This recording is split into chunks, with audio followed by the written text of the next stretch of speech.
This masked newbie streamer is entering a dungeon solo for the very first time. Sounds like the perfect recipe for becoming monster food. Instead, Subaru starts cutting through bat monsters so fast that he shatters every dungeon record. His stream instantly blows up, and managers from the strongest guilds jump in to see what kind of freak is speedrunning a dungeon like it's a tutorial. One girl in particular completely loses it over this mysterious masked guy, but the more she watches, the more worried she gets because Subaru is already heading straight for the boss room. The moment he opens the door, a gigantic werewolf warrior is waiting for him. The thing looks ready to rip him apart, but instead, it just starts sniffing him. The werewolf senses Subaru's insane strength and, scared to death, immediately decides that staying alive sounds like a much better option than fighting. So he just says our guy can pass. Too bad Subaru isn't interested in free passes. He tells the werewolf to attack first. The beast charges with a punch powerful enough to smash through a stone wall. Subaru casually dodges it, making the werewolf to get stuck,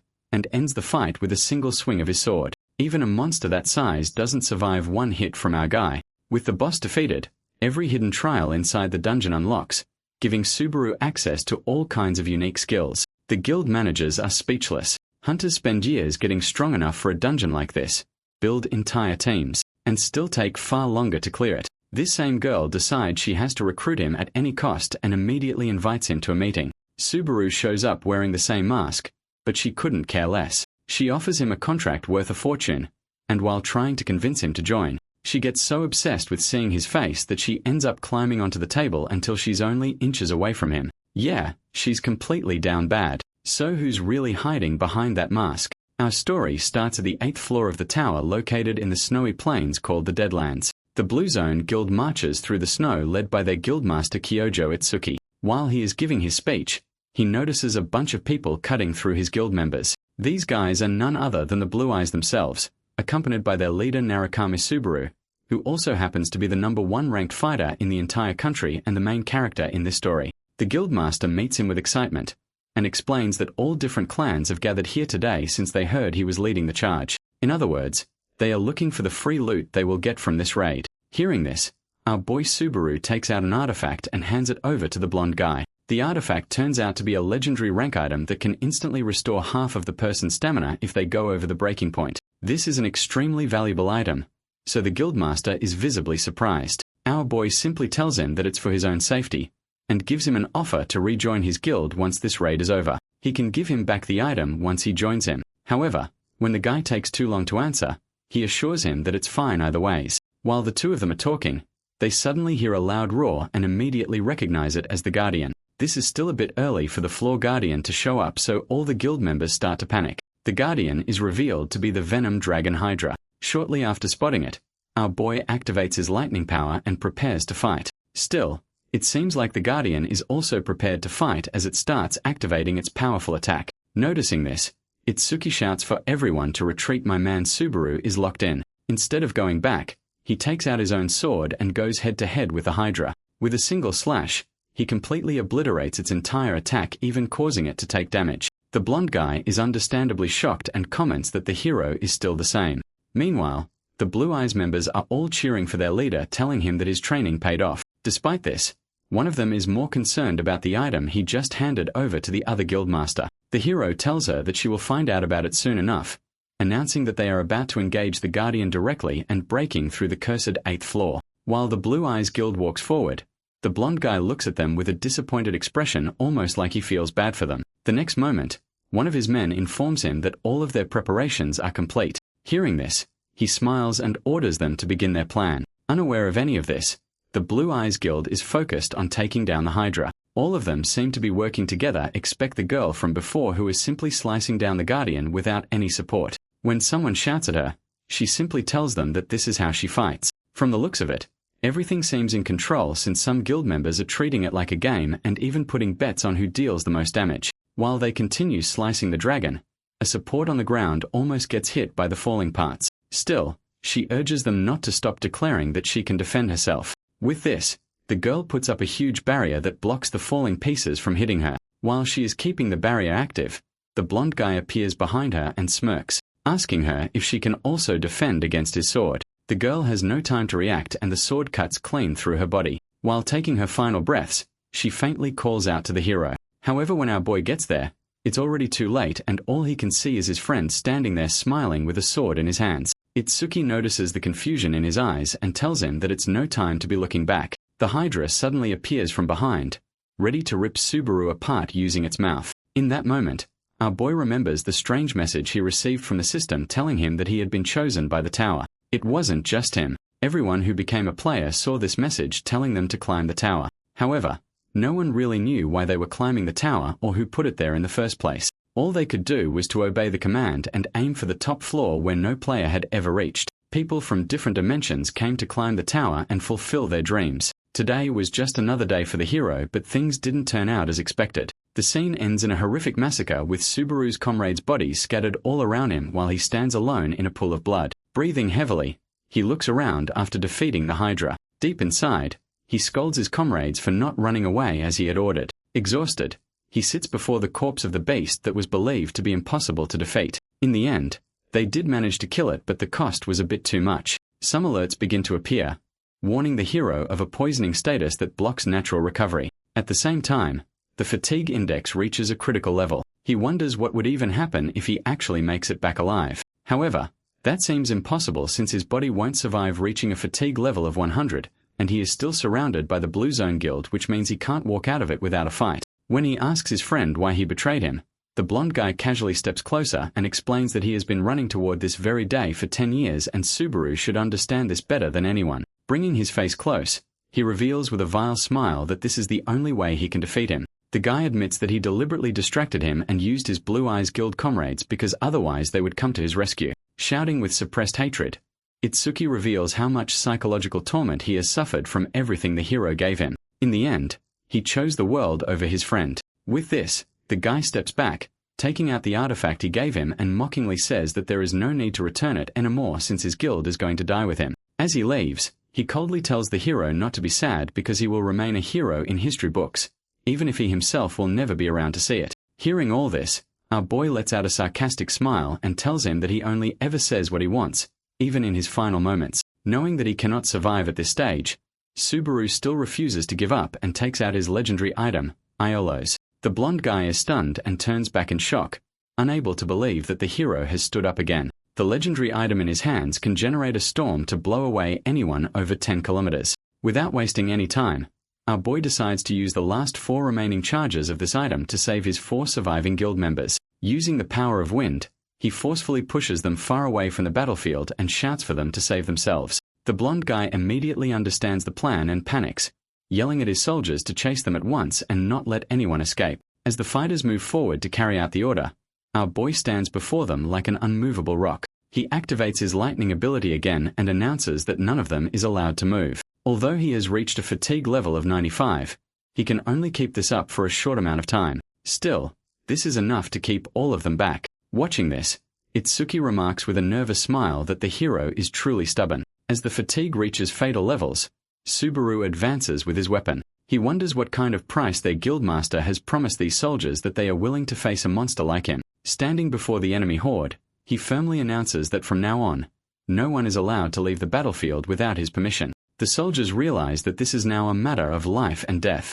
Gripping their weapons, they charge at him, shouting that they have no choice but to fight with all their strength. These lackeys have no chance against our boy and get picked apart like amateurs. Our boy knows that these soldiers can't kill his guild members, but he can't say the same about Itsuki. The guy is standing too far and he is too exhausted to chase him. With his fatigue level reaching 97, he realizes that he won't be able to stall for much longer. Suddenly, one of the soldiers slashes him in the back and his fatigue level reaches 98. As he turns around, the guy stabs him right through the chest with his spear. The thought of killing the legendary Subaru gets us excited for a second when our boy looks at him and asks if he actually believes he killed him. The next moment, lightning bursts violently from his body, electrocuting nearby soldiers and flinging them into the air like dolls. The attackers' bodies crash down around him and our boy finally drops to his knees from exhaustion. The remaining soldiers retreat in fear, whispering that he is a real monster who refuses to die even after falling. From a distance, the blonde guy watches the scene with a cold expression,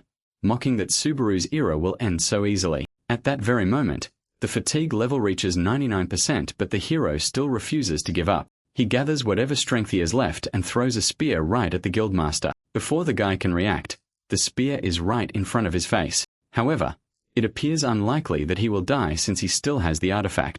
With this, Subaru's consciousness begins to fade and he begins to think how pathetic his end was. Even though he believes he killed the blonde guy, he regrets not being alive to see it. Suddenly, a foul smell assaults his senses, followed by unfamiliar noises. When he opens his eyes, he finds himself inside a metal trash bin in a filthy alley. Confused and stunned, he wonders if he is back on Earth. A blue status screen appears before him, displaying an unfamiliar name, Hosoi Subaru, Level 1. He stares at it in shock and denial. Putting more pressure on his mind, the hero faintly accesses the memories of this body where he witnesses him getting bullied by everyone for his name since he is too weak. Among these insults, he hears someone saying that Subaru died 20 years ago. Lost between denial and confusion, he wonders if he is trapped in some terrible dream. Panic sets in and he jumps out of the garbage container, collapsing onto the ground while gasping for breath. Nearby, he notices a player kit and quickly uses it to search for the Blue Eyes Guild. The results identify Blue Zone as its successor,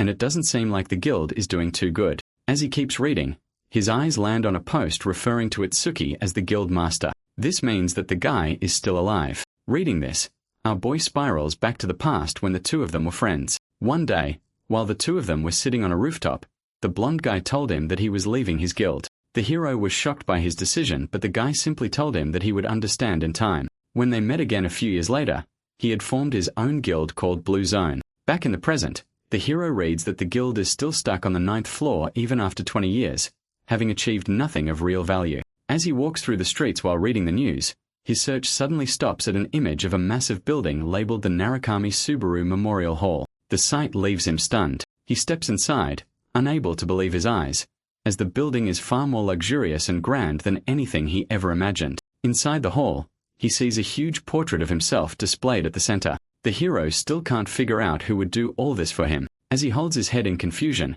he suddenly hears the voice of Itsuki being played over the big screen. The guy appears in a formal suit, smiling with false dignity as he declares that Subaru and the Blue Ice Guild no longer exist, and that Blue Zone alone is the rightful heir to their noble spirit. Subaru trembles with rage at this. He feels an intense hatred toward the guildmaster, realizing that it was not enough for him to have killed him and now he is also exploiting his memory. At that moment, the hero steps closer to his image and silently declares his determination to rewrite this false history from the very beginning. With his eyes fixed forward, he vows not to make the same mistake and swears that he will not waste this second chance. As he stands there, a small boy bumps into him from behind and falls to the ground. The hero quickly helps the child up, checking if he is all right. When the boy lifts his face, he freezes because he sees his old mask on the child's face. At that moment, the boy's parents rush over to check on their son, Minato. Subaru reassures them that it is nothing more than a light collision. He then notices something that leaves him speechless. The family in front of him, and in fact the entire crowd around him, are wearing masks identical to his old one. Shocked into silence, he touches his own face and looks around again, unable to believe what he is seeing. In that moment, Subaru recalls the blonde guy's sarcastic words about how he would remain an immortal hero in history, even if he died. With bitterness, the hero realizes that this scene is the living embodiment of those words. The next moment, his eyes fall on a massive portrait of himself, featuring his iconic mask, surrounded by candles and flowers arranged like a majestic funeral altar. Subaru grasps that the entire ceremony is a farce, carefully staged by the guild master to steal the glory of the Blue Eyes Guild and attach it to himself. As he stares at the pile of flowers, a familiar glow of blue energy catches his attention among the bouquets. He forcefully pushes through the crowd, ignoring the warnings of the people around him, and reaches the front row. Kneeling before the flower-covered altar, he picks up a distinctive blue flower that emits faint energy. He instantly recognizes its origin and is stunned to realize that it belongs to his former guild member, Asura Shu. Meanwhile, on a rooftop nearby, Shu feels relieved that another year has passed without incident. The girl standing next to him calls his actions reckless, since they almost got caught, and asks him why it is necessary to take such a risk every year just to offer flowers. The guy takes out his hood and quietly expresses his simple hope that Subaru will one day notice the flowers he offers. The girl doubts whether the hero is still alive, but they have never seen his body with their own eyes. Still, with the threat of Itsuki lurking above, they don't have high hopes of finding him. It's already been 20 years in hiding, and he still hasn't appeared to save them. As she says this, our boy rushes out of the building, gasping for breath while clutching the flower. At that moment, he becomes certain that his comrade is still alive. The scene shifts to his small, gloomy room, where he sits on his bed scrolling through a tablet, commenting on the poverty of the original owner of this body. There is no trace of the Blue Eyes Guild in the search results, yet the flower before him stands as living proof that Shu survives. The hero guesses that he is probably in hiding because of the guildmaster, since he won't him live after what he saw. He also begins to wonder if the other three managed to survive as well. In any case, he knows he can't reach out to them directly with the guildmaster around. He is still weak, and taking any reckless step would make things worse. His biggest priority right now should be to reclaim his past strength. Based on the memories of his current body, the player qualification tutorial is about to begin, and if his comrades are still alive, he will run into them sooner or later. The scene shifts to a massive arena where the test is being conducted. A trial supervisor named Hugo observes the candidate with a stern gaze. After defeating just 2 goblins, the guy has already reached his limit. The supervisor coldly remarks that he barely managed to pass and asks if he wants to advance to the next stage for additional rewards. Bro already knows he isn't built for this, so he refuses strongly and says that he is satisfied with just passing. Annoyed by the shouting, the supervisor threatens to fail him and presses the button to conclude his test. Even though he passes, the old man knows he won't make it past the tutorial. Among all the candidates so far, only Isaac Reinhardt's son managed to stand out after making it to the 20th stage. Everyone else was just trash. Suddenly, the old man hears footsteps approaching and checks his tablet for the player's name. He finds it interesting that he shares the same final name with the rank 1 player and comments that it's quite a burden to hold. Before he can even finish announcing the start of the test with 2 goblins, a violent gust of air passes by him. Turning in shock, he wonders if something just flew past him. Subaru stands amid splattered blood with a confident smile, confirming to himself that spending 2 days testing this body's limits was the right decision. He has discovered that this body possesses exceptional abilities far beyond his expectations. When the system asks whether he wants to attempt the next challenge, he immediately agrees, stating that he has no time to waste. Hugo's mouth hangs open as goblin heads fly through the air. As he carefully analyzes the hero's movements, he realizes that he is not swinging his sword randomly. Instead, he is reading his opponent's movements 2 or 3 steps in advance.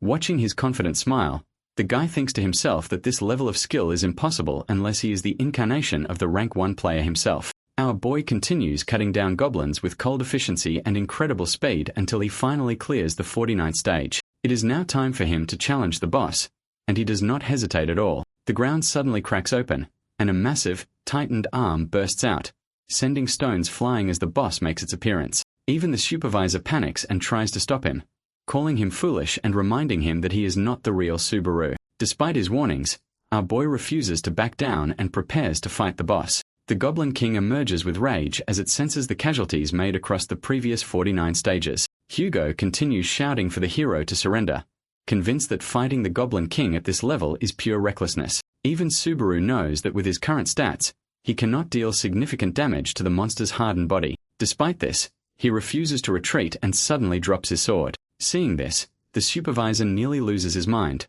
wondering if the young man has gone insane. The monster lunges forward with a crushing attack, but our boy has already noticed something unusual about the arena and is ready to exploit it. The boss suddenly halts when it feels a needle pierce its leg. The hero kneels on the ground, holding a set of sharp needles. With a sarcastic smile, he challenges the monster, proposing a contest to see who falls first. He makes it clear that before the monster can even touch him, he will turn it into a pincushion. The next moment, our boy launches the needles at lightning speed, striking the monster's eyes and face with extreme precision. Enraged, the monster swings its massive axe wildly, while the hero simply moves around it, dodging every attack. While fighting, he recalls past lessons taught by Reina about rotational force and throwing power. That's how she once scolded him for improper technique and taught him that if a thrower understands their center of gravity, even a fountain pen can become a lethal weapon. Applying those lessons perfectly, Subaru strikes the monster's vital points with pinpoint accuracy, hitting the exact center every time.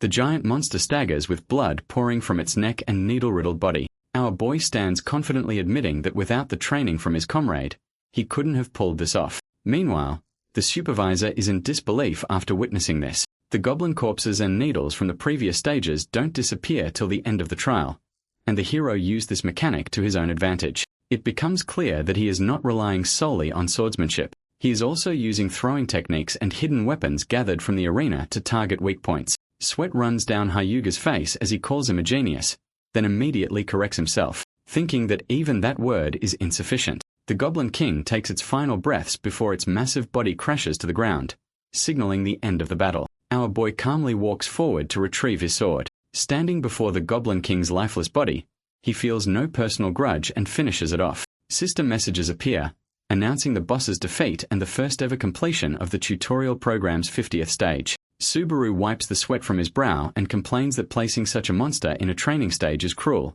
since it's still just a tutorial. Suddenly, notifications pour in for level ups, credits, and achievement points. The tutorial shop opens, usable only at this stage. The hero freezes when he sees that he has accumulated 2,425 achievement points. He begins browsing the store and notices that normal tools are priced between 5 and 200 points, meaning he has an overwhelming surplus. Subaru's attention first settles on the unnamed Demon Blade. It is a rare weapon priced at 1,000 points, designed to increase cutting power by consuming the user's stamina and mental energy. The offer feels tempting, but our boy quickly remembers that his lightning skill already drains his health. Putting the sword together with that skill would turn combat into a serious gamble. His gaze then shifts to the holy sword Miranda, which costs 1,400 points. This weapon reduces fatigue and allows the user to fight for longer periods. The hero realizes that what he needs right now is not raw destruction, but safety. He becomes stuck between the demon sword and the holy sword,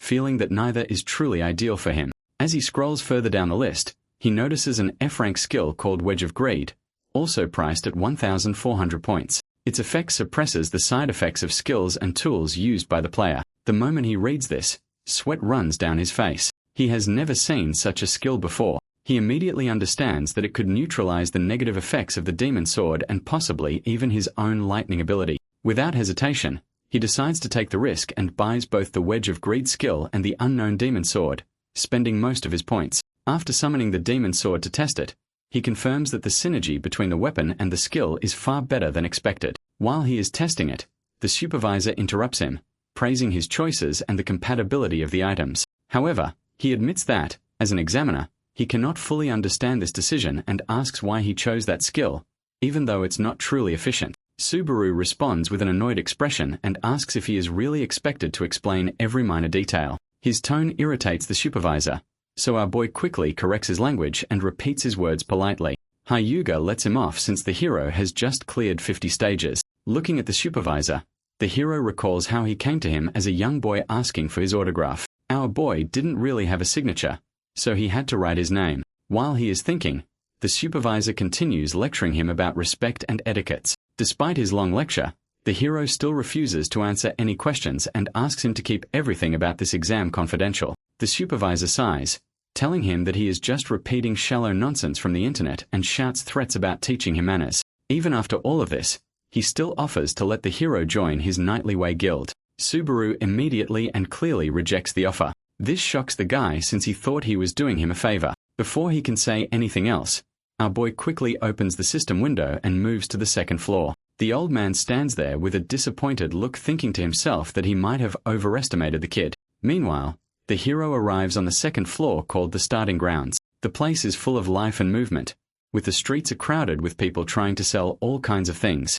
Meanwhile, our boy can't help but realize that this is his second life and he needs to make it count. Memories of his old comrades sitting around a fire surface in his mind, and he silently vows to avenge them and the cruel end they once met. With that in mind, he heads toward the training building and requests a private room to test his new skills and equipment. An old employee asks him lazily which floor he came from. Subaru answers briefly that he has just climbed up. The employee points toward the corridor and suggests room 1, which contains a straw dummy and is most suitable for his level. However, the hero surprises him by requesting room 5 instead. The employee stares at him in extreme disbelief and warns him that it would be a waste of money, advising him to stick with the first room. Subaru thanks him for the concern but insists on booking room 5 for 30 minutes. Despite all the warnings, the hero ends up spending 50 credits for the room and walks away. The rooms are arranged by difficulty, so it's understandable why people would look at him weird. Our boy finally enters room 5 and takes out his demon blade for a test run.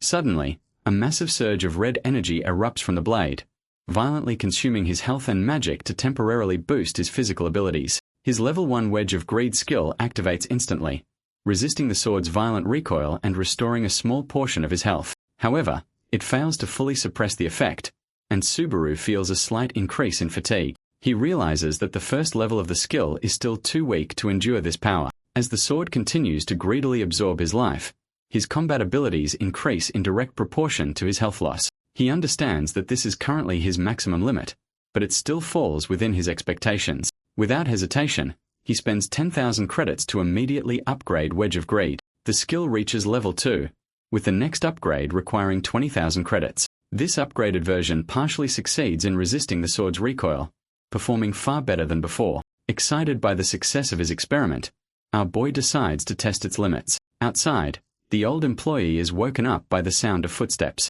He notices the hero leaving and thinks of it as a dream. Then all of a sudden, he remembers that a rookie booked room 5 to 10 minutes ago and goes to check on him. However, when he opens the door, he cannot believe his eyes. Everything inside has been completely destroyed by something that doesn't seem human. Meanwhile, our boy wakes up in his hotel room, still feeling stiff from training. Sitting in the hotel lobby, he can't help but wonder what would have happened if he had a normal weapon. Still, leveling up his skill turned out to be the correct move as it allows him to actually use the blade. Reviewing his status window, he acknowledges that under normal circumstances, he would not even be able to lift a magic sword, let alone use one. Lucky for him, the synergy between Wedge of Greed and the sword is perfect, and if things go well, it'll work with lightning too. His excitement quickly fades when he checks his remaining balance, which is barely over 50 credits. Upgrading the skill further requires 20,000 credits, but right now, bro doesn't even have credits to buy food. A loud voice suddenly interrupts his thoughts.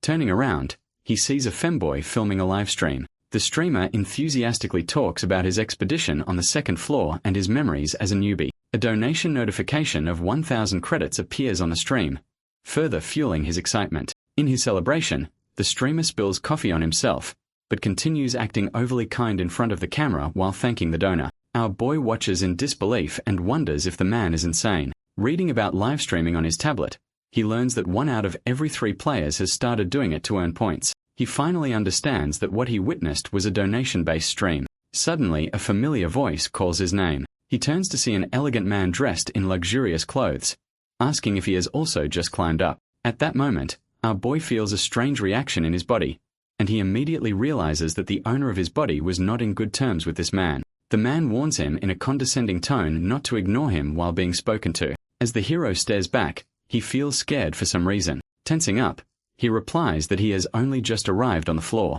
The man sits down and sarcastically remarks that he never expected someone so weak to pass the tutorial. Subaru remembers the man as Isaac. He is the same guy who cleared 20 stages in the starting exam. According to the memories of the body's owner, Isaac used to bully him every day, even hitting him for not obeying his orders. Remembering all this with bitterness, Subaru reflects on how weak the previous owner was for not doing anything about the bullying. He finally understands why he was inside a trash can when he woke up. Back in the present, Isaac proudly boasts about clearing 20 stages and breaking his father's record. He brags that even the supervisor admires him, and claims he received a B rank skill as a reward, stating that it is the highest possible rank in the tutorial. In all this yapping, the guy mentions that he'll have a drink to celebrate. Hearing this, our boy casually tells him to take it easy and decides to leave. Before he can get up, Isaac suddenly orders him to stop and bring him some coffee. As the hero looks at him in confusion, the guy gets mad and asks him what is going on since he has been staring at him weirdly. Instead of being intimidated, the hero simply gets up telling him that he doesn't have any spare credit. He turns to leave, but the guy suddenly grabs his hand tightly and threatens him, reminding him of the fate of runaway trash. Subaru stares back with a cold expression and advises him to let go for his own good. Instead of letting go, the guy warns him against arrogance, and calls him by name in a degrading tone. Subaru realizes that causing a scene in such a crowded place would not benefit him. Just then, Isaac starts, claiming that he was only playing with him like they did in the old days. He releases his arm and continues mocking him that he must have been out of his mind after barely passing the tutorial. While our boy stares at him in silence, the guy steps closer and with clear disdain, implies that he might be thinking of fighting back. He reminds him of his father's influence, and hints that he has the power to make people disappear quietly. Laughing arrogantly, Isaac walks away and casually advises the hero to be careful. Our boy internally feels disgusted by this, since the guy just called him a friend. We learn that there are 2 main ways to grow stronger. The first is clearing tower trials in a virtual space, where players gain power and rewards under relative safety. The danger there only results in losing credits and progress, with no risk of real death. The second method is hunting in the real world, outside safe zones or inside dungeons. Although growth through hunting is much faster, The danger is real and lethal. Death in hunting grounds means true and permanent death, as monsters show no mercy. Because of this, most players avoid hunting and prefer the safety of virtual trials. We see several monsters dead in a dark and terrifying orc dungeon. Even though real-world hunting offers faster growth, it is extremely dangerous. Our boy sits exhausted in front of the corpse of a massive monster and realizes that safety always means slow progress, while danger brings speed. He pulls out his tablet to check the news and is shocked when he sees a live stream. Someone is impersonating him, wearing the same mask and greeting more than 8,000 followers while announcing a challenge of the third floor. Subaru feels disgusted by the many copycats exploiting his name and mask. Suddenly, a new mission appears on the stream by a person named Narukama. Subaru is an idiot, offering a reward of 20,000 credits for clearing the stage. The imposter accepts it with exaggerated gratitude and excitement. More absurd yet profitable missions appear, all with huge rewards, leaving our boy staring at the screen in disbelief. The streamer enthusiastically thanks his supporters and promises to fulfill their requests. Subaru bitterly compares this easy money-making streamer to his own situation, where he risks his life fighting monsters. He looks at his miserable balance, barely over 50 credits, and laments the huge profits that Clown is making. Letting out a sorrowful sigh, he decides to return to work, acknowledging that fighting is his only option. Our boy draws his bloodstained sword and prepares to face more monsters. A new group of enraged orcs appears, and he rushes toward them. Suddenly, the boss emerges with a terrifying aura. The hero jokes that he might not have poison needles this time, but he has something even better. Using the Wedge of Greed skill, he absorbs his own health to amplify his power. With an evil smile, he declares that he can't waste time on trash monsters and crushes an orc's head with his foot. Then he launches himself forward at supernatural speed, slicing through enemy ranks, jumping over the orc general, and delivering a single decisive sword strike that kills the boss instantly. A dungeon completion notification appears as our boy stands victorious among the remains. Later, he takes out his old mask and stares at it, wondering if he is going to wear it again. Looking at himself in the mirror, he realizes that he can get a ton of viewers if he pretends to be Subaru, because in reality, he is actually him. With this, our boy finally decides to start his own livestream using his actual name. Meanwhile, in the main building of Azure Sky Entertainment, a female employee watches a livestream in anger, then suddenly screams in shock. Her colleague rushes over to ask what happened, only to see her pointing at the screen in disbelief. Turns out that she is mad at some streamers for not being able to clear a stage. Her colleague tries to calm her down, and reminds her about the self-censorship system that penalizes foul language. He then asks about the streamer's identity. Still in shock, she answers that the name is Tsubakichi, making him wonder whether this is another Subaru ripoff or something new. She points out that the original Subaru's absence has allowed imitators to take the place of the real legend. This makes her mad since it's killing the entire platform. The guy shouts at her not to say stuff like this since these streamers are their livelihood. Wicca is still mad since she thinks it's disrespectful to actual players who are trying to climb the tower. Hearing this, the guy asks her why she isn't climbing the tower herself. She casually answers that boredom was the reason and scolds him emotionally, reminding him that he also gave up. The guy thinks to himself that the only reason she started climbing the tower was to see Subaru in person. After he died, she had no motivation left to try. Suddenly, she screams again and points at the screen. Her colleague rushes over anxiously, assuming she has found another weirdo wearing Subaru's outfit. He angrily complains that she is watching a zero-view stream from the second floor and calls it an insult to her job as a talent scout. Wicca, however, stares at the screen in awe and softly admits that whenever she sees someone wearing that mask, she cannot help but feel hope. Suddenly, the two of them hear a beep and the guy loses 1,000 credits for cursing earlier. Meanwhile, our boy walks through the starter dungeon on the second floor, commenting that it isn't that difficult, but he is still feeling a bit of pressure since someone is watching his stream. One of his two viewers asks him if this is his first time in this dungeon. When the hero confirms it, the guy warns him not to go further since he is just a rookie. Suddenly, a bat monster appears in front of the hero while he is looking at the screen. Without even looking away, he grabs it and throws the monster away, asking if there is any problem with having no experience. As our boy continues moving deeper into the dungeon, his viewer count reaches 3. One of the viewers praises his quick reaction, while another one named Love Money advises him not to be greedy and to wait for a team. The hero thanks him for the advice but politely rejects it, stating that it is not possible since prefers to challenge things alone. This provokes mocking reactions from viewers,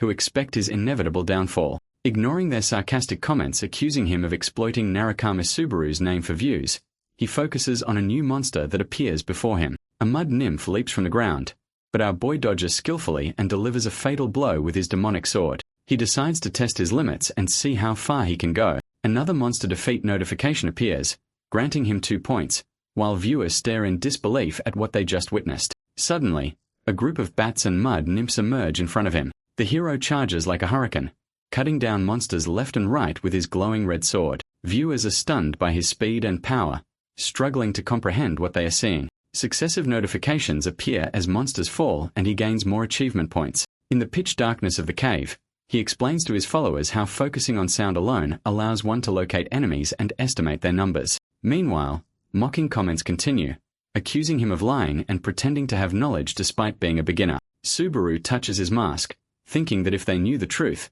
they would understand what is going on in his mind. Still, the doubtful comments keep coming. Our boy reminds himself that the points he has collected so far are still insufficient, and he wants to earn as many achievement points as possible before leaving this place. Viewers notice him going forward and mock him for not doing any research. Suddenly, our boy stops and looks up. He freezes in shock at the sight before him. The ceiling of the cave is completely covered with countless one-eyed bats. All of them open their glowing red eyes at once. Viewers are convinced that Subaru is certain to die this time. At that moment, a mission notification appears from a viewer offering only 100 credit in exchange for killing all the monsters. Everyone thinks that the guy wants him to die and jokes about it. Subaru, however, calmly accepts the challenge, shocking everyone, and sincerely thanks the viewer for the 100 credits. The scene shifts back to the broadcasting company, where Kiyoharu sits angrily, slamming his desk in frustration over a player since he retired before clearing the 6th floor. He apologizes for disturbing the girl, but she is fully focused on something else. When he asks her what it is, she reacts in shock, making him think that she is referring to his gambling. However, it turns out that she is still watching Subaru's stream, and right now, our boy is going crazy on those bats. Viewers flood the comments in disbelief, unable to accept that this is happening on the 2nd floor at a beginner level. In the middle of the battle, our boy recalls the words of his former guild member, Shiyu. He once praised him, saying that even when he changes his sword's direction mid-strike, his breathing and focus never waver. It looks as if he cuts everything down in one blow, but in reality, he calculates the enemy's fluid movements in advance and plans his actions accordingly. The hero remembers replying that he does not think about anything special, which only confused the guy further. Returning to reality, our boy continues tearing through the bats and advancing forward. While fighting groups, he does not target enemies individually. Instead, he explains to the viewers that one-eyed bats always attack headfirst, and the greater their numbers, the bigger the openings they leave.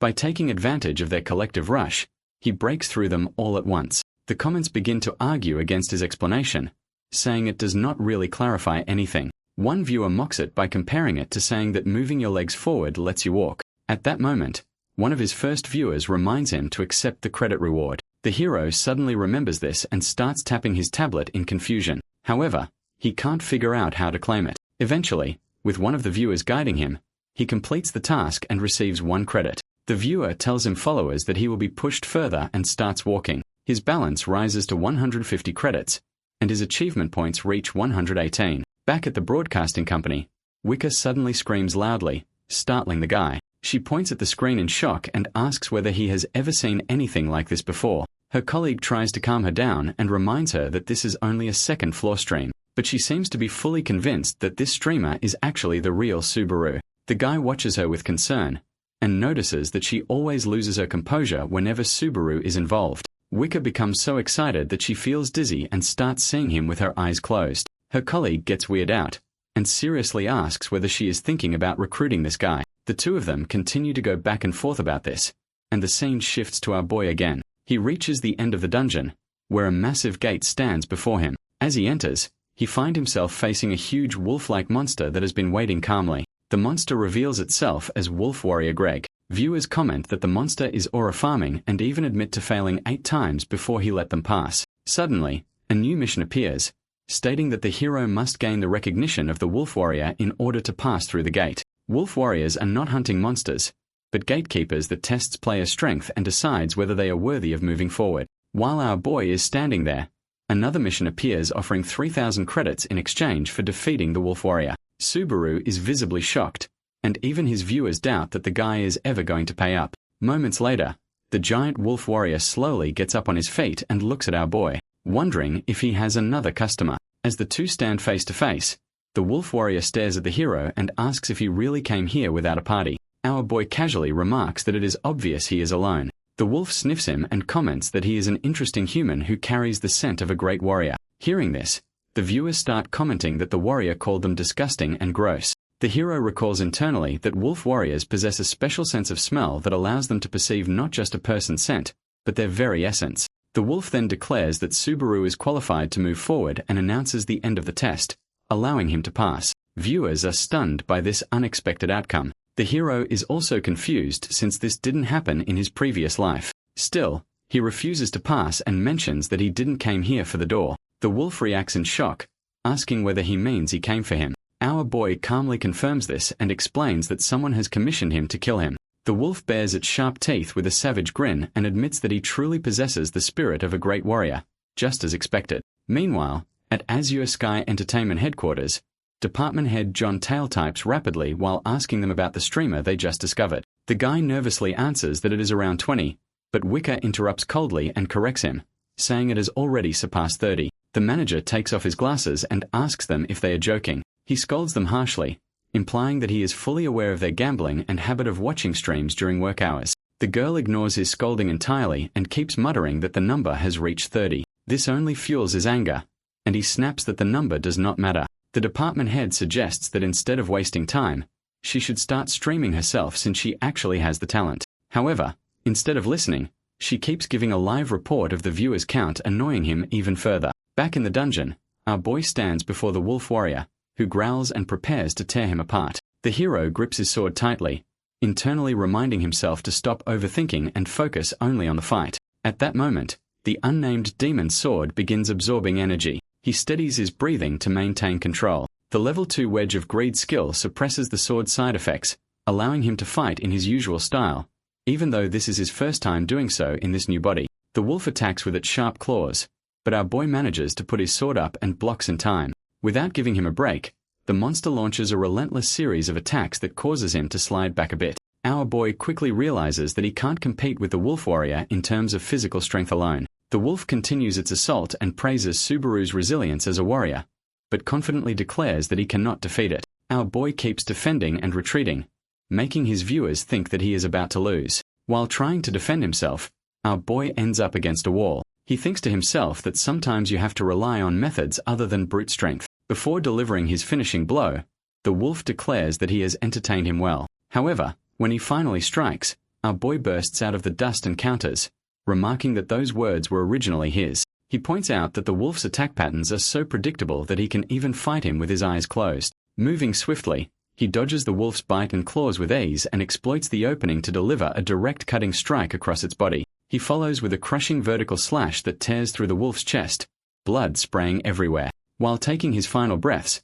the wolf warrior acknowledges his strength and calls him a great warrior. With this, he sees a system notification announcing his victory. His level increases twice, along with boosts to strength and agility. Humans confirm increases in concentration and mana, and he receives 500 achievement points at once. The livestream comments explode with shock and disbelief that a single person defeated this monster alone. Subaru breathes and finally announces that he defeated the beast. The viewer count reaches 56, and people praise the boldness of the one who sent the impossible mission. After getting his credits, the hero promises to use them effectively. Since he has cleared the dungeon, the massive gate before him begins to open slowly. While walking out, our boy suddenly senses a strange vibration in the atmosphere, which viewers also notice through the screen. A large interface appears, showing multiple trial paths such as ice, fire, earth, poison, metal, soul, thunder, and more. The screen fills with available choices, shocking the viewers. One mentions that the maximum number of trails is 16,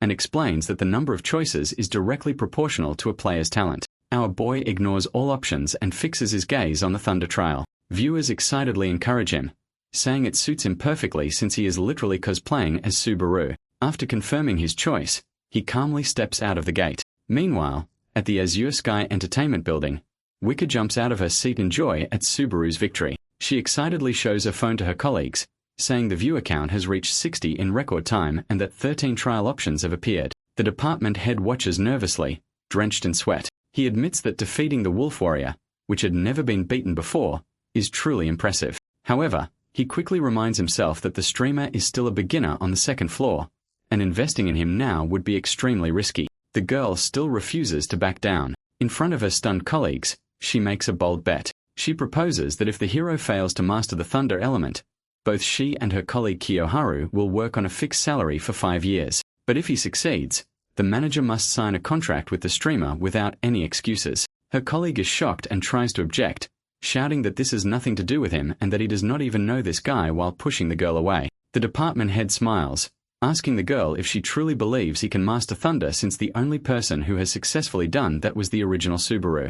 The girl laughs and comments that they'll never know until they try. Hearing this, John agrees to the bet. The scene shifts back to the test arena, where the system announces the start of the thunder trial. Looking around, our boy wonders where he is when suddenly someone shouts a warning and rushes forward, pushing him away just in time. A massive explosion follows, and something heavy crashes into the ground, sending debris flying everywhere. When the dust settles, the hero notices a giant monster holding a massive weapon. The guy who saved him shouts at him, asking if he is really trying to die. At the same time, a system message appears informing the hero that his mission is to defeat the fragment of the Titan race. Subaru kneels on the ground in shock, wondering why such a monster has appeared here. The viewers also begin questioning why a monster from the Titan race appeared during the lightning test. Subaru stares at it nervously and quickly realizes that it is a boss-class monster that should only appear in the second half of the test. As the Titan prepares to attack, he wonders if killing the wolf warrior Greg has changed something about this trial.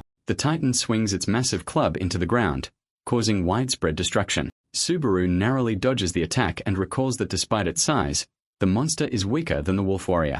The person who saved the hero earlier yells at him, accusing him of wasting that effort and ordering him to run immediately. Our boy decides to end the battle quickly before any further interference. He draws his sword and increases his stats to prepare for the monster's next attack. As the Titan finally attacks, he leaps back, causing it to hit the ground instead. Instead of retreating, our boy launches himself forward and runs along the monster's arm at lightning speed. The creature becomes confused, unable to understand what is happening, until he leaps into the air behind it. The hero lands on the Titan's shoulder and drives his sword in deeply. The monster roars in pain, but he remains cold and focused, irritated by the noise. With a decisive final strike, he silences it permanently, causing the monster to collapse lifelessly to the ground. A system message announces the defeat of the fragment of the Titan and confirms that the fourth stage is cleared. Viewers watching the stream are stunned and cannot understand how he reached the fourth stage so suddenly. Notifications appear, informing him that his level has increased, along with boosts to strength, speed, stamina, and mana. He also receives 4,000 achievement points and 2 rare items, the Titan's heart and an item called Thunder. Comments flood in, expressing shock at the generous rewards and the unprecedented achievement of clearing stages 1 through 4 in a single sequence after defeating the wolf warrior. The man who saved Subaru earlier runs back toward him, out of breath. Viewers identify him as Falcon. He is visibly shaken and struggles to process what he just witnessed. The hero calmly wipes his sword and indirectly implies that the answer to his question is obvious. He strikes a heroic pose and declares that he is here to defeat the Titan, though the comments mock him for being too dramatic. The scene shifts to a peaceful village. Our boy enters an inn and sits on the bed to rest. Suddenly, the viewers start demanding to see the items he obtained, expecting them to be magic or high-rank equipment. The hero agrees with a smile, admitting that he is also curious. He first displays the Titan's heart, which is a ring that increases stamina and improves healing.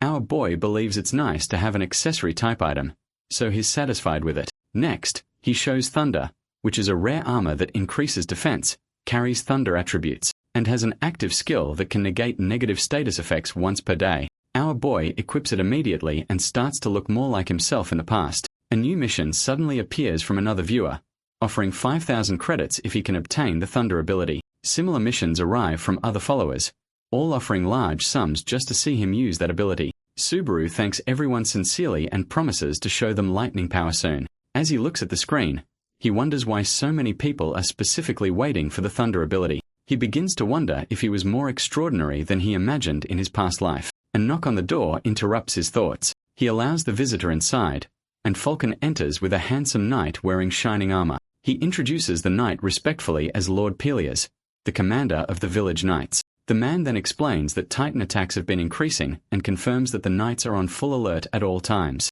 Villagers have been advised to stay indoors unless absolutely necessary. This is the reason they found it strange to see an outside here. The Knight Commander thanks the hero on behalf of the villagers, acknowledging that he protected the village in his absence. Our boy responds modestly, saying he only did what felt natural. Observing the commander closely, he recognizes him as a brave knight who stands like a fortress for the village. The man reveals that they have successfully located the Titan leader during reconnaissance, and declares his intention to risk his life and surround the enemy in its domain. He then bows before Subaru and humbly asks for help in saving the village from this imminent threat. Meanwhile, several comments appear on the livestream, with some trying to warn the Knight Commander. Our boy already knows that Peleus is supposed to die in the next stage. Despite knowing this fate, he shakes his hand and agrees to cooperate. As the commander thanks him, a system notification announces the start of the 5th stage, titled Survival. As the Knight Commander leads them away from the village, our boy notices that people are commenting more frequently on his livestream.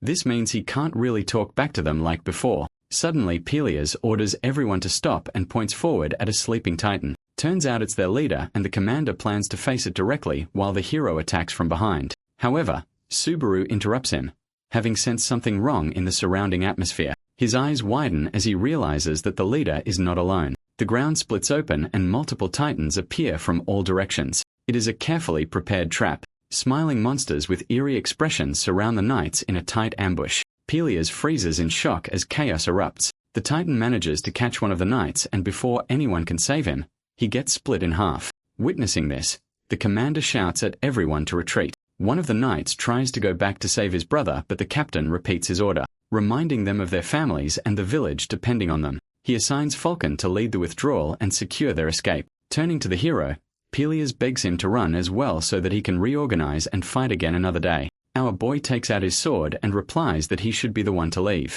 The commander is confused and asks him what he means. The hero walks towards the Titan army and mentions that he won't be able to move freely if he is around, and they both might end up dying. After resisting at first, the commander finally agrees, promising to gather the soldiers. As he retreats, he shouts his gratitude and begs Subaru to stay alive. With him gone, our boy charges at the Titan army, telling them that he is their opponent. He moves between their legs at lightning speed, striking with precision and dropping enemies one after another. System notifications appear, confirming the death of 2 Titans and earning him 20 achievement points. Subaru admits to himself that even if this is just a test, he can't afford to leave anyone behind. While running away, the commander stops for a bit and looks back, torn by guilt and fear as the hero is surrounded. Viewers begin calling the situation suicidal, pointing out that he didn't need to stay back and fight. But our boy thinks differently. Remembering Peleus' fate in the original story, he realizes that with his current strength, he may be able to change it.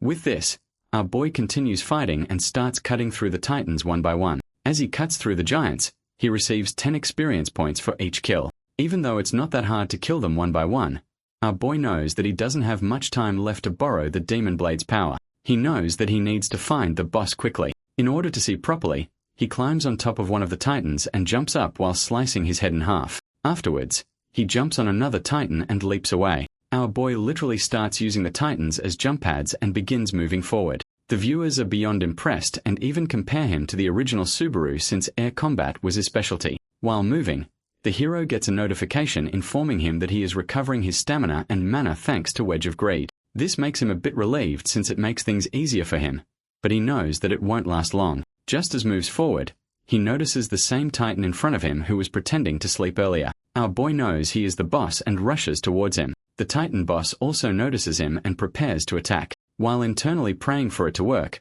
Subaru unleashes his thunderclap ability, causing a huge burst of thunder to come out of his body. The loud noise and the bright light make all the Titans disoriented. Taking advantage of this situation, the hero leaps forward and stabs the leader directly in his head. His sword pierces through the Titan's thick skull, putting him down. A system message announces the defeat of the Titans and the successful completion of the 5th survival stage, declaring it an extraordinary achievement. His level increases by 2, along with an increase in his overall attributes. The livestream chat explodes with shock since no one has ever defeated the Titan boss. Our boy looks up in a dramatic fashion and thinks to himself if he were a manga protagonist, this would be the perfect time for him to end everything. However, he doesn't get that luxury in his life since his Wedge of Greed skill fails to resist the sword's negative status. Subaru lands on the ground, gasping for air. He knows that even if he finishes the stage, the monsters will keep on coming until he finishes the actual trial. Ironically, this was the same mechanic he used to abuse in order to get more points.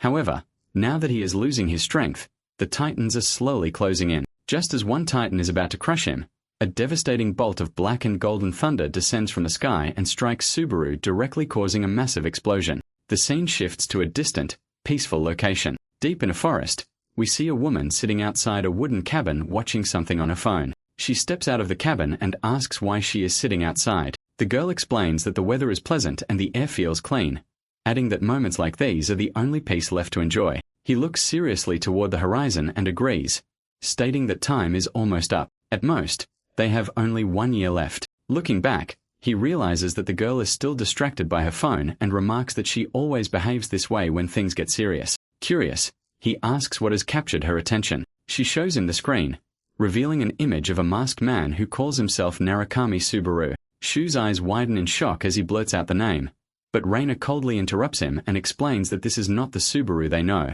She shows him the livestream and clarifies that this is merely a streamer using the same name while currently taking the second floor test. As the guy stares at the screen in disbelief, she firmly states that if the hero had truly survived that day, Itsuki would have been dead by now. The white-haired guy doesn't want to hear any of this, so he ends the discussion and leaves, telling her to forget it. She calls out to him, sharply asking how long he plans to hide in that boy's shadow. Shu coldly counters by asking why she herself is watching the stream if she truly believes that. The girl responds that she is only killing time. Suddenly, her eyes widen in shock as she stares at the screen. Noticing her reaction, he also looks and freezes in disbelief. Back on the battlefield, a massive explosion of golden lightning shatters the ground and blasts the Titans in every direction. As the dust settles, our boy stands amid an electrical aura. A system notification appears, announcing that he has acquired the Thunder skill and asks if he wants to continue the trial or transfer out. Witnessing all this, the chat erupts in disbelief. The hero himself is stunned, realizing that this place should not have been where the skill was learned. According to the skill description, it's an A+ rank ability that drains the user's stamina and mana in order to use thunder. As the Titans begin regrouping, our boy silently thanks fate for surviving. Since he has acquired thunder, he can now claim the rewards for all the missions he received from his viewers. This puts him at a total of 20,000 credits. Remembering that gratitude should be returned, he prepares to fight again. As the remaining Titans roar and charge toward him, our boy spends all of his 20,000 credits on upgrading his skill and prepares to put on a show for his viewers. Now that his skill can resist the violent backlash of his thunder ability, he decides to start by using it on his hand. When the Titans get close, he envelops his sword with thunder and prepares to go wild like the old days. The next moment, Subaru brings the sword down with immense force, creating a massive rift of red energy and lightning that tears through every single Titan in front of him. Even though it's a powerful ability, it leaves him drained and he realizes that he misjudged how much energy to use. Suddenly, his body starts to wobble and his sword sinks into the ground to support him. At that moment, a group of armored knights led by the commander rushes toward him. After Pelias spots him collapsing and shouts in shock as he runs forward, Subaru's exhausted body gives in and he starts losing consciousness. In those final moments, he sees the commander running towards him and mutters in surprise that he actually came. Elsewhere, we see Wicca sitting anxiously on her chair while waiting for a response from the hero. Her colleague asks the department head if it's really that big of a deal, but the guy simply tells him that he doesn't know how women think. Meanwhile, the girl is having a panic attack since she believes that Subaru might not like the email she sent. The others are confused and ask her what she is worried about since it's just a business email. The girl shouts back, admitting that she is a devoted fan of the actual Subaru before being a manager, so she can't help it. She mentions that in the past, only the real Subaru had the thunder ability, but now his clones have also started to acquire it.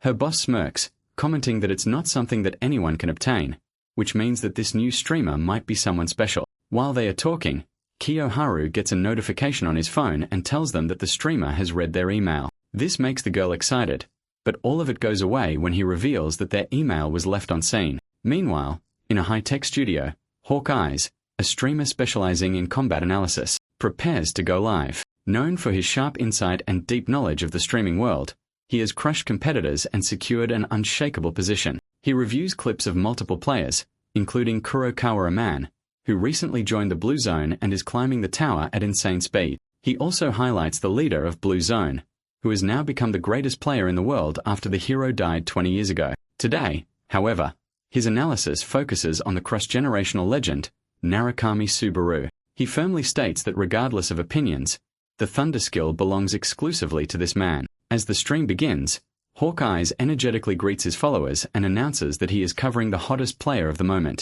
He starts reviewing the combat footage and warns viewers not to judge too quickly. What he sees soon leaves him stunned. Sweat drips down his face as he stares at the screen in disbelief, marveling at the player's focus. He explains that the hero learned the thunder skill moments ago, yet already uses it beyond human limits. Hawkeyes points out that he controls the skill with extreme precision, injecting exactly the required amount of energy into his sword without wasting a single drop. He confirms that such precise control and flawless judgment means Subaru makes no mistakes throughout the fight. Wondering where such a monster came from, the analyst realizes that most of his viewers don't even know what is going on. With absolute confidence, he declares that this boy will undoubtedly become a major name, and that he will personally keep watching him. Before ending his analysis, Hawkeyes remembers his closing remark. With a serious gaze and shining eyes, he declares that purely in terms of control, this new player might even surpass the original Narukami Subaru at his peak. Meanwhile, inside the tower's break room, our boy wakes up on his bed, gasping for air. System messages appear, stating that the 6th stage is pending, and that his physical fatigue has fully healed. The hero decides to temporarily pause his attempt. Although the system allows it due to his cleared stage and 0 fatigue, he feels that while his body has recovered, his mind remains exhausted. He picks up his device and thanks his followers for watching. Just then, the hero notices that his viewer count has increased up to 700, which makes him wonder why everyone is watching him. He apologizes and informs them that he will stream after taking a day off. After ending the stream, he leaves the break room and heads toward the waiting area. While walking, he checks his phone and notices an incoming message from Waker of Azure Sky Entertainment's management department, reminding him to check out the email they sent him earlier. Subaru stares at the phone and wonders if this is just random spam. The name Azure Sky Entertainment sounds unfamiliar to him. The scene shifts to a classic outdoor cafe, where Subaru sits while drinking coffee and browsing his phone. He looks up information about the company and learns that it is a massive multi-channel network that mainly manages streamers and invests heavily in supporting them. He is surprised at how much the world has changed, to the point where companies now specialize entirely in this field. He realizes that Azure Sky is one of the major leaders in the entertainment industry.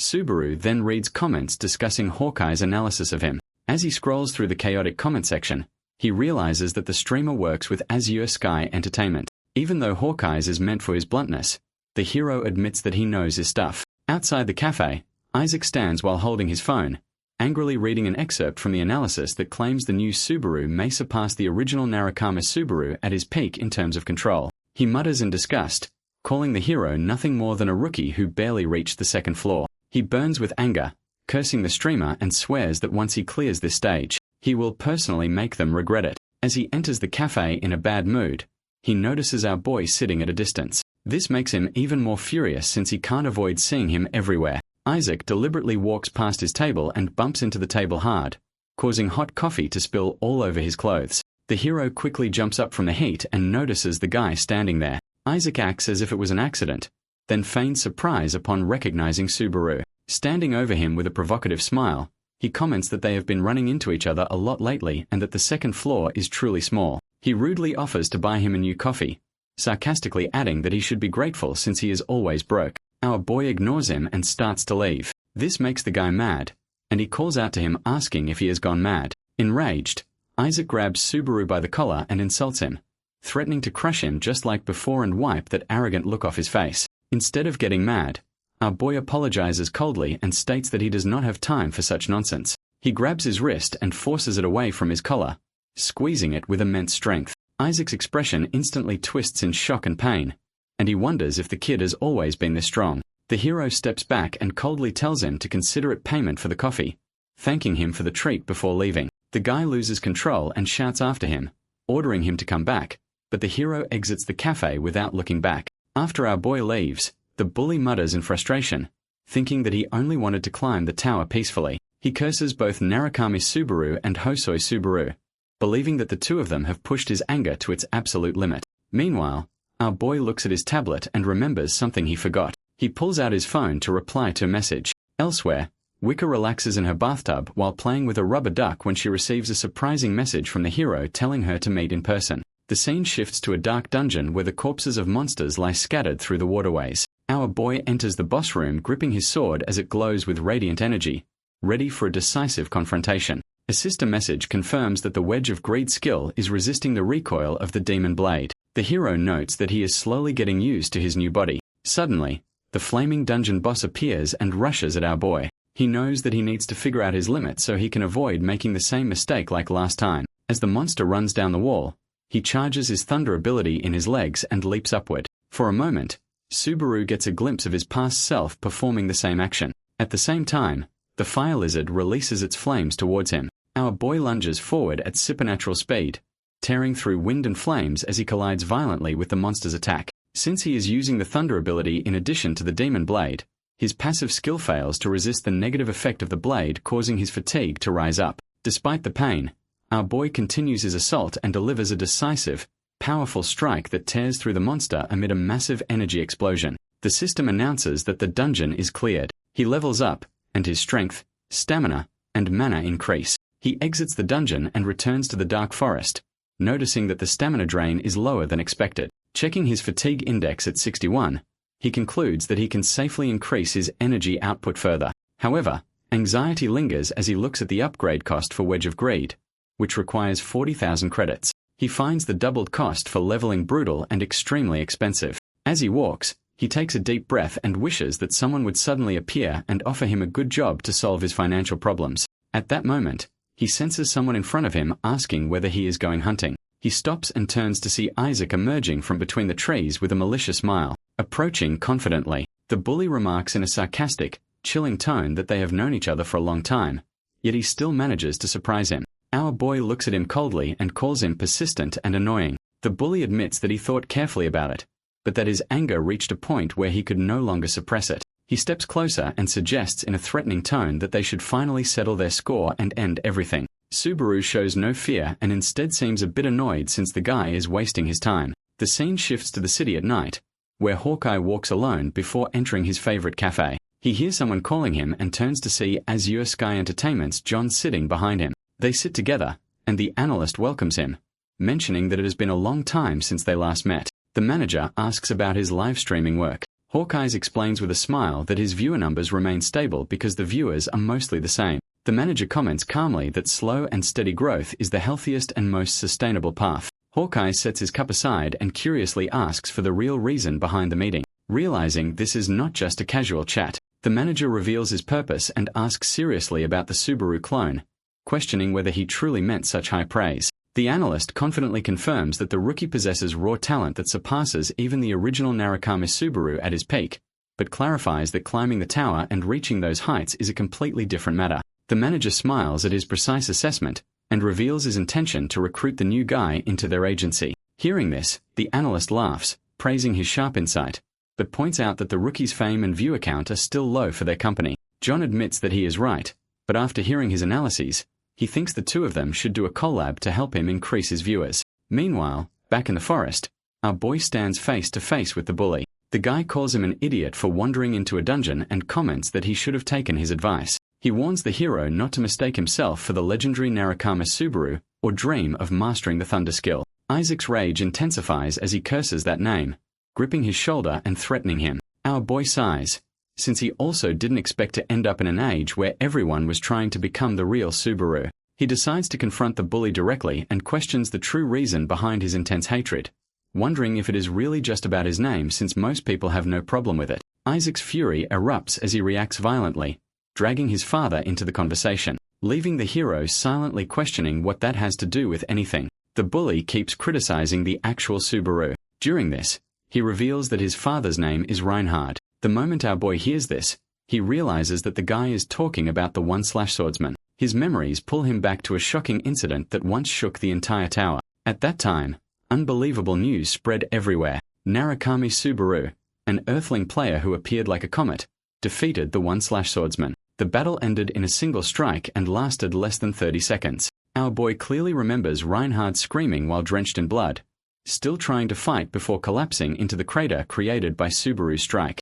The scene snaps back to reality. Isaac is now shouting like a madman and warning the hero not to take that name lightly. At last, the hero understands that Isaac's hatred is not personal, but comes from resentment toward his father's shattered title. He gives him a sharp, angry look and scolds him, questioning whether he has any idea how much suffering Hosoi endured because of this petty grudge. Hearing this, the guy explodes with rage and orders the hero to stay quiet. Flames begin glowing around his body as he prepares to attack. He releases his fiery power and declares that there is no need for further talk, ordering our boy to die quickly. As the flames rise, the bully hysterically admits that he hates Narukami Subaru so much it makes him sick. He blames him for turning guild leaders arrogant as well. With a demonic smile amid the fire, Isaac announces that those arrogant people are now rotting in hell and that this is their just punishment. He launches a massive fireball toward the hero, claiming that gaining that name was the end of his luck. A huge explosion follows, filling the area with fire and smoke. The bully covers his face and pretends to feel regret, sarcastically lamenting that he failed to control his power and killed his friend in such a horrible way. As he looks at his burning hand, he coldly decides that his next target will be the masked streamer. Suddenly, a voice speaks from within the flames, questioning which masked person he is referring to. Isaac looks ahead in shock to witness our boy coming out of the flames wearing that same mask. His eyes widen in disbelief and he mutters that it is impossible. Panic sets in as he wonders how the hero managed to withstand his flames without a single injury. Without warning, our boy rushes forward and lands a devastating punch on his chest. He then slams him into the ground, drawing another scream. The bully staggers while vomiting blood, unable to understand how someone he thought was weak can deal such severe internal damage. Subaru stands over him and asks him a simple question about who is truly standing before him. He removes his mask and asks him to decide whether he is the bullied Hosoi Subaru, the masked streamer Narukami Subaru, or the blue-eyed Narukami Subaru himself. The guy refuses to believe it and thinks that he is claiming to be the streamer. Regaining his balance, he stands up and mocks the thunder skill, claiming it is nothing special if someone like him can learn it. Forming fiery claws, he arrogantly asks if the hero truly believes he can win at this level, boasting that mastering this skill proves he has surpassed even the original Narukami Subaru. Isaac charges with a sweeping fiery attack, screaming his superiority. However, the hero moves at lightning speed and instantly slices off his arm with a single sword strike. The attack freezes the bully in place as our boy calmly tells him that his answer was wrong. This causes him to tremble in fear as he realizes that the man in front of him is actually the real Subaru. However, the realization comes a bit too late as our boy quickly slashes him in half. Isaac staggers on his feet with blood spraying from his body. As he falls down, the hero simply puts his mask back on and comments that he should think of this as payment for borrowing his friend's body. The scene shifts to a quiet cafe where everyone is staring at the hero for wearing that mask. Meanwhile, our boy thinks about his strategy as a streamer, deciding not to show his face to the viewers. Moments later, Wicca approaches him and apologizes nervously for being late. Her cheeks turn red as she introduces herself and explains that she is the person he contacted. The hero shakes her hand and introduces himself by his streamer name. After taking a closer look, the girl realizes that this guy looks exactly like the actual Subaru. The hero interrupts her thoughts by loudly asking if something is wrong, startling her. She remembers her boss's strict warning to leave a good first impression and earn the client's trust, and realizes with despair that she has already messed up. Our boy then asks if she was a fan of the old Narukami Subaru. She instantly responds with unfiltered excitement, admitting she is an extremely passionate fan. Subaru tries to calm her down and explains that he is not the original, but the girl admits that she is also a fan of his. She starts yapping and explains that she has followed him since his viewer count was 0. The hero is stunned by how accurately she remembers every detail,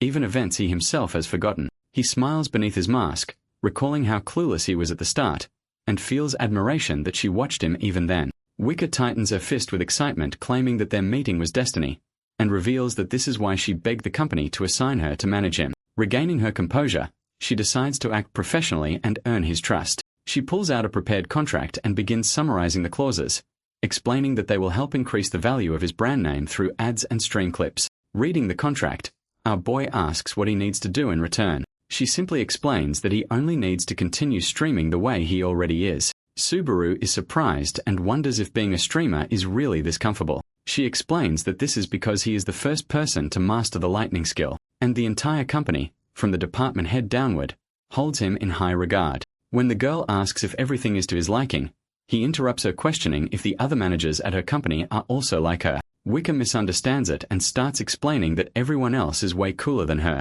Meanwhile, our boy wonders if the average level for players has gone up so much that someone like her has to work as a manager. He realizes that he'll face much stronger players from now on and decides to pick up the pace. Seeing him lost in thought, the girl starts to worry that he might actually reject the contract. However, the hero offers her a handshake and mentions that she seems like someone he can trust. The girl almost starts crying in excitement as she finally shakes his hand. Later, Subaru starts a livestream and the viewer count instantly rises to 700. Our boy notices the unusually high number of viewers and quickly realizes that this sudden influx is the result of Wicca's advertising and pre-promotion. Without wasting time, he shifts into a serious mindset and continues forward. It's finally time for him to attempt the 6th stage called Legend. The atmosphere immediately shifts into something dark, rainy, and oppressive. We see several knights gathered at the meeting table where the commander asks them about the hero. They inform him that he is still unconscious, with some even doubting that he can be trusted since he is an outsider.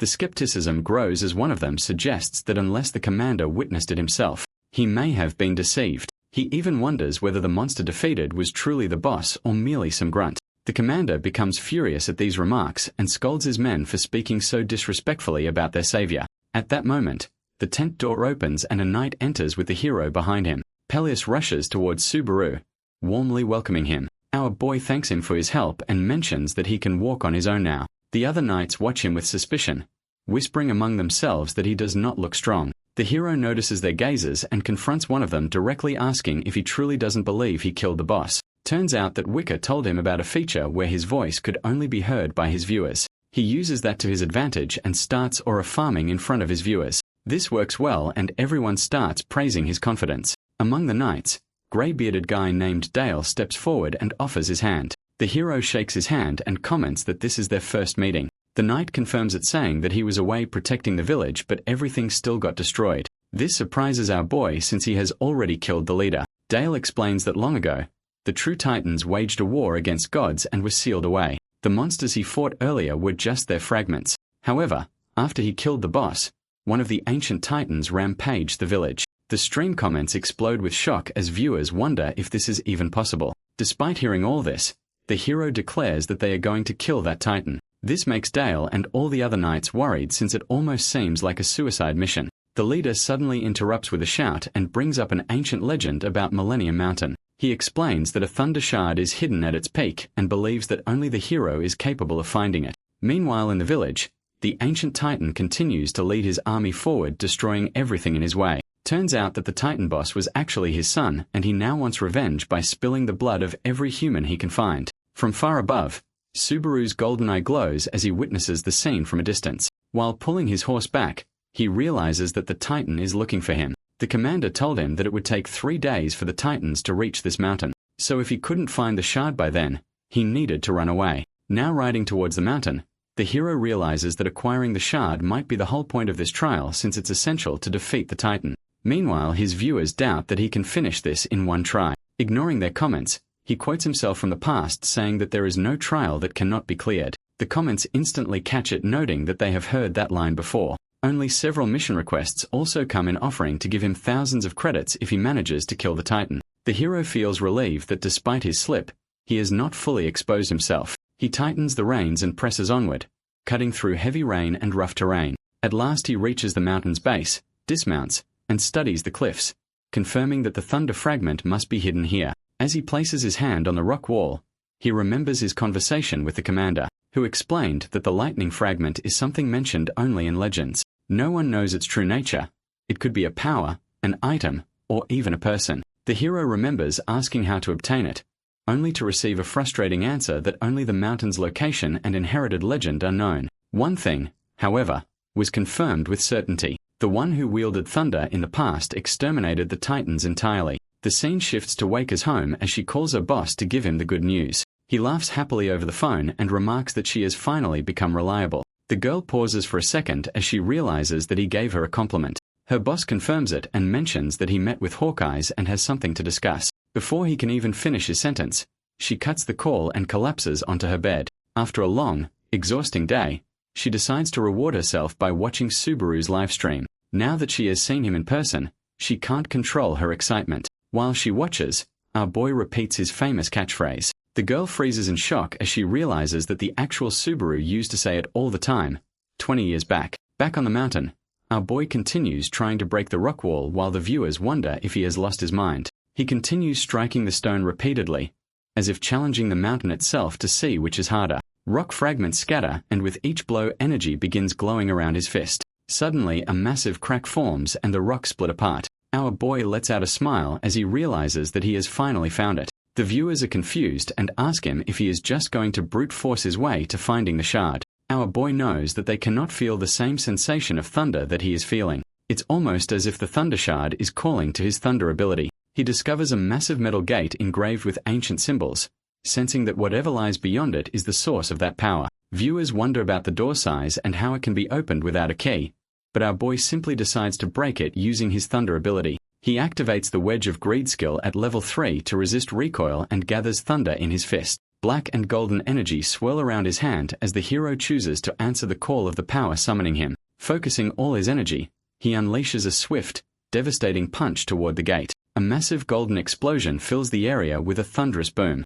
The giant doors burst open, revealing a long, dark corridor beyond. As our boy walks in, a system notification informs him that he has entered the pathway of thunder. Moments later, the door closes behind him and another system notification mentions that he cannot leave until he clears the stage. Meanwhile, all the knights gather around the table discussing their strategy. The guy with the white beard wonders whether the hero can truly obtain the Thunder Shard. The commander remains completely confident as he drinks calmly and states that Subaru will definitely succeed. He insists that this stranger has already proven his strength and that there is no reason to doubt him. Suddenly, a terrified knight interrupts, shouting that it does not matter whether he gains the shard or not, because they will die either way. The knight stands trembling with sweat pouring down his face, screaming that the commander does not understand the magnitude of the horror they are facing. The commander tries to steady everyone, reminding them that even if the enemy is overwhelming, surrendering and waiting for death is not an option. He insists that they must trust the young hero who is risking his life for their sake without asking for anything in return.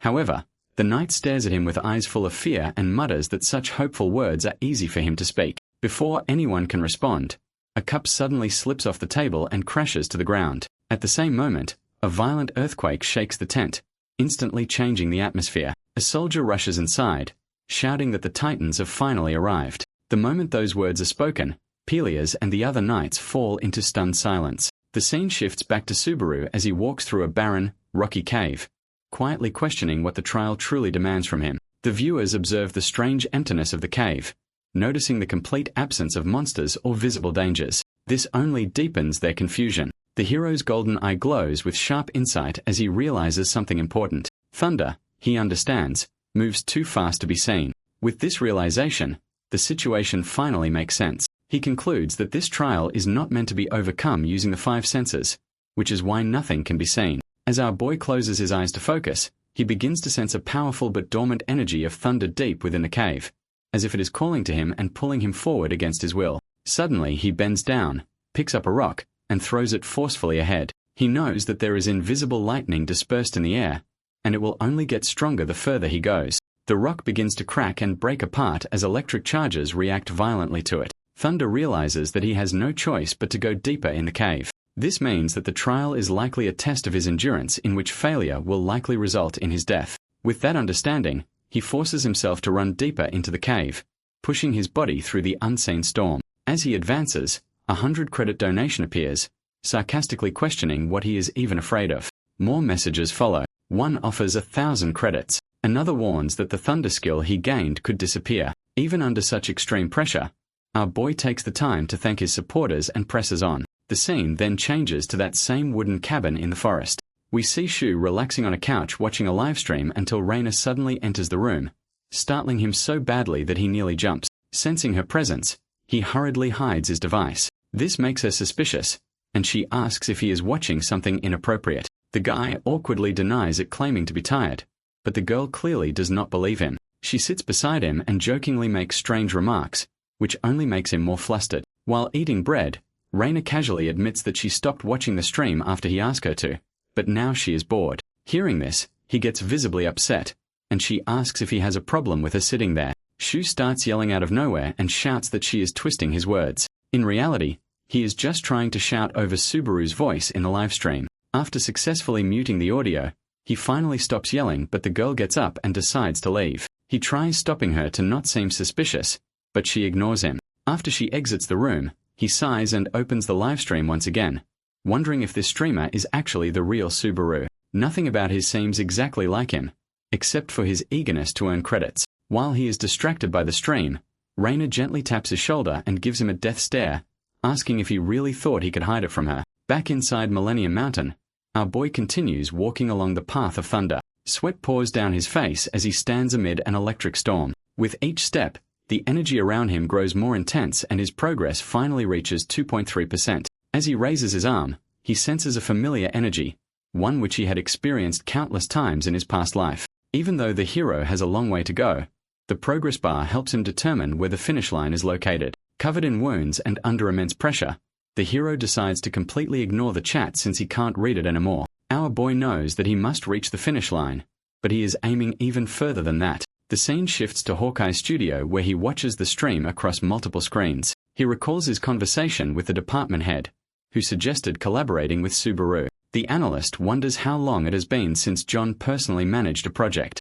During their conversation, his boss told him that it's not entirely in their hands to make someone famous. It depends on the streamer and the kind of players that are popular in the scene. This new Subaru clone felt less like a guy chatting with his fans and more like a seasoned player's vlog. Instead of asking Hawkeyes to help the new streamer, his boss mentioned that collaborating with him might even turn him into a star. Right now, he was like a comet, and the analyst could use his momentum to rise up. While sitting in his chair, Hawkeyes thinks to himself that he started streaming because he wasn't confident in climbing the tower. However, what he wanted more than ever was to become a star. Now with the hero emerging like a comet, that dream seems a lot more plausible. Finally coming back to reality, the guy realizes that he is distracted in middle of his work. His focus shifts back to the livestream, and he is stunned to witness our boy walking straight into the thunderstorm. Despite his entire body literally burning from the thunder, he continues walking ahead. Each step takes a lot more effort now, and his entire body seems heavier. He realizes that as he goes deeper,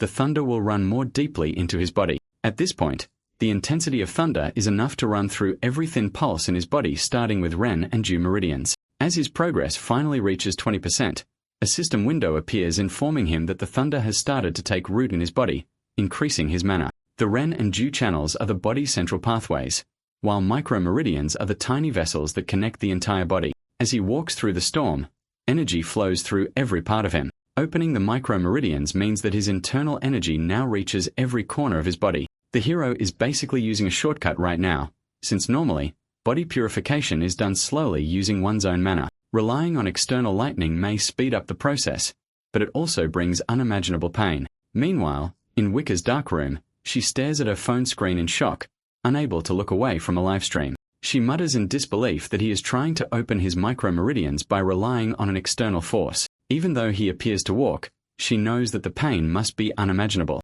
Most people would not even stay conscious and would faint repeatedly from the intensity. Even if one cannot sustain any real injury during these trials, the pain is still real. Biting her lip in anxiety and confusion, she wonders what is driving him to push himself to such extreme torment. The scene returns to the hero, as the system indicates that progress in activating the micromeridians has passed 50%. His lightning-wrapped leg continues to move forward slowly and heavily, crushed by pain that tears at his consciousness. He begins to hallucinate and blames himself, muttering that everything that happened was his fault and that he was the one who caused everyone's deaths. This brings him back to that fateful day where he stands before his comrades and confidently declares that there is no test that cannot be cleared. The faces of all his comrades appear before him, standing behind him with confident smiles. He remembers his arrogant words, telling them not to worry and insisting that he would win in the end. Soon, the memory overlaps with painful reality. Subaru bitterly blames himself, convinced that if he had not spoken so recklessly,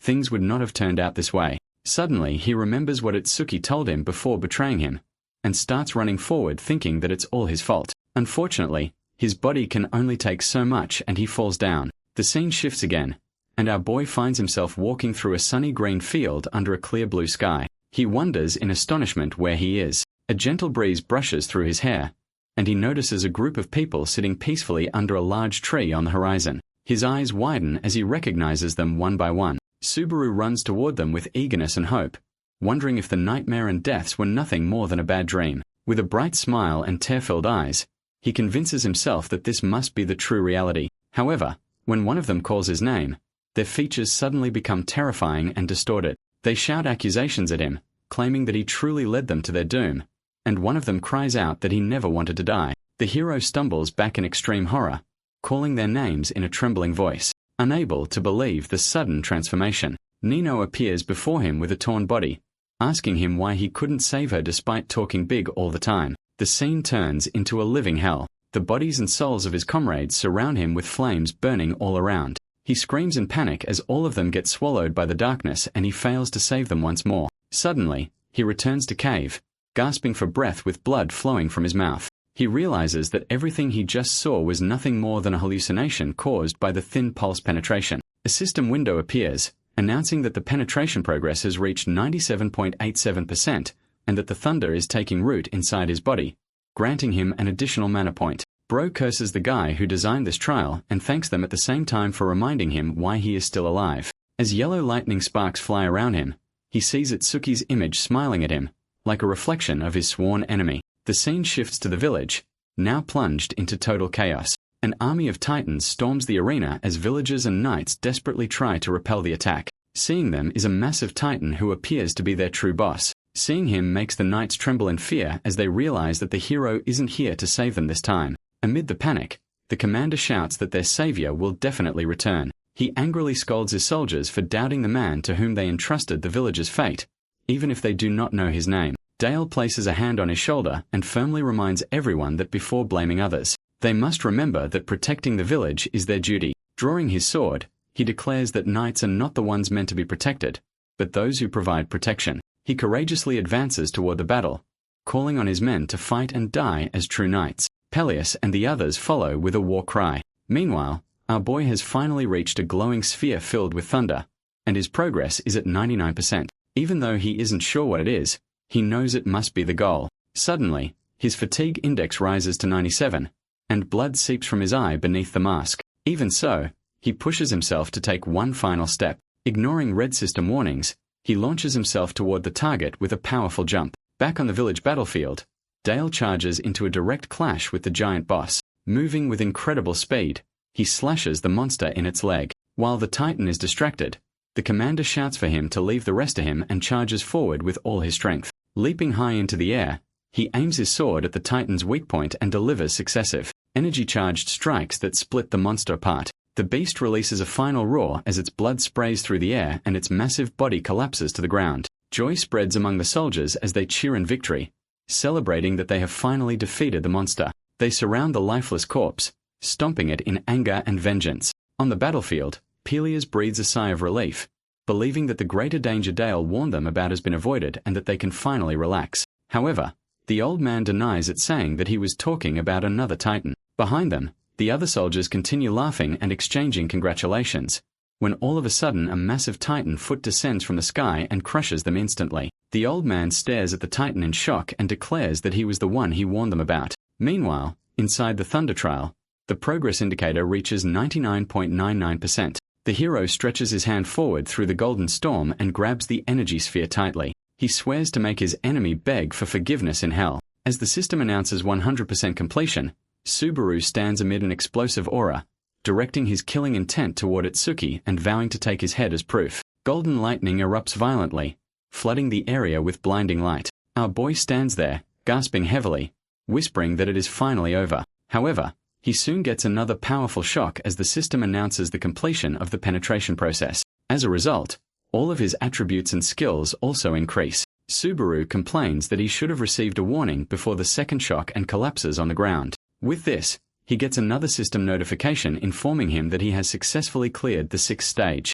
Meanwhile, the department head stares at the monitoring screen with intense focus. Subaru's health indicators plummet at a frightening pace, and the man mutters under his breath that the boy is pushing himself far too hard. No matter how impressive the performance is, he concludes regretfully, this kid is not suited to be a streamer. At the same time, he gets a call from Hawkeyes, who appears a bit too excited by what just happened. The manager tells him to calm down and explain in easier terms. Hearing this, the analyst confidently announces that the hero is going to be a big star both as a player and as a streamer. John mentions that the original Subaru was never a streamer but a player. However, Hawkeyes insists that it is exactly what the viewers want, a version that comes as close as possible to the original legend. In other words, what they are witnessing right now is the birth of the new Subaru, and they can broadcast all of it live. The manager listens in stunned silence as he realizes what it means. Meanwhile, On the livestream, the hero struggles to stand as comments flood the screen expressing shock that he is still alive. The hero grips his head and curses as crushing fatigue weighs down his entire body.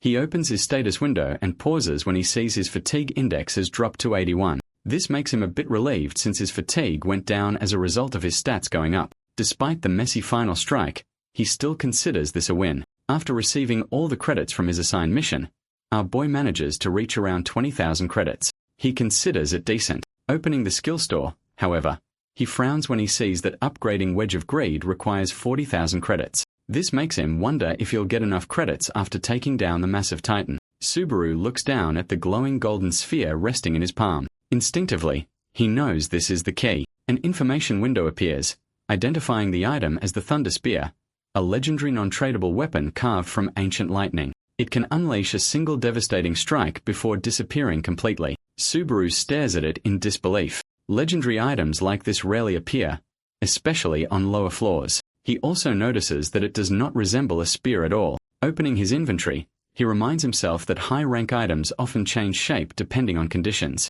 Meanwhile, viewers speculate wildly in the comments about how he knows so much. After finally making his decision, our boy walks toward the cave exit and calmly announces that it is time to bring that thing down. Outside, the commander stares up at the sky in horror as the titan looms over them. The pressure is suffocating, so intense that even Dale groans. As the titan raises its head, a system window appears, revealing its name as Titan King Grog. The fear causes one of the knights to break. Laughing hysterically, he runs straight towards the titan, mocking the ignorance of his comrades, screaming that they have no idea what they are facing. Dropping to his knees, he presses his head into the dirt, begging the titan for mercy and calling it a god. However, the titan considers this insult and prepares to crush him to death. Suddenly, the old man grabs him from behind and shouts at him to snap out of it. He yells for everyone to run as far as they can. However, it's a bit too late for him as the two of them get stomped by the titan before they can even move. Witnessing this, the commander loses all hope since their escape route has been blocked by titans and he can't fight the boss head-on. In his desperation, the commander turns to the boss and shouts that he knows who killed his son. This catches the king's attention and he sits down to ask him who he is. With trembling hands, the commander points in a random direction and lies, claiming that the killer fled to gather power in order to kill him too. He prays the titan will believe him, but the king sees, right thought it. Turning back at him with a furious expression, the king gives him one last chance to reveal the killer's location. Before the giant can act, lightning erupts above the mountain behind them. This catches the attention of both the titan and the commander. While thunder bursts out of the mountain like lava, Pelias wonders if the hero has actually managed to obtain the Thunder Shard. Meanwhile, a system notification appears in front of Subaru announcing the start of the 7th stage. He watches the entire scene from a distance and guesses that it is the final stage since a monster bigger than that can't possibly appear in the 2nd floor. As everyone in the comments urges him to run away, he assures them that it is fine since he only needs to get a single hit. With the Thunder Spear in his hands, he is confident that the Titan King is no match for him. Raising his hand, Subaru activates the Lightning Spear. A massive column of golden light erupts into the sky as energy gathers. Within seconds, his entire body is surrounded by golden light and the charge rate reaches 10%. This also increases his fatigue level to 84. However, the hero doesn't stop and grabs the spear as it charges up to 30%. A system notification appears informing him that his Wedge of Greed skill has failed to resist the secondary effect of this weapon. Our boy already expected this since the skill is still low-leveled. After charging the weapon to 50%, his fatigue almost reaches 90. Still, Subaru knows that he has to push through the pain and reach 100%. His stream chat starts joking that he might have a fetish for pain. With such a huge amount of thunder gathering around him, the Titan King finally takes notice and realizes that he is the one who killed his son. As he starts walking in the hero's direction, the commander shouts at him to stop, but it's no use. Soon his focus shifts to the other titans who have also started moving and killing villagers on their way. Meanwhile, the Titan King stares at the mountain from a distance, reflecting that his son must have suffered a painful death. All of a sudden he starts running like Usain Bolt and screams that he will return all that pain to the hero. The Titan King continues to crush everything in its path, tearing through trees and rocks as it charges straight toward our boy. From above, the hero watches him rapidly closing the distance. At the same time, the Lightning Spear's preparation rate rises to 88.5%. Subaru quickly evaluates the situation and realizes that his chances of success are barely 50% since it will either hit or miss. Whatever happens, he needs to keep his eyes on target. At that instant, His memory overlaps with the image of a former comrade who once gave him the same advice with absolute seriousness. The guy told him to forget about everything related to throwing and simply hit his target based on pure instincts. Putting his hand on his shoulder, he added that the hero was not like other spearmen because he was the legendary Narukami Subaru. Back in the present, our boy holds the Thunder Spear as its activation rate reaches 95% and wonders what he should do now. Then, he remembers something else his comrade once said. This weapon is not meant to be thrown like a normal spear. Instead of simply throwing it, he should detonate it and unleash its energy. From down below, the Titan King rushes toward him at insane speed. Releasing him, his viewers start to spam his comments telling him to throw the spear. The hero, however, stays calm with his eyes on the target. Finally, the preparation reaches 100% and the system announces that the weapon is fully ready. Subaru realizes he has only one chance. He must end it all in a single, flawless strike. As the Titan draws close and opens its jaws to devour him, the hero finally releases the spear, which transforms into a massive beam of golden lightning. The beam pierces straight through the giant's head with overwhelming destructive force. A colossal explosion follows, shaking the surroundings as sparks and raw energy scatter in every direction. In its final moments, the Titan's eyes widen in shock and it mutters its son's name. As dust and smoke fill the air, our boy walks out unharmed. Viewers are left stunned, barely able to believe that he actually landed the hit. System messages appear, declaring the defeat of the Titan King and confirming the successful completion of the 7th stage. This levels him up and increases a bunch of his stats. He also acquires the Thunder's Heart and receives 5,000 achievement points.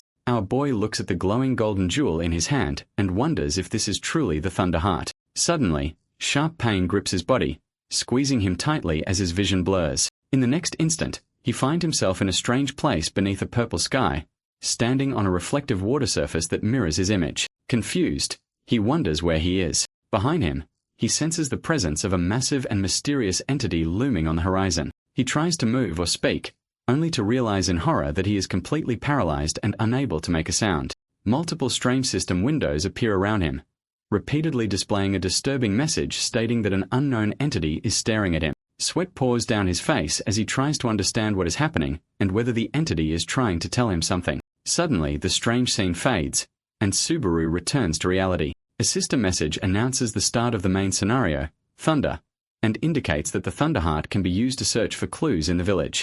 Meanwhile, viewers wonder why he is sitting completely motionless. When the hero finally comes back to his senses, he realizes that what he saw was not a cut scene. Standing up, he apologizes to his audience for passing out once more, while they mock him for how often this seems to happen. Afterwards, he claims his rewards, putting him at 40,000 credits, and decides to end the stream because he is too tired. The scene shifts to a calmer atmosphere inside a luxurious restaurant where Subaru sits with Wicca. She congratulates him on his incredible performance, and he asks whether ending the stream so abruptly was really acceptable. The girl assures him that it was perfect and mentions that he peaked at over 3,000 viewers in his stream. She further adds that it's extremely impressive for a rookie to bring in numbers like that. Moreover, the timing of him ending his stream was also perfect. The hero asks her if it builds suspense like they do in dramas. He reveals his strategy, explaining that he plans to inspect the rewards and prizes together with viewers in the next stream to capture a genuine, spontaneous reaction rather than something artificial.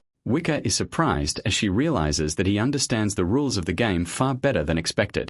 With a sly smile, she places her hand on the table and announces that she brought him a gift. Our boy is surprised and asks what kind of gift it is. Leaning a bit further, she comments that it is something he cannot possibly refuse. The girl then asks him to search for a streamer named Hawkeyes. Although the hero already knows the name, he searches anyway. The analyst is still live, speaking to an audience of 9,000 viewers. Our boy watches as the guy tells his audience that they will be reacting to content related to the new Narukami Subaru. The analyst begins breaking down his trial step by step in detail. As evening falls, our boy continues watching the analysis stream. Hawkeyes mentions that the streamer endured immense pain during the trial, meaning he took on an additional hidden trial alongside the exam itself. Wicca, still waiting nearby, turns red with embarrassment. As the analyst's stream comes to an end, he concludes everything with a single statement that shocks everyone. He declares that the new Subaru is, in fact, Narukami Subaru himself and that no further explanation is needed.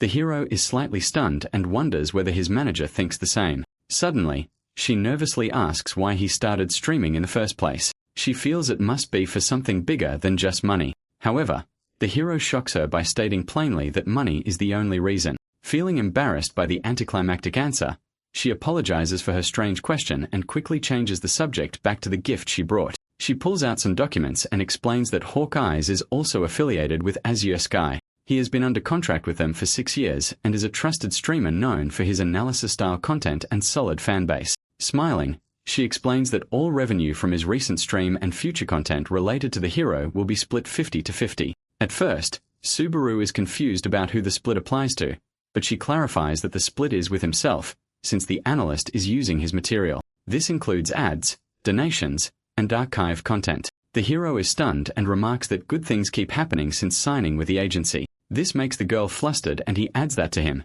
This feels like an unexpected bonus. The girl then asks if he would like to do a collaboration stream with Hawkeye's as a small gesture. Later, when the hero goes back to his room, reflects on his meeting with the manager, and thinks that he shouldn't have worn the mask. He also regrets coming off as materialistic by saying that he only streams for money. While looking at himself in the mirror, he realizes that the more connections he makes, the less he can hide his true identity. Setting those thoughts aside, he opens the system window and upgrades his skill, Wedge of Greed, to level 4. The skill's rank increases, but the next level requires 80,000 credits. Subaru has only 120 credits left. He knows money must remain his top priority if he wants further upgrades. The collaboration with Hawkeye's is scheduled for the day after tomorrow, and he hopes to earn a decent amount by then. This might also allow him to get in contact with his comrades. The scene shifts again, this time to Wicca's room. Her face is flushed red as she imagines Subaru becoming even more attractive. She keeps replaying their conversation in her mind,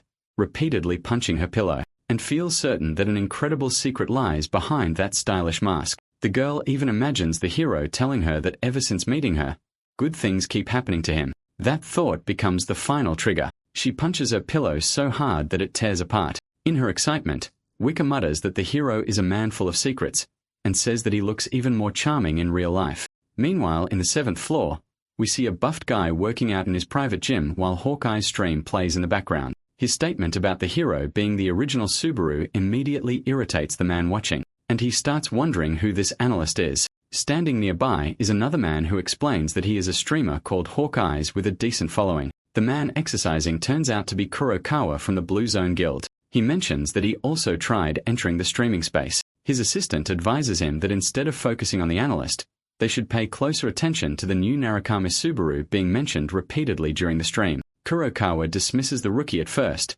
calling him a fraud who supposedly learned thunder, assuming it is nothing more than a rumor. However, the moment he actually watches the stream, cold sweat breaks out. He realizes that this new Subaru is genuinely impressive. He recalls something once said by Sako from the Blue Eyes Guild, who told him that proper throwing requires never taking one's eyes off the target. The assistant finds it strange that he remembers such casual remarks, but Kurokawa explains that he studied everything about the Blue Eyes Guild intensely. Not just Subaru, but every single member of that guild was top tier, which makes him question how they all died at the same time. The scene returns to the television, where Hawkeye's repeats his ending remarks. This annoys the guy, and he asks how the analyst can talk about the legend as if they're friends. His assistant tells him that for streamers, good content is all that matters, so they don't care about anything else. Hearing this, the guy turns off the TV and asks the assistant why he showed him all this. The assistant replies that it was actually Guild Master Itsuki who had instructed him to play that.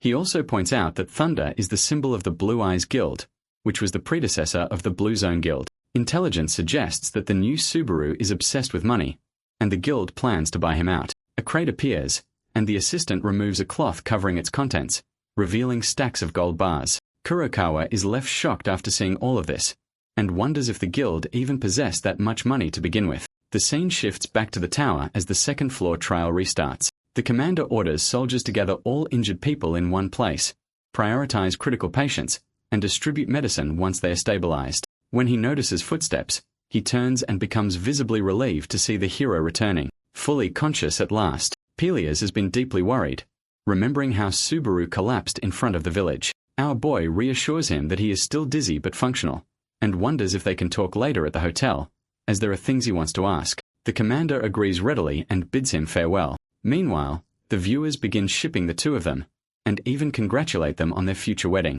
Later, the hero sits on his bed again, and decides to check his rewards. He takes out the Heart of Thunder that grants 30% thunder resistance, 20% thunder attack power, and an added fire resistance effect. Upon seeing it, he realizes how absurdly perfect the stats are for a thunder user. A knock sounds at the door, and the hero knows it is his friendly warrior neighbor. The commander enters with fruit, checking whether he has rested well. The chat immediately starts teasing again. A while later, the two sit at a table together. Subaru confirms the legend of thunder, surprising the commander, who never expected to see such power with his own eyes. Our boy then reveals the Heart of Thunder, and Pelia's shocked reaction makes it obvious he recognizes it, though he quickly denies knowing anything for certain, claiming he has only heard vague legends. The hero feels disappointed at first, but the commander explains that two major legends exist. One says thunder was used to wipe out the Titans, much like he just did. The second claims that gods and Titans once fought over thunder itself,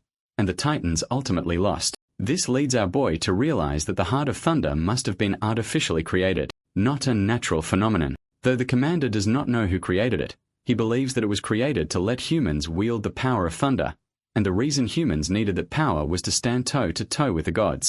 With this realization, a system notification appears, announcing that Subaru has completed all chapters of The Forgotten Human and cleared the Thunder Trial. His Thunder skill gains 17,050 points and upgrades directly to level 3. Without warning, our boy is transported to the third floor. The commander can only stare in shock as the hero vanishes in front of him. The third floor, known as the Orton ARL, materializes as the hero appears directly on the teleportation pedestal. Viewers are stunned by how quickly he cleared the second floor. Noticing him, the players on third floor assume he is merely a cosplayer copying Narukami Subaru, wondering when the trend will die out. At the same time, one of his viewers gives him 1,000 credits to celebrate his arrival on floor 3 and questions how he feels. Reading the message triggers a trance-like state in the hero. Memories surface from his past when he first met Reina, who was blushing nervously after being separated from her party. She asked him if he saw someone about as tall as him. After thinking for a bit, the hero told her that he had seen someone like that, pointed forward saying that he went that way.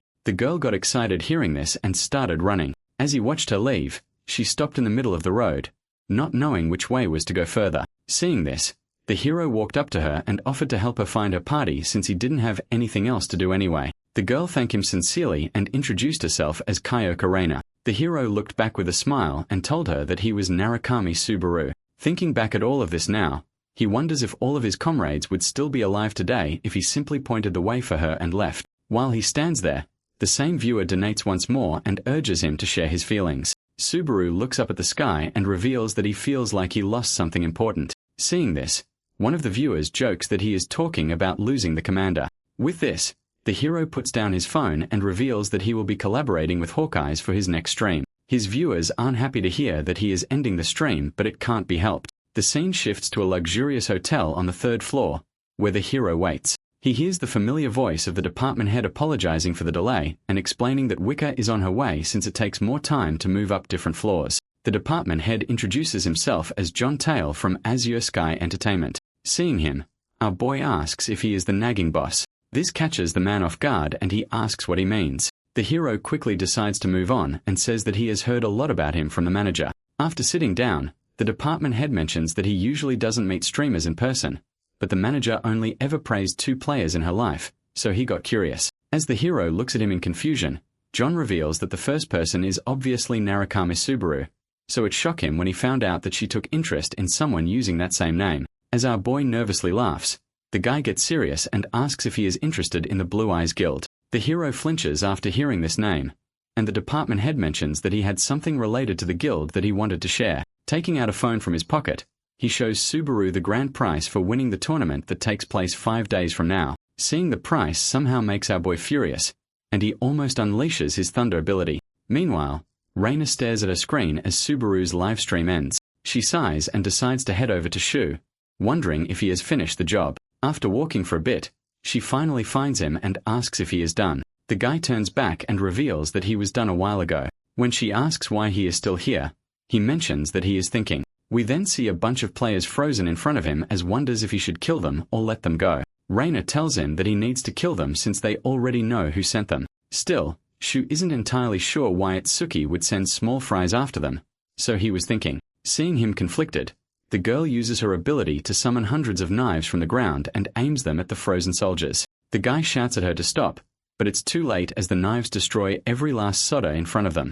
She looks at him and explains that they couldn't let anyone leave as they would reveal their location. Realizing that she is right, he apologizes and takes out his phone to show her something. When she looks at her screen, she can't believe her own eyes. It makes her shake in anger since the picture she is seeing is of Toshia's shoes. Apparently, they are being presented as a prize for winning the tournament. The white-haired guy thinks it's a bait to lure them out since Itsuki might have figured out that they were still alive. Still, he knows they can't ignore something like this and declares that they need to get it back. Reina realizes what he is trying to say and agrees to be the one to carry out this mission since she is good at hiding. Before she leaves, he grabs her arm and tells her not to charge in blindly. He suggests stealing the item once it's being handed out to the winner since it's the perfect opportunity. Meanwhile, back at the hotel, the department head proudly shows the item to our boy, explaining that it was listed as the prize by Blue Zone. When he asks Subaru if he is interested, he agrees instantly. Underneath his mask, he is almost burning from anger. The department head is surprised that he convinced him this easily, and mentions that the whole thing wouldn't have worked without him. Turns out, they are trying to create a storyline in this tournament around his Subaru character, as he will go around trying to collect the relics of his past comrades. This almost causes our boy to lose his composure and he starts shaking. Noticing this, the department head asks if anything is wrong, but the hero simply agrees with his plan and gets up to leave. As he walks out, the guy tells him that they'll cheer for him behind the screen. However, Subaru is burning inside, thinking to himself that he will never give that item back to them even if it means fighting till death. Back in his own room, our boy lies down and begins thinking about the structure of the upcoming tournament. He hopes it will involve individual matches as those would allow him to move more efficiently, but he knows he cannot afford to be picky. What matters above all else is securing the relic as quickly as possible. His thoughts are interrupted by a knock at the door. Wicca has come to see him. As he gets up, he briefly wonders whether he should put his mask back on, ultimately deciding to wear it. When he opens the door, she is visibly startled to see that the hero is masked even in his own room, briefly wondering if he ever removes it at all. Our boy casually invites her inside, completely unfazed. The girl, on the other hand, blushes furiously, unsure whether he truly expects her to enter. To the hero, the situation feels entirely normal. He even suggests that they could talk in the hallway if she prefers. Flustered by her own awkwardness, Wicca quickly steps inside. Once in the room, she sits nervously on a stool, noticing how simple his room is. At the same time, she notices him staring at her. From the hero's perspective, he is trying to analyze her manner. The depth and quality of it make him realize that she is far from an ordinary manager. Growing self-conscious, the girl wonders if something is wrong. The hero bluntly points out she hasn't explained anything about the tournament so far. Gathering herself, she takes out a document and hands it to him, explaining that it's a battle royale. All participants will fight for a single prize, with the event eventually narrowing down to a final solo confrontation. The tournament will take place on a simulated trial field, open exclusively to third-floor players. The entry fee is 3,000 credits, and there are no restrictions on ranking. She sends him data from past battle royals so he can review examples and better understand the format. As the hero scrolls through the tablet, he is shocked to discover that every reference image and video features Narukami Subaru. Feeling awkward, he thanks her for the effort. She smiles and insists that she is simply doing her job, though she blushes again, briefly wondering if the chief has already told him. Sensing her reaction, he grows curious, and she informs him that a message has arrived from Blue Zone. The name alone ignites Subaru's anger, and Itsuki's face flashes through his mind. He clenches his fists as Wicca explains that Blue Zone wants to meet him in person.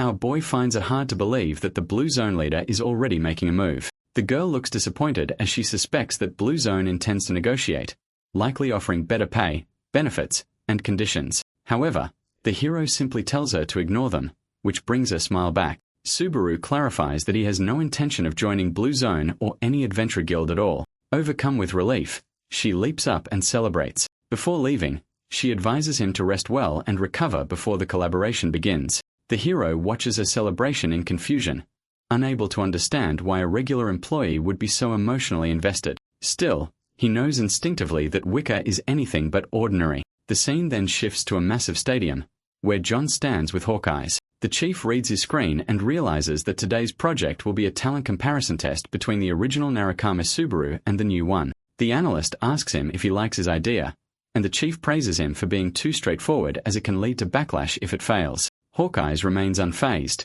insisting that honesty and results are the only way to earn viewers' trust. He is still confident since he has never lost a battle yet. John laughs and reminds him not to get ahead of himself, as everything depends on Subaru. Wicca soon arrives with the hero, waving enthusiastically. The analyst looks at him, realizing that this collaboration is his long-awaited chance to shine, while our boy simply looks around, wondering if they rented this entire arena. The analyst introduces himself and offers a handshake, which the hero accepts politely.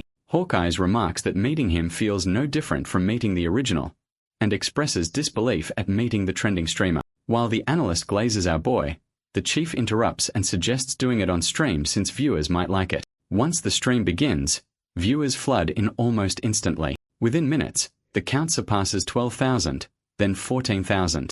Hawkeyes announces that he has brought the most sought-after figure onto the stream. As Subaru greets the audience, the chat explodes with excitement, immediately speculating about his hidden face and teasing him for keeping his identity a mystery. Reading the comments, Hawkeyes reveals that he also hasn't seen his face and asks the hero why he wears that mask. Our boy simply replies that it's nothing serious and starts farming by saying that he is handsome underneath. This only fuels their enthusiasm more, and even impresses Hawkeyes, who is surprised to see him interacting so well with the audience. One of the viewers questions him about his girlfriend, but the hero denies it, which makes Wicca relieved. As they reach 19,000 viewers, the analyst decides it's time to start their main event and commences the trial.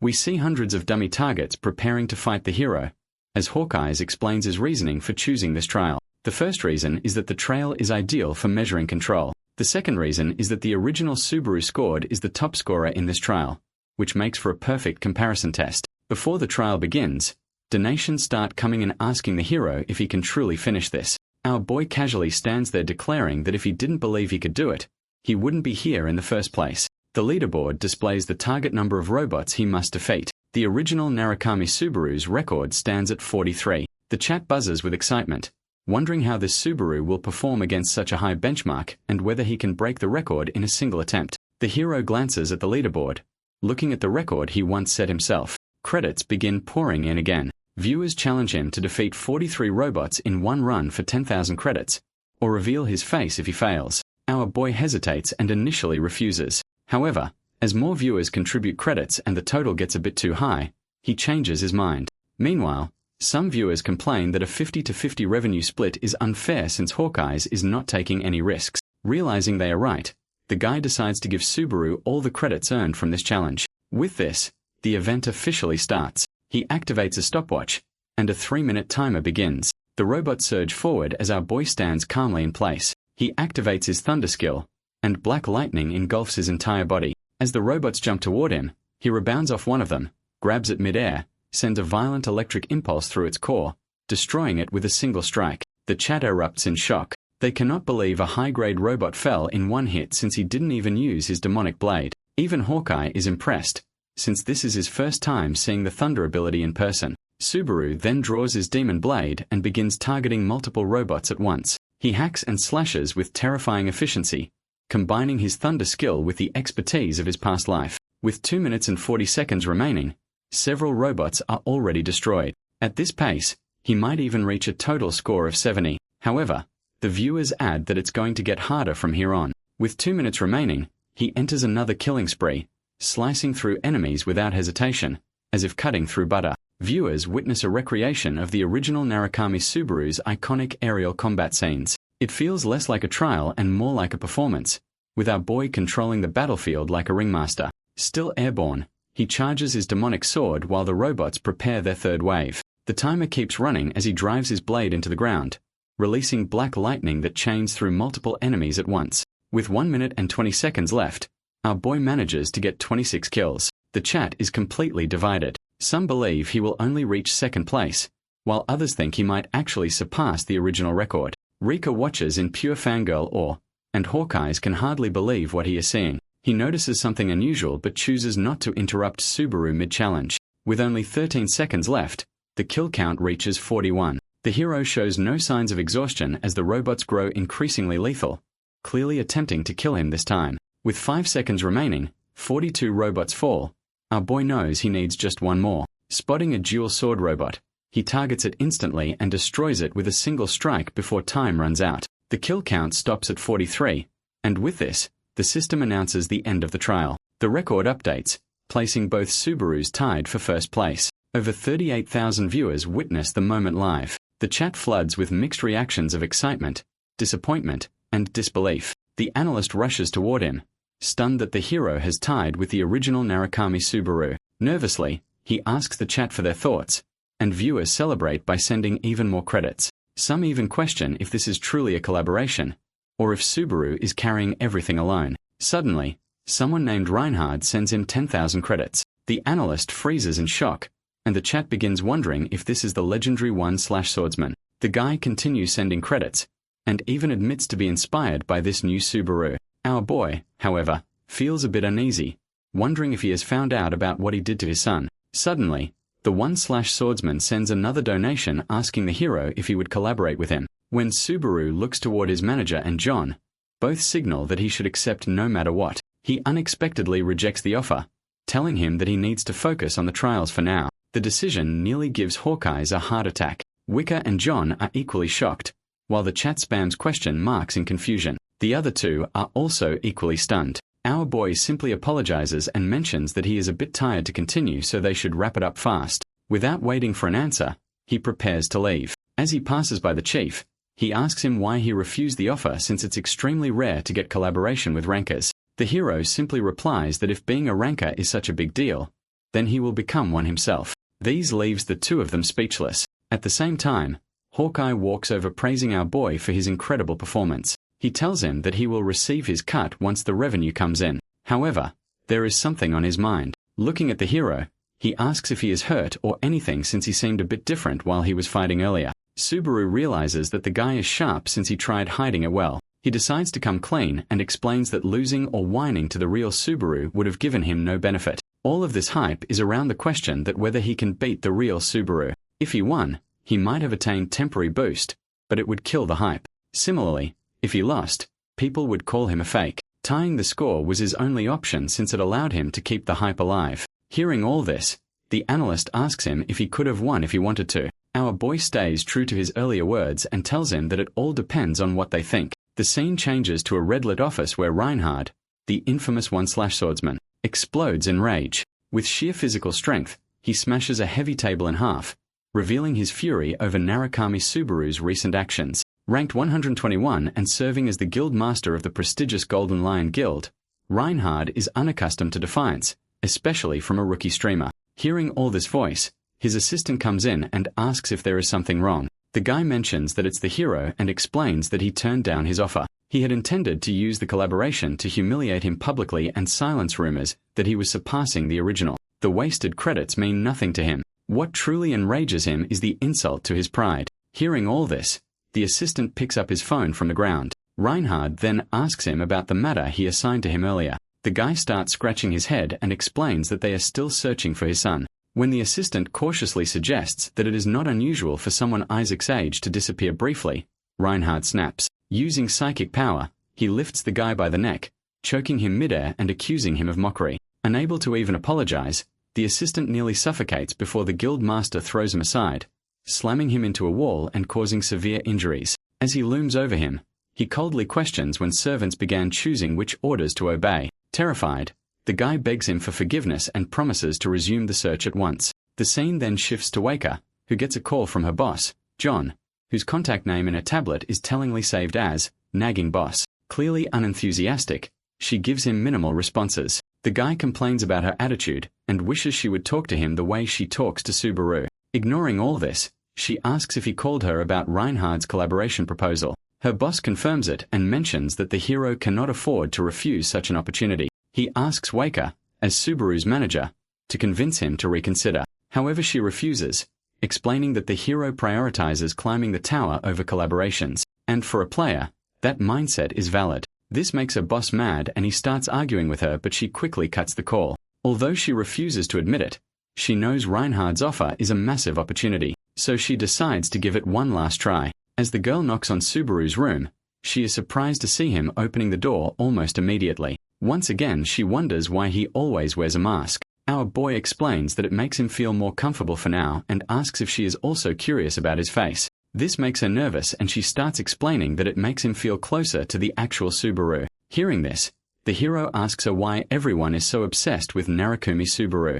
Without wasting a second, she starts listing down all the reasons and explains that despite having poor stats and origins, he became the strongest, and his existence alone gave them hope. She recalls the early days in the tower with monsters everywhere. No food, no money, and no stability. The only way to survive was to climb. Credits earned from climbing allowed people to eventually settle down, making the tower feel like a world they could claim. Back then, the strongest players gave others hope that the tower could be conquered, and among them, standing at the very top was Narukumi Subaru, the first to prove that it was possible. When the hero asks if she also thinks the same, the girl simply smirks and teases him, saying that it's a secret just like his mask. He then invites her inside to talk, but the girl is too flustered, so she simply says goodbye and leaves. In her mind, she doesn't think it would be right to ask him about that collaboration after what she told him. As she leaves, our boy looks at her and reflects on her words about hope. Later he turns on his stream again, and his viewers start donating almost immediately. The hero guesses that it's probably due to his recent collab and prepares to start the third trial. In this trial, he has to choose between two given factions, and his trial will play out depending on this choice. Most people choose the first option, but our boy goes with the second for an unknown reason. This takes him to the Conrad Kingdom mercenary rest area. As soon as he enters, some jackass decides to mess with him, and intentionally bumps into him. Unfortunately for him, the hero barely feels a thing and keeps walking. This does not sit well with the guy, so he calls out to him trying to start a fight. He suddenly grabs him by the collar, confidently announcing that he is a B-rank player. The crowd notices their tense exchange and start cheering for him to hit the newbie. Meanwhile, our boy decides to use him as a test subject for his thunder ability. Before the guy can react, he kicks him in the face using his knee, causing him to fly back. People are stunned and wonder if the E-rank just kicked a B-rank player. This makes them mad, so they decide to gang up on our boy. As expected, all of them get dropped instantly. As the hero stands there alone, another older guy comes up to him impressed by his skills. He offers to shake his hand and introduces himself as an A-rank examiner named Raymond. The guy asks him if he has cleared any jobs, but the hero responds that he is an E-rank, so he can only take on limited jobs. This makes his chat suspicious, and they wonder if he caused this scene just so he could speedrun all the jobs. This turns out that in order to clear this floor, players have to take on jobs and obtain a total of 10,000 achievement points. However, for E-rank mercenaries, a single job only provides 50 achievement points at best. This is too slow for our boy, who doesn't have a second to waste. Hearing all this, the examiner asks him if he is an otherworlder, which is basically another word for player. Still, he refuses to give him special treatment, saying that he has to follow the rules. When our boy insists, the guy asks him why he should give him special jobs, since he will leave eventually. The hero knows he has to give him something extraordinary, so he offers to try something he didn't even do in his past life. He turns to the examiner and promises to conquer the Cave of Thunder for their nation if he gives him what he wants. This makes the guy shocked, since that job is only taken by A-ranks. Subaru already knows this, and explains that the cave is an A-rank dungeon located between both kingdoms. Both nations have fought over this dungeon for decades, since it allows easy access through the mountains, and holds great strategic value. The hero once again offers to clear the dungeon if he grants him A-rank privileges for the job. While the examiner thinks it over, Subaru activates his chat voice and tells them that he will kill the man if he refuses. This makes everyone worried for him, and they try warning him to run. However, the guy agrees to write a recommendation letter for the hero, and unknowingly saves his own life. He informs him that the raid party will leave in 5 days, and walks away to get his letter. Meanwhile, huge missions start coming in from viewers challenging him to take on that dungeon alone. Subaru, however, is more focused on the tournament at floor 3, and wonders if the Blue Zone Guild planned the schedule with this raid in mind. Soon the examiner comes back expressing his doubt that no one can clear it. He reveals that he also went into that cave when he was younger and lost half of his party. Despite all this, our boy is confident since he isn't planning on going with a party. This comes off as another shock to the guy, as the dungeon is meant to be cleared in a party of 20 people. Even though the Kingdom of Conrad doesn't have enough manpower to support him in a raid, the examiner guessed the hero had a party of his own.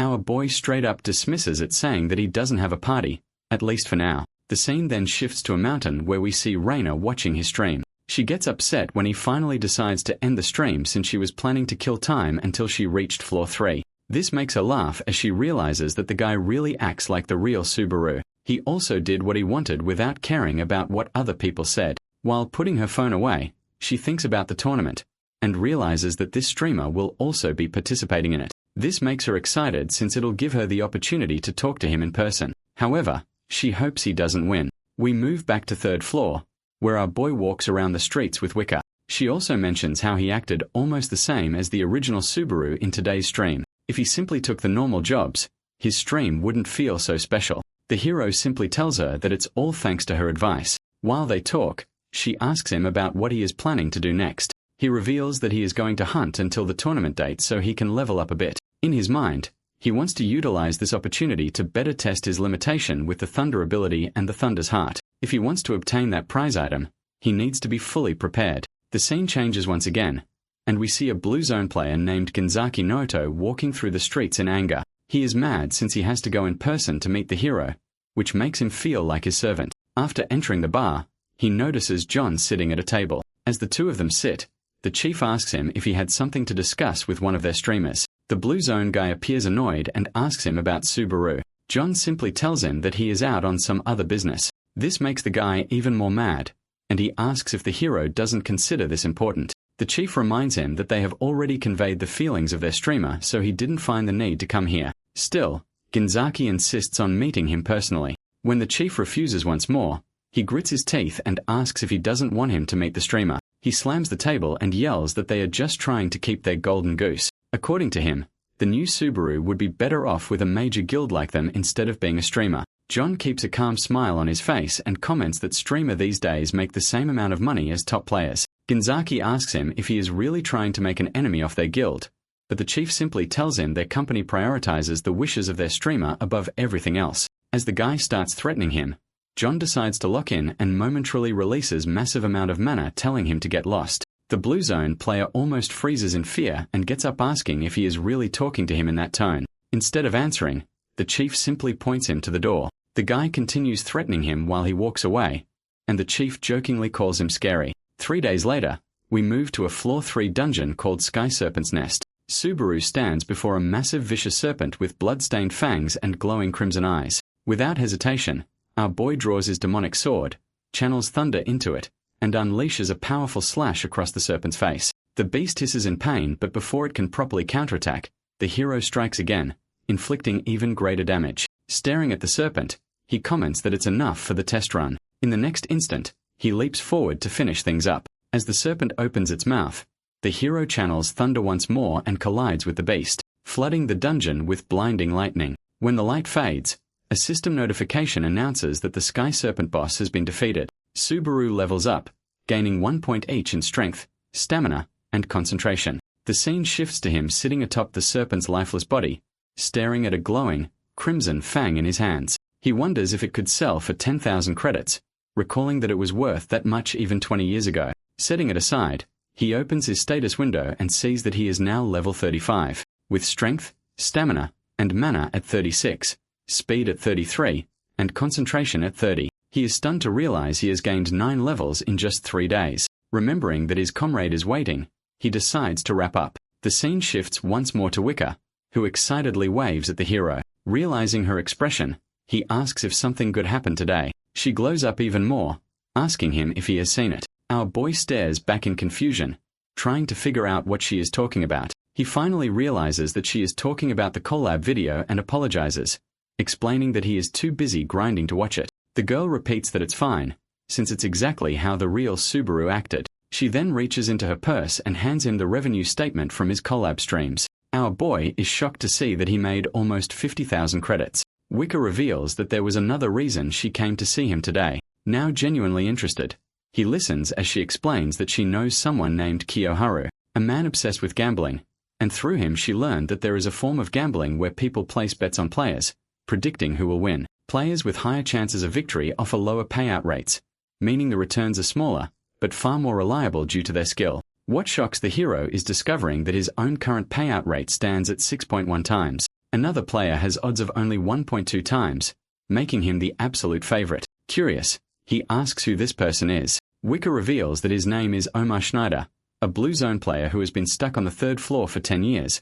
completely obsessed with clearing the Cave of Thunder. Because of this extreme fixation, he became famous despite being neither a streamer nor a ranked player. She believes that Omar is probably already scheming to meet him somehow. For the guy, Subaru's public announcement of Solo clearing the Cave of Thunder feels like mockery of his 10 years of struggle, as if his efforts are being laughed at and trampled on. At that point, our boy abruptly drops the topic and points out that she is far too close to him, putting them in an awkwardly compromising position. Embarrassed, the girl quickly turns away and returns to her seat. Even so, she continues and explains that with the Cave of Thunder challenge falling between the upcoming tournament and the next trial, there is a very real chance that Subaru might end up facing Omar. After the conversation ends, the scene shifts to the third floor, or tonal. We see a carriage moving through the streets at night. Inside the carriage are several men discussing our boy. They try to assure their captain that the hero has no idea what the Cave of Thunder truly is and that his words should not be taken seriously. Captain Omar remains silent, repeatedly flipping a gold coin in his hand. He indicates that such talk does not bother him, as Subaru is known for bragging. In his mind, the streamer won't be relevant for long, but he can still wield thunder, which is why they can't ignore him. As his subordinates begin openly criticizing the hero, he immediately stops them, making it clear that this is not the time for envy or jealousy. One bold subordinate hesitantly asks what they should do instead, wondering whether they should show respect. Omar tightens his grip on the coin and calmly states that if necessary, he is fully prepared to show Subaru respect without hesitation. The subordinates are stunned as they realize that the pride of their captain has been completely shattered, and that makes him extremely dangerous. They recall how casually Subaru spoke on stream and wonder how he plans to take responsibility for his words in front of a monster like Omar. The scene shifts again and we see the hero in his room studying every detail about Omar. He reads that the guy only started standing out 5 years ago, around the same time he entered Blue Zone. What truly shocks him is learning that Omar immediately took center stage in the Cave of Thunder challenge. He has already advanced deep inside the cave and now stands only one step away from clearing it. At last, our boy understands why Saku seemed so confident while hosting the tournament. If there is an internal favorite to win, this explains everything. Still, he isn't going to let him win this easily. Meanwhile, in the central marketplace of the third floor, we see a shopkeeper arguing with a hunter about the quality of his hide. He offers 1,500 credits for it, and the hunter hesitatingly agrees since he needs the money. After the guy leaves, the shopkeeper praises his luck knowing that red troll hides slowly self-repair over time and are extremely valuable. The next moment, our boy places the sky serpent's fang on his table and asks how much he will pay. After inspecting it, the shopkeeper internally confirms that it is flawless S+ material with almost no damage. However, he is planning to lowball the hero, so he starts listing non-existent faults with the item, claiming that its demand has skyrocketed. In the end, he offers him 8,000 for the item. Since it has been 20 years, the hero realizes that it's not a bad deal. However, before he can sell it, Omar arrives at the scene and comments that the item is easily worth 15,000 credits. Our boy finally turns back and the two meet face to face for the first time. The scene shifts once again to a third-floor cafe where the two of them sit across from each other. Subaru wants to get straight to the point, while onlookers wonder why someone like Omar is in such a small cafe. The hero knows clearly that they are not the kind of people who can casually relax in a date-like setting, and he doesn't believe that the guy really likes parfaits. Eventually, Omar brings up his claim about clearing the Cave of Thunder solo. The hero does not see an issue and wonders what the problem is. The guy explains that his first impression of him was that of an arrogant drifter. To him, someone who has just reached the third floor suddenly claiming they will clear the Cave of Thunder sounds absurd. When Subaru asks whether that opinion has changed, Omar admits that he is only halfway convinced. Because of that, he decides to give him only half his respect. He acknowledges that the hero has overflowing talent, yet still cannot believe that people are comparing him to the real Narukami Subaru. Meanwhile, our boy continuously scans the guy. At first, he assumed he was just a weirdo, but now he sees complete seriousness in his eyes. He directly asks whether he drag him to this cafe just to earn praise or approval. Omar immediately clarifies that he has a proposal and demands that he retract his public statement about Solo clearing the Cave of Thunder. With a furious expression, he calls it arrogance born of ignorance, and insists that the hero publicly apologize on stream. Our boy calmly points out that this does not sound like a proposal at all. Omar counters by saying he is not forcing him to do it now. Instead, he intends to defeat him in the upcoming tournament, after which he will admit his immaturity with his head lowered. Sighing at his childish nature, the hero agrees, stating that if he wins, the guy must hand over everything he knows about the Spirit Cave. The captain laughs hearing this, since he doubts he will lose to someone like him. Once he walks away, our boy stands thinking to himself that his opponent didn't waste the last 10 years for nothing. The scene shifts to the Azure Sky Entertainment building. Waker's colleague watches the stream while checking notifications, aware that over 10,000 people are expected to attend the tournament due to the relic prize. He believes that if the tournament had taken place when he was on the 3rd floor, he would have joined without hesitation. While reviewing the contenders to gamble on, he comments that the hero is high risk while his opponent seems like the obvious choice. However, since he is a pro, he will choose his trust instead of probability. Just when he is about to bet on Omar, he gets a call from Waker and presses answer. This almost gives him a heart attack and then throws the phone asking if she is spying on him. Confused by his reaction, she asks if he was gambling. He panics, assuming that he is about to get scolded, but to his shock, the girl reveals that she herself plans to place a bet on Narukami Subaru. This makes him even more shocked and he shouts asking if she does not understand how valuable credits are. She calmly asks whether he is suggesting that Subaru will lose. He explains that he is not underestimating him, but that he always analyzes fighting styles, strengths, and payout rates before betting. He insists that Omar does not belong on the 3rd floor and is far stronger than he appears. Some even say he has accomplished more than the original Subaru ever did on the 3rd floor. After he is done yapping, she asks whether he is willing to bet against her, staking his entire month's paycheck. He immediately agrees. Suddenly, Wicker senses a serious aura from a cloaked individual passing nearby. She turns around and abruptly ends the call, leaving her colleague confused about what just happened. The scene shifts back to the busy market, where Omar walks with his subordinate. When asked about Subaru, he replies that the boy is no amateur and knows how to handle himself. The subordinate asks him if he has a chance of losing, but this only makes him furious. Regaining his composure, he declares that there is no way for him to lose. Meanwhile, someone observes him from a rooftop. It turns out that the mysterious person is actually Reina. She smiles as she realizes how strong he is since she won't have to worry about an upset in the tournament. The scene shifts to the day of the tournament and we see people walking outside the Colosseum. Inside, our boy slowly walks toward the main arena. When the gate opens, a massive crowd greets him with thunderous cheers. Everyone is thrilled to see Narukami Subaru in person, unable to believe that the streamer everyone talks about has truly arrived. Another gate opens on the opposite side and Omar enters with his massive weapon. He turns away when he notices the hero. This time the crowd cheers even louder. Fireworks light up the sky as the tournament officially begins. At the same time, a woman appears at the center of the arena, thanking the audience for their patience. She introduces herself as Mijua from Blue Zone and announces that she will host the tournament. She explains that the competition is divided into qualifiers and the main event. Finally, the prize for the sole champion of the main event is revealed, a pair of shoes once worn by Toshiya himself. As the shoes float in the air, the crowd erupts in deafening cheers. Meanwhile, our boy stares at the shoes and internally tells his fallen friend to wait until he brings her shoes back. In the audience, Wicker and Reina sit together. The manager looks at her phone waiting for the stream to begin when she notices the masked girl from earlier. As soon as our boy enters the field, he finally starts his live stream. The crowd erupts in cheers, and the moment the stream goes live, more than 3,000 viewers join at once. He apologizes for disappearing earlier without notice, but the chat tells him that many of them are watching both the stadium and the stream at the same time, just to experience everything. Subaru realizes how insanely hyped everyone is, and he can barely keep up with the chat. Suddenly, a viewer drops a massive 30,000 credits mission.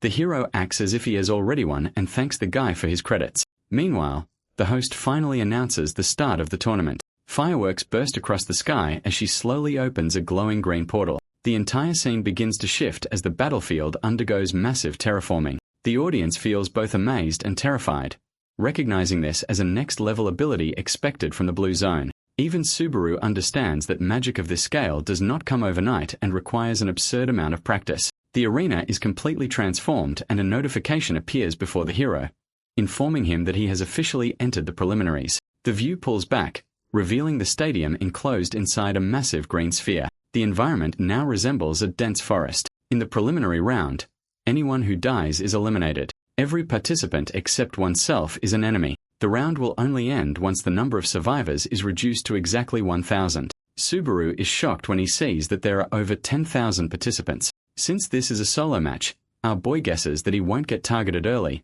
which means that he can save his strength for the final round. Just then, someone from his audience posts a mission for 100 credits per kill. Moments later, other missions also start coming in, with one viewer even offering 10,000 credits if he eliminates Omar. Suddenly, our boy senses someone behind him. An assassin-type adventurer is less than an inch away, but Subaru dodges flawlessly. The attacker knows that targeting him early is brutal, yet still decides to gamble on his luck. Unfortunately for him, the hero is already ready with his demonic sword, especially with credits practically flying around him. As time passes, the number of survivors drops to around 8,500. Elsewhere, Omar moves forward like a lone war hero. He doesn't really care about weak players since his only target is our boy. An ambush suddenly comes his way, but he dodges at the last moment. Looking forward, he notices an archer hiding in the bushes, mistakenly believing his shot was close enough. More players emerge from hiding, planning to gang up on the captain to make a name for themselves on the 3rd floor.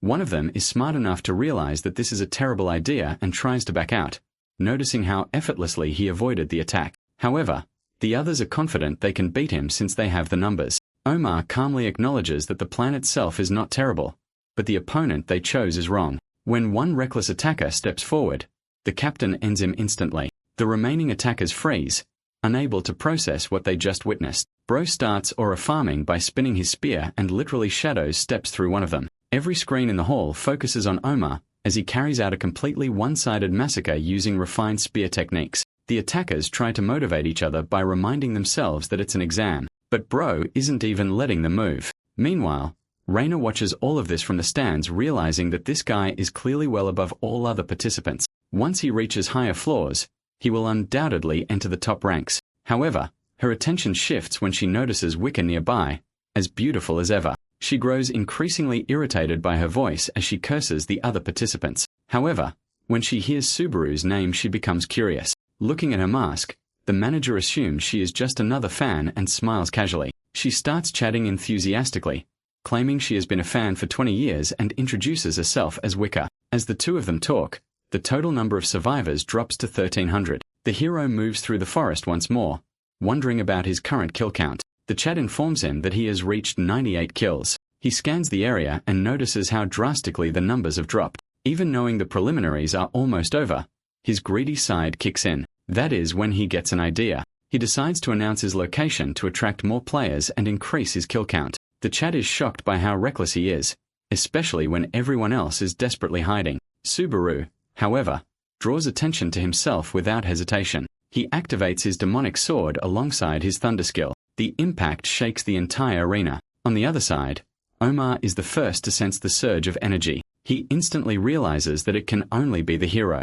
It doesn't take long for the two of them find each other, and we finally see them standing face to face. Both fighters feel satisfied and neither wants to drag things out any longer. Seeing the guy in front of him, our boy comments that he might be getting those 10,000 credits sooner than expected. As they face each other, ready to duel, the survivor count rapidly drops. With only 1,200 players remaining, our boy knows that the preliminaries will end soon. Without giving him a warning, Omar launches an attack aimed straight at his face and our boy barely dodges at the last moment. The captain tells him that they still have plenty of time before the round ends. Meanwhile, the hero can't help but analyze his previous attack since losing track of his weapon might lead to him getting instantly eliminated. The guy swings his spear in the air, creating a massive shockwave. Before it reaches Subaru, he activates his demon blade and braces for impact. Despite blocking the incoming attack, he is shocked to notice Omar closing the distance for a follow-up strike. Our boy is quick enough to dodge, but the attacks just keep on coming. After dodging multiple strikes at once, he decides to hit back, causing his opponent to retreat. As the two of them stand at a distance, the guy asks him why he isn't using his thunder ability. Subaru simply sighs and comments that it'll be a waste since the round is about to end soon. This makes Omar furious as he considers this disrespectful. He rushes straight back with his spear, but the hero blocks it and tells him that he is also not using all of his strength. Like Subaru guessed, the number of survivors drops to 1,000 and the round finally ends. The two of them are sent back to the waiting room for a 30 minutes break. Our boy notices his trembling hands and realizes that the last strike was much heavier than expected. If the fight had dragged on a bit longer, he might have been in trouble. While he is standing there, the number of viewers in his stream crosses 10,000. The hero remembers something he heard from Ueka about this number, since crossing it means that the streamer will survive in the industry. Even though our boy has passes this threshold, he is still worried about the Cave of Thunder, since even someone as strong as Omar had trouble clearing it. The scene then changes to the wooden cabin where we see Shu wondering what he is doing out here. He has been following the tournament and figures out that Omar has the lead so far. However, he still can't understand why that guy would stay at floor 3. The lower a player is in the floors, the wider the gap becomes between their level. Right now, the only advantage Subaru has over him is his thunder ability. Still, it doesn't seem like he can win the final round. Meanwhile, our boy starts receiving credits from his viewers for all of his kills. After reaching 80,000 credits, he decides to level up his Wedge of Greed skill. With this upgrade, it finally reaches B rank, which makes him wonder if he can also try something secret. Inside the arena, the host stares at the shoes as she gets informed that someone is out there to steal them. While she tries figuring out who that person is, she hears a knock on the door and Kurokawa walks in. Turns out, the guildmaster is in a bad mood, and he sent him all the way down to 3rd floor. The girl asks him if it's about the hero. He admits that she is correct, but there is also something else that he needs to resolve. Down below, Reina stares at the manager in shock,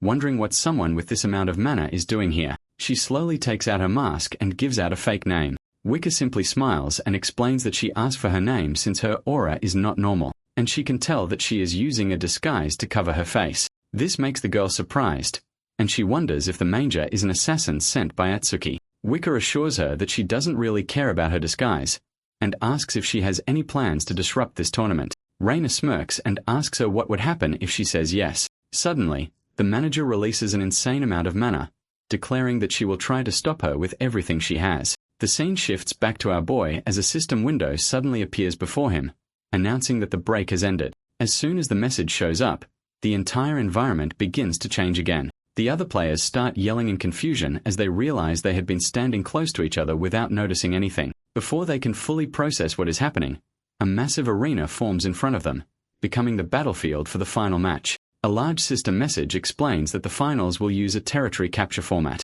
Once the match begins, each player receives a territory. Only 2 people can be inside one territory at a time. Players must defend their own territory while trying to steal others. If an opponent inside a territory is defeated, that territory becomes the victor's. When the time limit ends, the player who controls the most territory wins. The host finishes by announcing that owner of Teleria will be decided in 2 hours. As soon as the final round starts, every player gets their assigned square or territory. Among them stands our boy, calmly observing the situation. He notes that no one is moving yet, since they know that killing a player earlier will only result in them gaining 1 tile. In a situation like this, it's ideal to wait until the player count has dropped. Immediately after saying this, our boy dashes through the tiles, eliminating multiple players at once. Since he is getting 300 credits per kill, he isn't going to wait around for others to die. Meanwhile, Omar is doing the same on his side. He continues eliminating his neighboring players while trying to find the hero. One trembling participant tries to plead for mercy,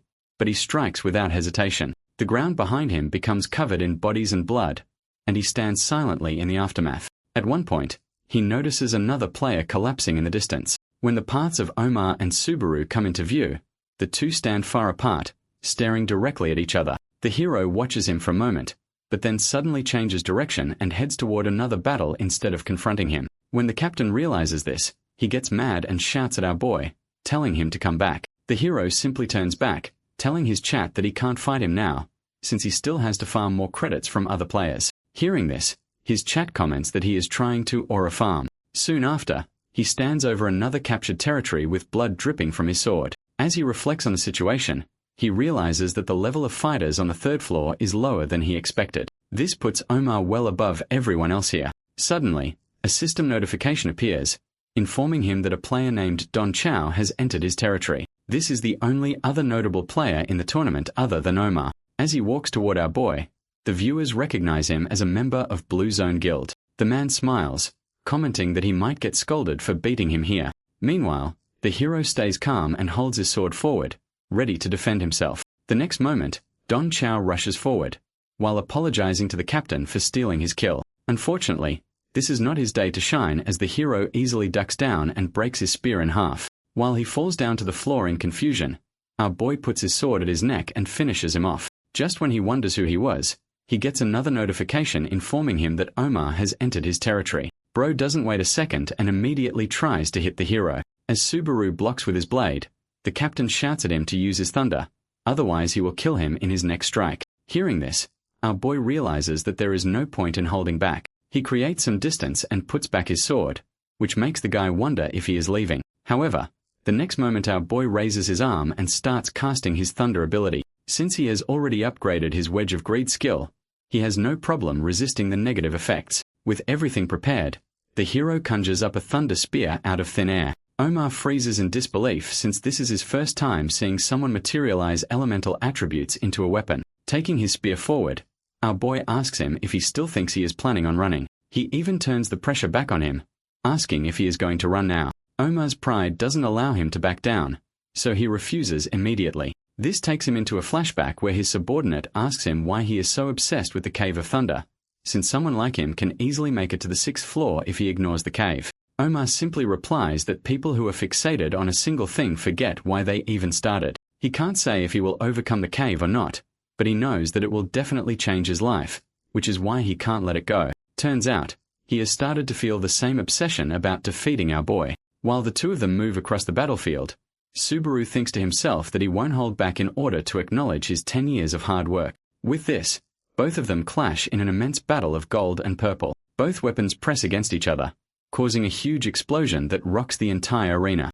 We move back to the crowd where the two girls silently stare at each other in suspicion. Wicca finally reveals that she is Subaru's manger, so she can't let her disrupt the tournament since it will also affect his stream. This makes Reina excited and she almost turns into a fangirl. The tension between them transforms into admiration, as the manager explains how hard it was to actually get this position since her boss and colleague kept opposing everything she said. The dark-haired girl thinks it's amazing and reveals that she has been watching Subaru's stream ever since his fight with the Wolf Warrior. While the two of them are talking, they suddenly notice the huge explosion on the screen. Wicca quickly takes out her phone and opens the stream, only to be shocked by what she sees. In the next test area, we finally see our boy standing in front of Omar as the dust slowly settles. The hero literally gave him the Toji treatment by putting a huge hole in his body. As the guy falls down, Subaru stares at him with respect and hopes they meet again soon. With this, he is officially announced as the winner of the tournament. The entire arena erupts in cheers and sounds of fireworks. The manager nervously laughs as she notices that the girl sitting next to her doesn't seem too pleased by his victory. Internally, Reina is disappointed that she now has to steal the prize from someone who seems exactly like Subaru. From above, the host once again announces the hero as the winner and signals for the shoes to be presented. As the long-awaited prize is finally lowered down, Reina slowly gets up from her chair and leaves. Meanwhile, our boy finally touches the shoes of his comrade after 20 years and goes into a flashback. In his memory, he sees Toshia crying in anger as she tries figuring out who stole her shoes. After searching frantically, she finally hears one of them asking why she is so worked up again. When she looks down, she notices him wearing her shoes. This almost makes her lose her mind and she rushes the guy WWE style, kicking him away. Our boy watches all of this with a smile on his face. Now back in the arena, his chat notices him standing still and wonders if he is thinking about selling the shoes. Replying back to them, he makes it clear that he won't sell the shoes. The host hears this and mentions that he might get over 1 million credits if he sells them. Suddenly, everyone in the crowd starts shouting for him to sell the shoes for a huge amount of credits. This makes Subaru furious and he unleashes his thunder ability, reminding them that he won't ever sell these shoes even if they offer 10 million credits. The host was standing too close to him, so she also got struck by the lightning and immediately decided to end the interview. Afterwards, he takes the shoes and walks out.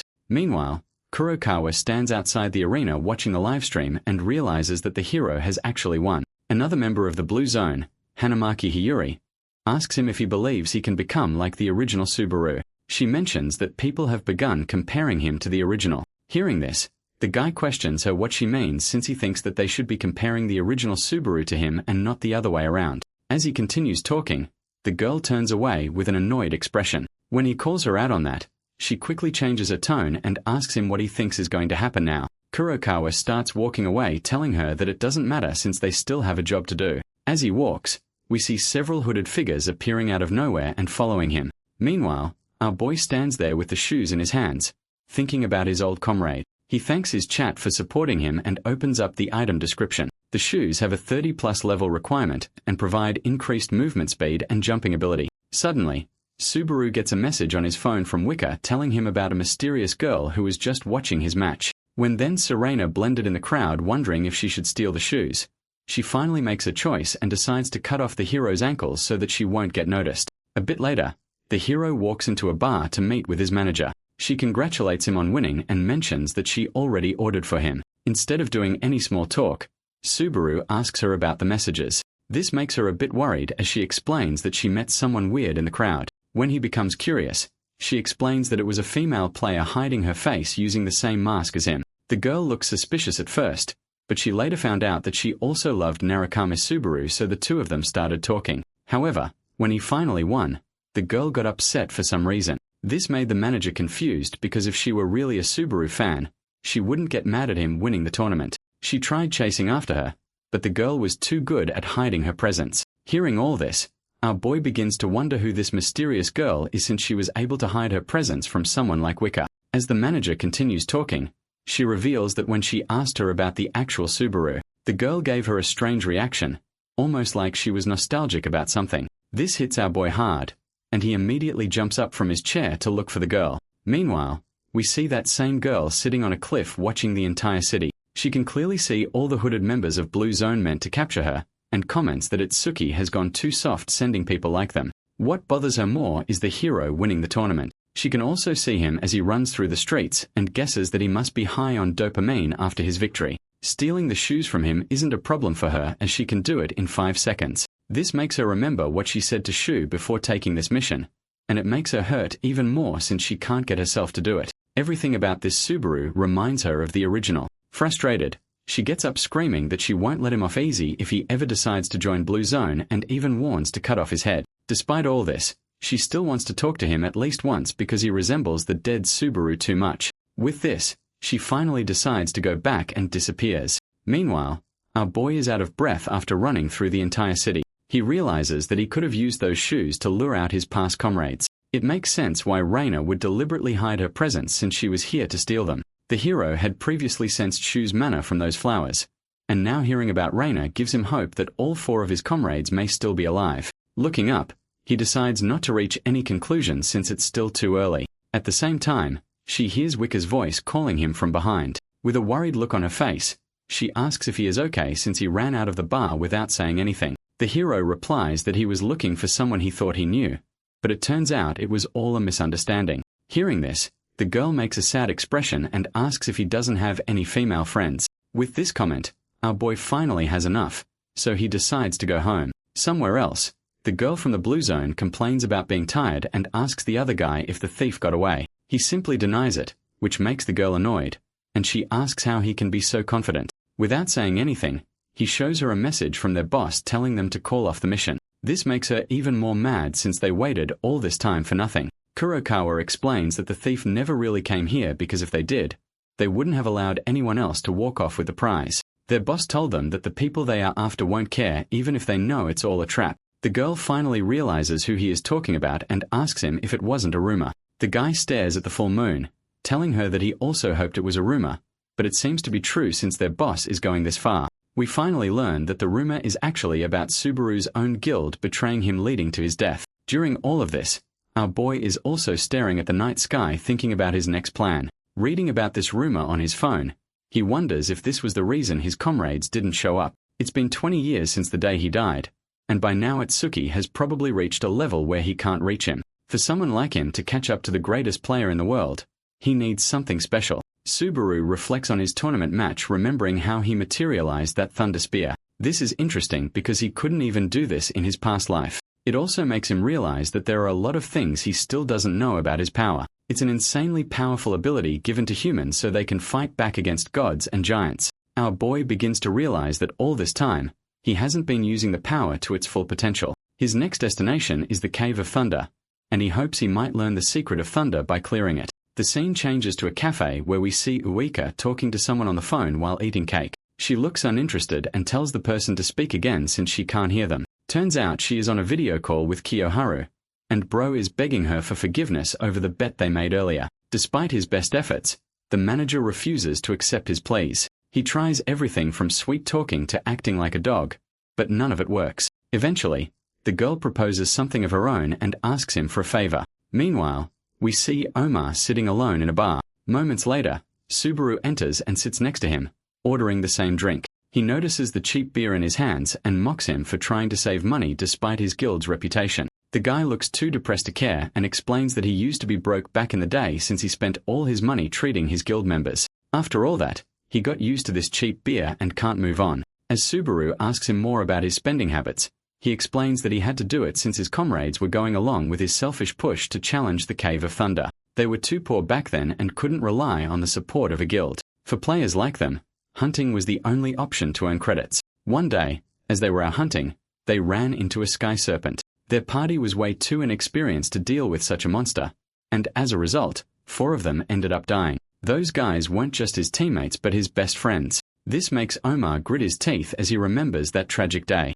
Hearing all this, Subaru asks him if his comrades hate him for that. The guy replies that it's worse than hate. All he can hear is their screams asking him why he chose to sacrifice them just because of his foolish dream. Our boy is traumatized by hearing all of this, and asks him to stop. Omar asks him if he is feeling bad for him, but the hero simply mentions that anyone else in his place might have given up already. The captain replies that he couldn't give up since it would mean that those people died for nothing. This is why he has been so obsessed with the Cave of Thunder.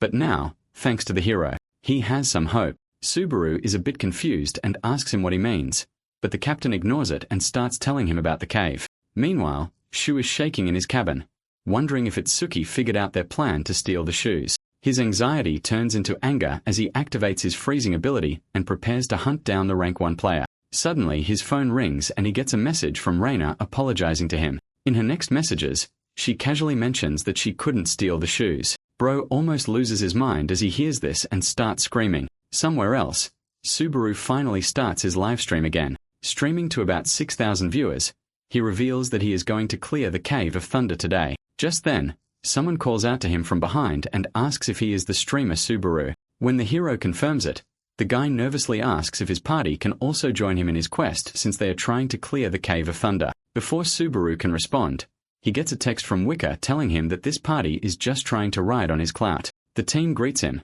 expressing that they're also bent on challenging the Cave of Thunder, though they're really surprised to meet someone famous like Subaru today. Our boy is completely clueless on what these guys are talking about until the crew explains that they're headed for the same stage as him without any intentions of bothering him. This creates an awkward silence. Subaru lets out a sigh of annoyance, ultimately deciding to tango with these guys to complete this stage. After all, it would look bad on him if he declined this request and fled from the mission. Unfortunately, this is the nature of the system, though our boy does leave them with a chilling note that he wishes he could kill everyone just because he felt like it. This statement terrifies the other guy. Subaru wishes to make one thing absolutely clear for these clowns. He's not going to be talking with them. They're merely travel companions. In the next scene, we find ourselves in the Conrad Kingdom's gathering point. There's already a fuss over the fact that several mercenaries have gathered just to challenge the Cave of Thunder. Demon, the macho, scary-looking guy, is actually an S-tier mercenary who doesn't fancy the group for having ear anchors.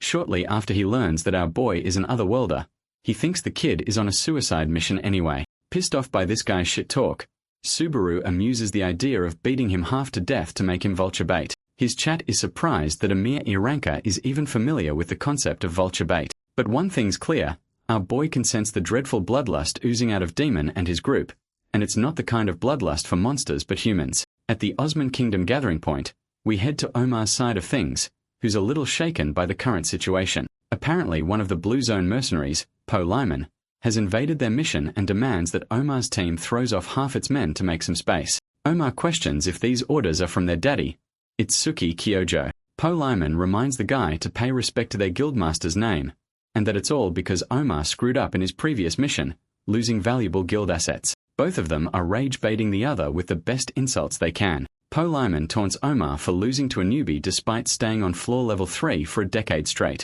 Omar's quiet about his response, but one of his subordinates is ready to make sushi out of Po Lyman for disrespecting their main man. Po Lyman believes that he's won this argument and walks off proudly, expressing that they might actually clear the Cave of Thunder this time with his involvement. Meanwhile, Omar stops his men from getting enraged for the time being. They're dealing with a rookie raid team to begin with, so it won't mean a thing. However, there's one part that he does agree with. The part that they'll clear the Cave of Thunder with absolute surety this time. Returning to our boy side of things, the chatters understand that Subaru is agitated just being around these people. Demon, who is leading the charge, senses that something about this place feels off. The doors are opening precisely with a set time limit, which means some humans must have made it. Finally, he ushers his buddies to look up ahead at the daunting scale of the stage they call the Cave of Thunder. It has spikes protruding with thunder roaring down the skies. Demon adds that the lightning never stops striking the entrance, which is why it's impossible to access the gate except for a few precise moments.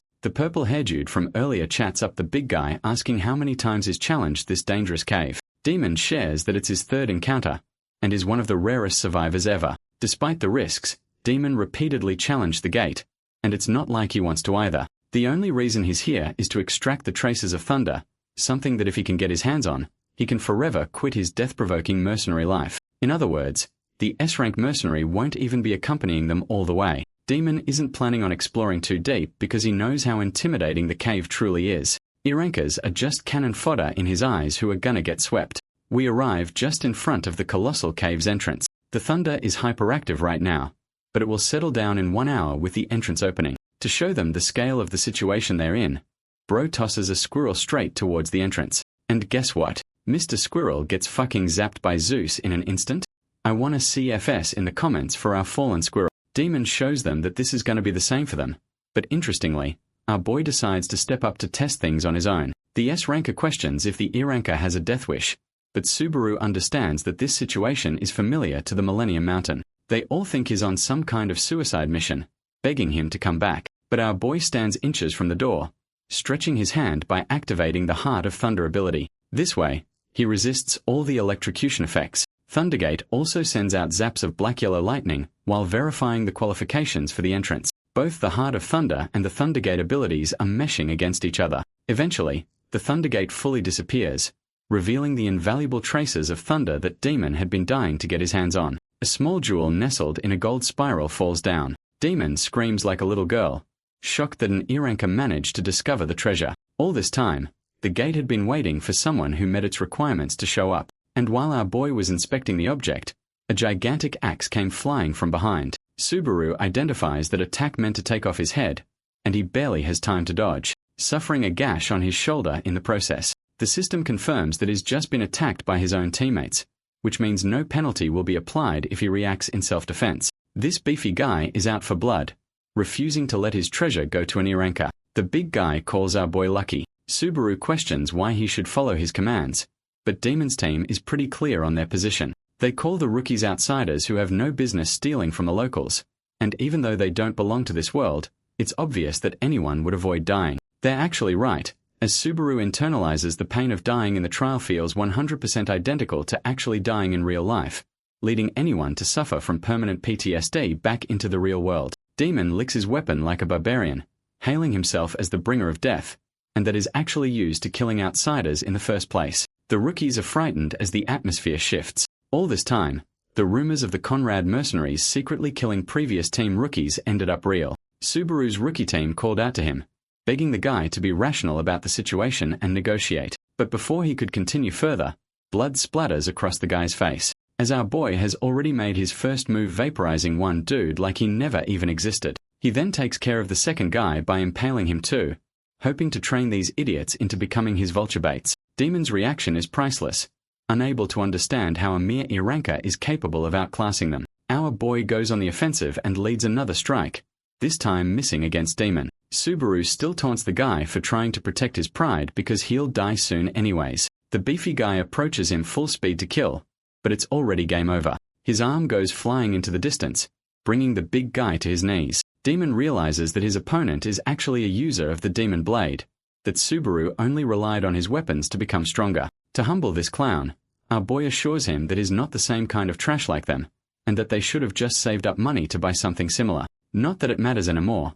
because Subaru wastes no time ripping Demon's body apart, ending the Conrad mercenary team. With 3 corpses of skilled mercenaries at their feet, the rest of the rookies are baffled by who this guy even is. Subaru mocks them and asks if they're so curious to try him too, but these guys know their place, and now even address him as their lord. The entrance gate flashes red.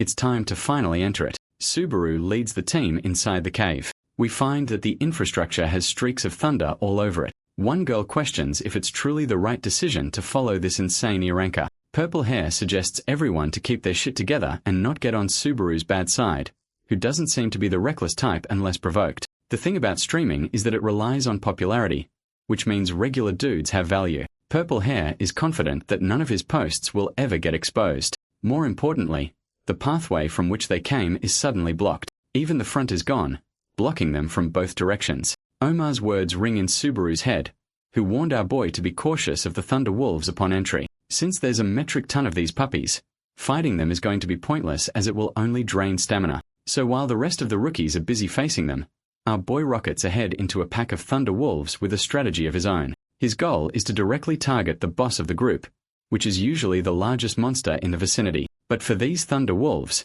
it's the opposite. The smallest one among them leads the whole. Subaru starts his assault by cutting one wolf, before activating Cloud Stride and bursting with incredible airwalk abilities for 3 seconds, leaping over the wolves. He reminisces on his dear friend, Toshia, who once donned these same shoes and danced in the air. Before Subaru could get to the boss, the leader decides to go for the offense instead, speed blitzing behind our boy and successfully connecting a powerful blast. The good thing is, Subaru appears unscathed from the impact. The Thunder Wolf advances for a second encounter, while our boy prepares charging thunder into his demon blade. He chants that his thunder is way faster than the leader of the wolves and beautifully slaughters the creature with a single hit. Thanks to the decapitation of their leader, the rest of the Thunder Wolves are vulnerable. Subaru levels up, but it seems like the endless number of Thunder Wolves is still threatening the rookies. We get another callback from Omar, who basically confirmed that defeating the boss means achieving total victory. Our boy commands every single wolf to sit down like a good boy,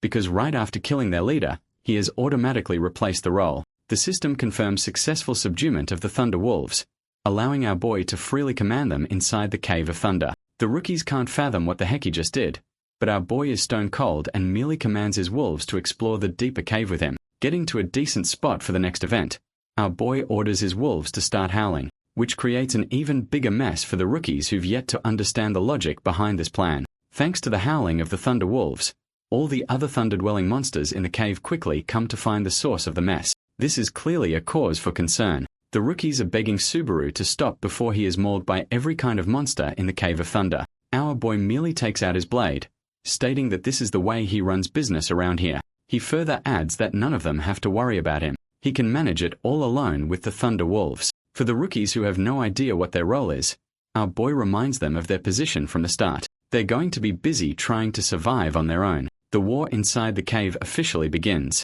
Those watching this entertaining fight barely care about how the streamer is tackling the stage. The girl argues that it's still a bit ruthless.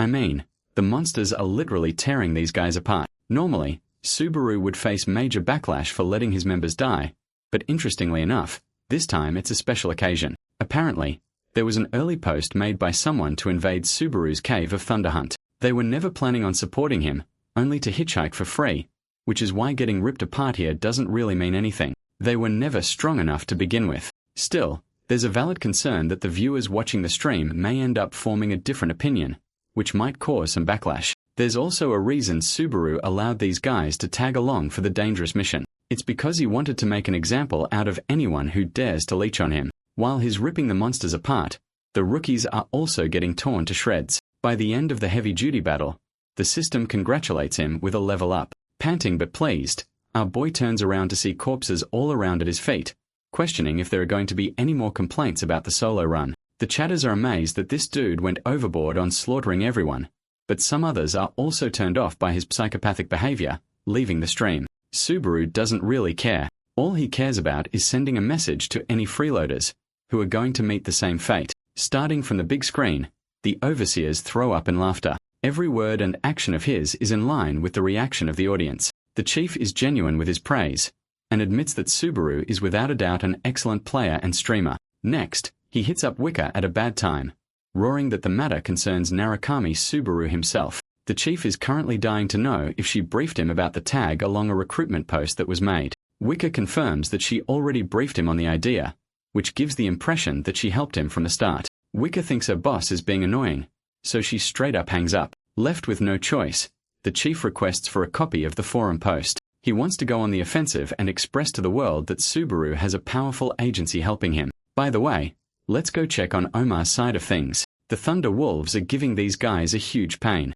The best part? Omar isn't even intervening or helping the cocky bastards out, leaving Polyman to fend for himself. The dude quickly realizes that he's been set up.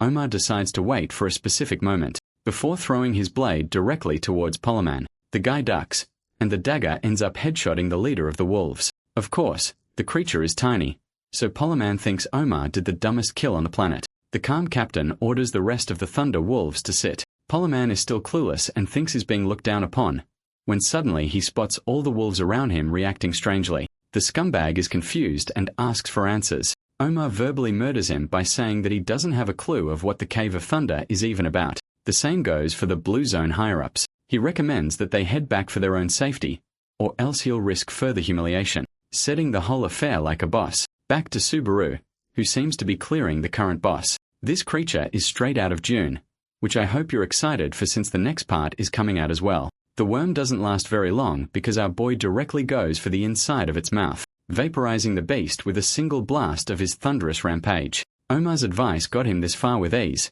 but it's all thanks to his 3 years' worth of progress. But that's the thing. This part was just the beginning. The real Cave of Thunder starts from here. The first gate of Thunder opens up to our boy, initiating the first Thunder trial. Our boy doesn't have a fancy impression of the cave, believing that so far, the experience has been rather disappointing from what he expected. From the intel that Omar personally handed him, the real trouble begins right at the first gate of Thunder. Subaru is met with this huge illustration of a dragon, resembling an ancient piece of art that confuses the chatters. Omar emphasized that it took him a whopping 5 whole years just to get past this level. The chatters carefully notice that the picture of the dragon is suspicious and is moving. It begs the question how long Subaru will take to complete this first gate. The system assesses thunderclap qualifications for him, and sure, while the ability is part of natural phenomena of a crackling sound right when lightning strikes, it's still connected to thunder. All of these powers are the same, which means the Cave of Thunder's actual reward may or may not have something to do with Subaru's own abilities.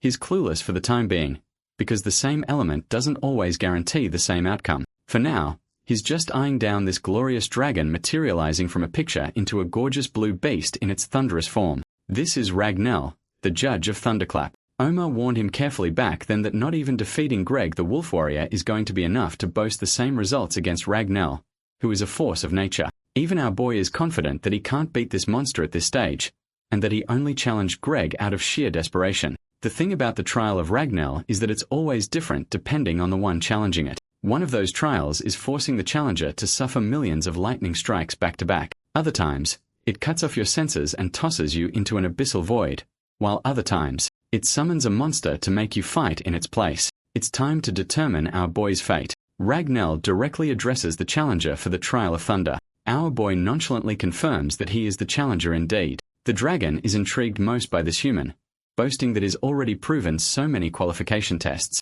Next, the dragon orders him to take out the item in his pocket. The trace of thunder that Subaru obtained at the entrance is acting up. He reaches for it in his pocket, recalling that not even Omar mentioned a word about its relation. Ragnell assesses that the human opened the thunderclap gate and walked inside, but our boy is most curious if there wasn't anyone else who managed to secure the same object and made his way inside. Apparently, no one, not even the guy with the spear, managed to do it. That guy only managed to pick up a similar stone formed from the condensed energy of the dungeon itself. This adds up quite a bit from Subaru's personal assessment. Subaru knows that he's the only person to wield thunder, so everything makes sense. Ragnell cuts the casual talk, believing it's time to offer the boy his trial. His grand task? To swallow the damn jewel. Yup, that's it. Subaru doesn't even know if he should do that since this object is invaluable in this world. Even the chatters point out that Bro's dreams of selling the thing are crushed. Subaru doesn't really have a choice here, contemplating his options, because even if he passed the trial, it doesn't mean he's bound to gain a better reward like the traces of thunder. The whole situation feels flipped on its head, like he's walking into an Indian tech support scam situation where the deal looks stupid. At the same time, if our boy backs out here, it's going to be a humiliation ritual for him, and will further reflect harshly on the rest of the Blue Eyes Guild. So dropping his greed, Subaru ultimately decides to put the damn thing in his mouth, swallowing the jewel just like he was told. He is met with immediate consequences as the gate's trial begins to assess his body, causing our boy to agonize with the object inside of him. By the way, Wicca's watching all this from her room, pissed off that this stupid blue noodle dragon forced their talent to swallow the stone. Even someone like Subaru was obsessed with money, yet he had to make that decision. She's worried if something's happened to him, so she phones Kayoharu for an advance notice, learning that he's already in motion. Mustering up her courage to respond back, Wicca starts off with a genuine apology. She seems crushed. Kayoharu simply tells her to keep her part of the promise, that he won't be giving it to her later, and that there wasn't going to be any turning back from this deal. Wicca ends up confirming it, and so the call disconnects, leaving her in a more concerned state. By the way, the dude currently stands before the tall structure of Floor 5, the Burren God forging stage, one that he never thought he'd ever be able to return to. Back to our boy, Subaru is knocked out completely. The Trial of Thunder initiates from within his body, zapping Bro viciously, just like how I destroy a mosquito with my electric fly swatter. Right after the first zap, the trace of the thunder object settles automatically into his body, flowing through his veins. Sure, his mana increased, but his fatigue also heightens with every zap, causing him to experience a surging pulse of electricity flowing through his veins. The experience is way different from what happened last time. It's as if something is genuinely disrupting the flow of his magic here, something he can't figure out. Subaru's movements are restricted, and since he's constantly getting zapped, the object is taking over his body. It's only the heart of thunder that is capable of resisting the trace of thunder's will. Both are reacting oppositely to each other, which reminds our boy that his thunder heart is supposed to be an equipable item. Bro's thoughts are getting one-shooted with another zap piercing into his shoulder. He jots down the different nature of his thunder heart from the trace of thunder. Quickly our boy takes out the second stone, recalling Ragnall's advice to swallow the first one. Maybe this was the idea all along, that the beast wanted him to swallow the thunder's heartstone too, which has clearer benefits attached. Knowing that he can't keep up with more of this electric fly swatter shenanigans, he ingests the golden stone. The thunder's heart quickly comes into effect, resisting the harsh nature of the traces of thunder. Now Subaru's body is coursing with a dual nature of lightning, one pristine blue, and the other a black sparks. This man's feeling himself right now.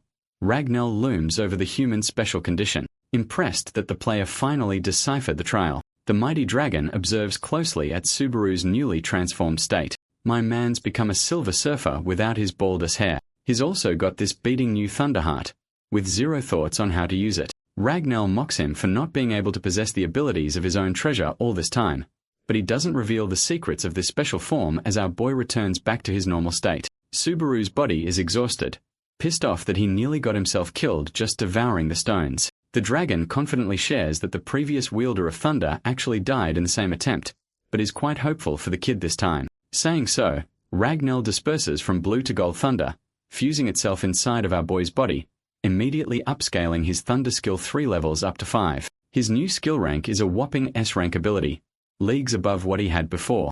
Meanwhile, Omar and his crew are waiting outside the gate in shock, questioning where the hell it's supposed to be. The same painting of the dragon is nowhere to be found. Even his subordinates feel like there's some kind of eerie emptiness about this place. Omar confirms that the dragon's painting is gone. The shocking part is that he didn't even take the test, which means that someone else did it first before their arrival. The subordinate clocks it immediately that it might have been Subaru who did it, but even for him, it'd be impossible to make that dragon disappear. Poleman, being the rat he is, doesn't much give a damn, believing that they should hurry up before Subaru stole all the rewards. That's when he meets his immediate disappointment. Omar turns around stating that he didn't just come to reap the loot. He smiles for once, thrilled to express his excitement for some change at last as someone managed to reach past the Cave of Thunder. The same pacifist Omar walks up to Poleman in a good mood, threatening him not to ruin his excitement for now. The subordinate, I'm gonna call him Adult Ang, explains that he's already fought the kid in a tournament before, and from what he's experienced in that duel, Bro's confident that not even 2 Subarus combined could get past the level ahead. Regardless of their expectations, Captain Omar orders them to be cautious, as they might be witnessing a historic record of the first completion of the Cave of Thunder trial. Poleman is baffled that not even the captain is hoping to clear this stage, begging the question why they're advancing any further at all. Omar stands before the next gate, expressing that everything past this point is the end of the cave, which means Subaru has already gotten past this level. The captain opens the final gate with those expectations, as the system welcomes the raid team into the second gate of Thunder. Here, the whole place has been thrashed. The throne room welcomes the person to seize their position on the throne. The captain and his team advance fourthly, but here's the most confusing part of all. The same man who conquered Rangel's trial, Subaru, isn't here at all. Poleman is bummed out by another weird change, finding it annoying already that Omar can't shut up about this Subaru kid, pondering if he just sat on the throne and moved to the next level. The captain shuts down that idea, explaining that no one can do that. The system notices that a bunch of players have trespassed into the domain of the throne, summoning a powerful bolt directly in front of them as their final obstacle. This daunting monster is the Knight of Thunder, clad in gorgeous armor which reminds me of the Igri stage from Solo Leveling. While Poleman and the others are confused why there's a human being used as a boss monster for this trial, Omar unfortunately shares the bad news. They can't move past this point unless they defeat the knight. This same monster is the one responsible for defeating the captain in all of his previous attempts. He is the ultimate ceiling for the Cave of Thunder, one that no one can ever touch. Peleus, the Knight of Thunder, surges as the final defender of Thunder. In his conversation with Subaru, he told the young player that Peleus had never told his name to anyone before him. He's the same Peleus that is connected to both Trials of Thunder. But the confusing part to Subaru is how no one knew about the Knight of Thunder's existence in the Cave of Thunder setting. Only Omar knew because he fought him directly, and even then he had no idea who he was fighting against until the knight introduced himself by name. Long story short, he told Subaru that both the Knight of Thunder as well as Subaru's thunder skill are connected in some ways. Well, that conversation didn't hold much merit, because as much as the captain wants Subaru to show up for this fight, there's just no hope for them. Peleus walks majestically towards the captain, greeting the young man for another attempt. However, Omar knows that the Knight of Thunder anticipated someone else's arrival, begging the question if he's met Subaru at all. Unfortunately, Peleus denies that encounter, leading Omar to reluctantly draw his weapon. Before he could devise a strategy, Poleman the imbecile calls forth his men and tasks them to block the knight's escape, jumping him Jujutsu Kaisen style. Little do they know the captain is against this decision, begging those idiots not to charge recklessly against Peleus. It's already too late as the vicious Knight of Thunder offers a single slash, splitting human bodies open like paper. The captain is horrified, but before he could even finish his sentence that these strategies won't work against the powerful knight, it's already game over. Poleman goes for the offensive as well, like a brain-dead idiot who didn't just see his men get barbecued just now. His sword clashes against Peleus, who doesn't do anything except block, causing Bro's weapon to shatter in a single hit. It's game over for this clown, as Peleus charges his weapon aimed directly at his neck for the kill shot. Let's explore what Subaru's really up to. Since his Gonoff disappeared, the man wakes up in this jagged cave. He's been knocked unconscious all this time, not knowing how long he'd even been gone for. The chatters mentioned that it's been 30 minutes, even taunting Bro for going into comas way too often. Some kind of special ability at this point. One kind donator offers him credits just to shit talk in his face that he passes too often. Subaru remembers that his collab with Hawkeye actually turned up some pretty great benefits for him. He agrees to the chatters' demands that he'll surely collaborate with Subaru, which is pretty exciting for them as he's a rookie in their eyes. I want you guys to remember that his name is Hosoi Subaru for this body, which is why they've got no clue. Our boy notices his astounding high fatigue, but he refuses to give up and continues to the next stage. Let's return to pull him inside. Bro's getting one shot, and just when this insect is to be killed, Omar dives in with a defensive maneuver and saves his life. The captain's attack even manages to send Peleus back for a bit, showing Poleman the literal difference between their respective skill gaps. It's not a surprise that they entrusted the mission to Omar instead of his whiny ass. In other words, they only view Poleman as a mere tool. The guild doesn't even care about him. They just wanted to use this guy to bait out the true powers of the captain by invoking his pride. Peleus and Omar are lunging monstrously at each other, but what literally terrifies Poleman is the realization that, oh shit, even this scary version of the captain ended up defeated by Subaru. Honestly, Omar's having it pretty rough. Even in this battle, Peleus casually chops off his left arm and shows how outclassed he truly is in this fight.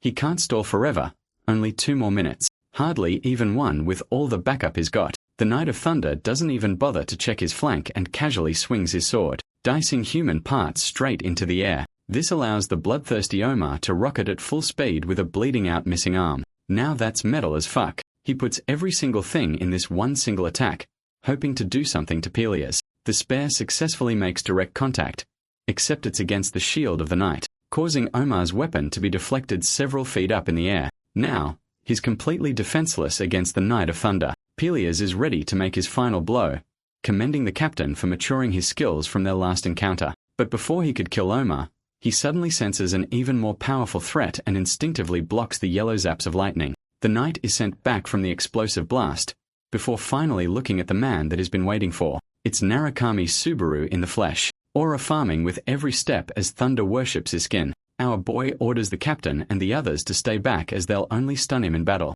He reaches for his thunderous demonic sword as the duel between 2 wielders of thunder commences. Peleus is the first to make his move, bolting right up to Subaru's face with a heavy hit. The Knight of Thunder remembers our boy, referring to him as the benefactor. Their weapons break contact, creating distance between both. Subaru stops to explain that he's already heard the whole thing, while the rest of Omar's subordinates have no clue what the heck's going on. The same masked knight reaches for his helmet, removing the headpiece, wondering if he'll ever be able to remember this face. The helmet hits the ground as Pelias greets Subaru with pride. And I know we were expecting some gorgeous-looking dude or something, but damn, this guy's a walking corpse in that state. The undead Pelias expresses that he waited for a long time to reunite with Subaru here somehow. It's been so long, and despite the fact that our boy is an otherworlder, centuries seem to have passed in his wait. This is because the Thunder Trial is actually a virtual test. Anyone could repeat it as many times they want to, but the big question is how the Knight of Thunder specifically knows Subaru.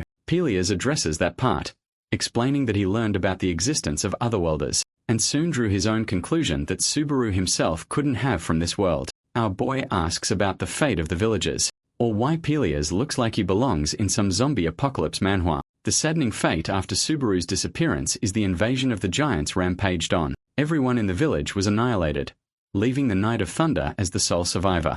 Hoping to please his benefactor, Pelias swore himself to become just as strong, which is why he began his hunt for power everywhere, the same power that Subaru himself wielded, which led him to the Cave of Thunder. Here he found the source of his troubles, but of course there came a huge price for acquiring such immense power for someone as unqualified as Pelias at the time. He did not know the price would be this extreme. The knight's eyes were taken from him, permanently blinding him, but to make matters even worse, he was cursed with the fate to never leave this cave again. And that's how Pelias is stuck here with unfathomable strength, waiting and waiting for the day his benefactor might return. As part of his arrival, the knight has one final request for his benefactor, begging him to just give his body a final release of death, a rest that he's been longing for. Honestly, this fight's not looking easy no matter how Subaru looks at things. His fatigue is soaring high. If the fight is dragged out, he'll lose. So he invokes the best of his abilities from the start, activating the Thunderheart, which puts even more stress on his body. Agreeing to Pelias' request of granting him permanent release, the two forces of thunder stand face to face against each other as their final dance begins. We cut to Raina's side of things, who is already in a frightened mood, knowing that she's pissed off a certain someone. The fact that she couldn't even retrieve what she was sent for is the worst, since she defied direct orders. Suddenly she spots ice covering the entire landscape, confirming that Shu is damningly pissed. Raina quietly tries to look into the ice structure. She opens the door only to be met with an immediate ice spike dropping from the ceiling. Panicking, she dodges and begins to question if Bro's actually trying to kill her here. Shu's looming figure emerges from the shadows. This man is clearly ready to slaughter her. Raina knows she's screwed, so she apologizes quickly, even slipping up and offering her life for it. Shu just wants to know the reason why she let him have the priceless object. In the end, Raina lets up and admits that she lets Subaru have it, and it's because though she couldn't glance at his face, the guy's presence felt identical to their old leader. This is the reason she trusted her gut to let him have the object. Shu doesn't seem much satisfied with this explanation, though he forgives her after assigning a burdening task. Raina is amazed that he's letting this slide. As punishment for at least something, Shu instructs her to quickly set up the house and return it back to its original state, which annoys her since he's the one who ruined it. Let's cut away from their banter and focus on the main dish of the day. Omar's group is struggling to hold on even at the third floor. Both fighters are clashing their weapons with tremendous speeds, channeling their own thunder. The captain shares that Pelias' greatest disadvantage stems from his blindness, which is the reason why our boy lands a successful kick to the knight's chest, pushing him back. It's not easy on Subaru either,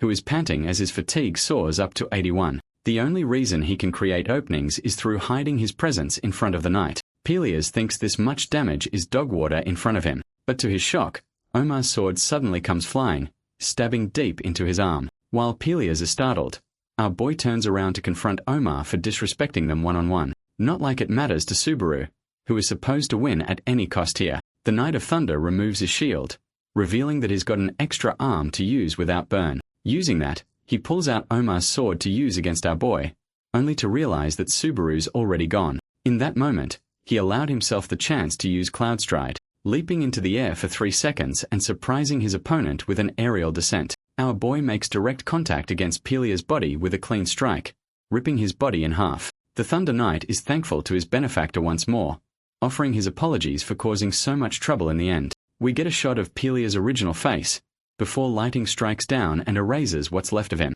By the end of that epic thunderous showdown, Subaru remains standing with his eyes set towards the throne. But while he's distracted, a sword comes flying towards his face, which he dodges. This is all thanks to Poleman, who despite getting his life saved by Subaru's intervention, believes that they must still take out the threat. He strongly believes that it's their best chance to defeat our boy while he's already worn out from his earlier fight. But he is met with absolute silence from his team. The raid party refuses to help him, causing Poleman to get agitated as he shouts at them for not realizing that Subaru is standing right before their eyes. All they need to do is take him out and settle the score. Poleman is startled when he sees that no one is buying his invitation, but he's noticed one thing about Subaru, and it's that our boy has stopped using thunder, which means he's close to burning out. This is his best chance to defeat the player, so he demands Omar to stop wasting time and start getting serious already. It's the best possible opportunity for him to get his revenge against the same man who bested him before, an ideal opportunity. Playing it neutral, Omar explains that he can't do anything with an already compromised arm, so he won't be joining this fight. Poleman loops him in about the reward, even trying to intimidate the captain to not forget about the guild's orders. Once again, Omar confirms that the reward obviously belongs to Subaru, who bested the Knight of Thunder in battle. The final point is that Omar only joined the Blue Zone Guild to conquer the Cave of Thunder. Nothing else about what the guild truly wants from him. His words leave Poleman speechless. No one is helping this guy, so like the coward he is, the guy turns around to meet Subaru with an offer of his own, recommending that our boy join the Blue Zone Guild, and then he'll make sure that he gets all the rewards for the Cave of Thunder. Not only that, he also promises a semi-ranker position treatment, an official guild offer that seems promising to this idiot. Poleman had intentions of securing all the rewards for himself as well as the position, but since he can't do anything, this offer is his best bet. He walks up to Subaru acting all buddy-buddy, even though bro was making plans just to take him out a second ago. Our boy shakes his head in confusion, questioning why the idiot would ever think such a thing. Poleman's rambling is forever cut as his head is taken right off his shoulders. Subaru gets the job done and saves everyone from his annoyance. With his body flopping on the ground, our boy turns to Omar and asks if he also wants to join in for the same treatment. The captain doesn't have any interest. He just cares about what's going to happen next, surprising Subaru that they're going to be tagging together from here on. The rest of the party is withdrawn. Omar specifically orders his men to leave as his final order. This makes the others begin to weep. They all think their epic captain is about to die or something. Next, Omar grabs a sword and shockingly pierces his thigh out of nowhere, giving Subaru a second guarantee that he won't do anything. With one arm lost and another leg barely functioning, he's harmless to our boy.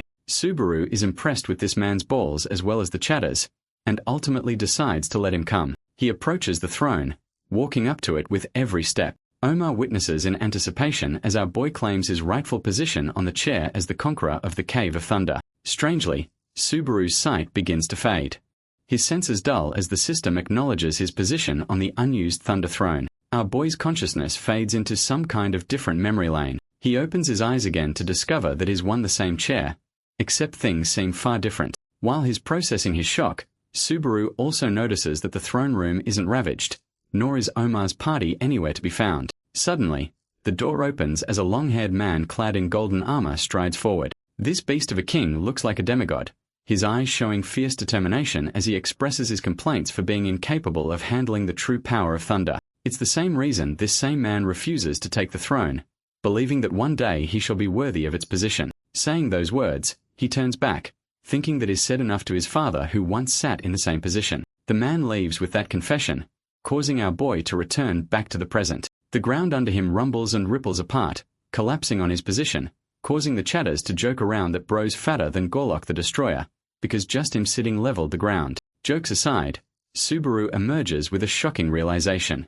Not even the chatters could see what he saw in that memory cutscene. Here, he eyes up on some kind of blue orb, which he reaches out his hand to grab, obtaining the hollow heart of thunder upon completing the stage. The system rewards him with triple the level ups, boosting his stats and allowing him to receive AP from the Central Guild. Inspecting the object that looks like a tiny Rasengan from Naruto, we learn that its rank and category are basically unknown. Subaru's not at all impressed by the kind of work he had to do just to earn this measly little orb, but then he wonders if it's similar to the Thunder's heart and just as valuable. Omar hastens to ask what the heck happened just now.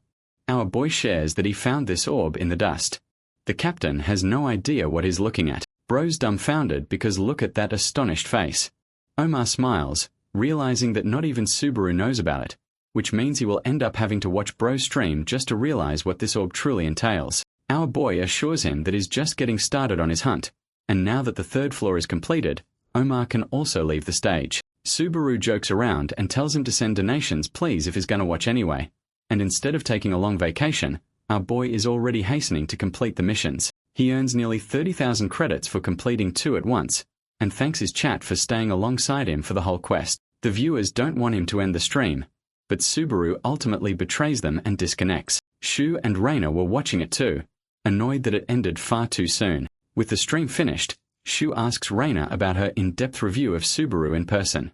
She vaguely tells him that the kid does resemble their fallen leader, but it's obvious that this person can't be the original Subaru. Well, Reina isn't too certain because of that stupid mask, but nothing really adds up. She explains that it's far too strange for the two Subarus to be connected, because the original one hated attention and would never live stream publicly. The next is how the tower system is formed.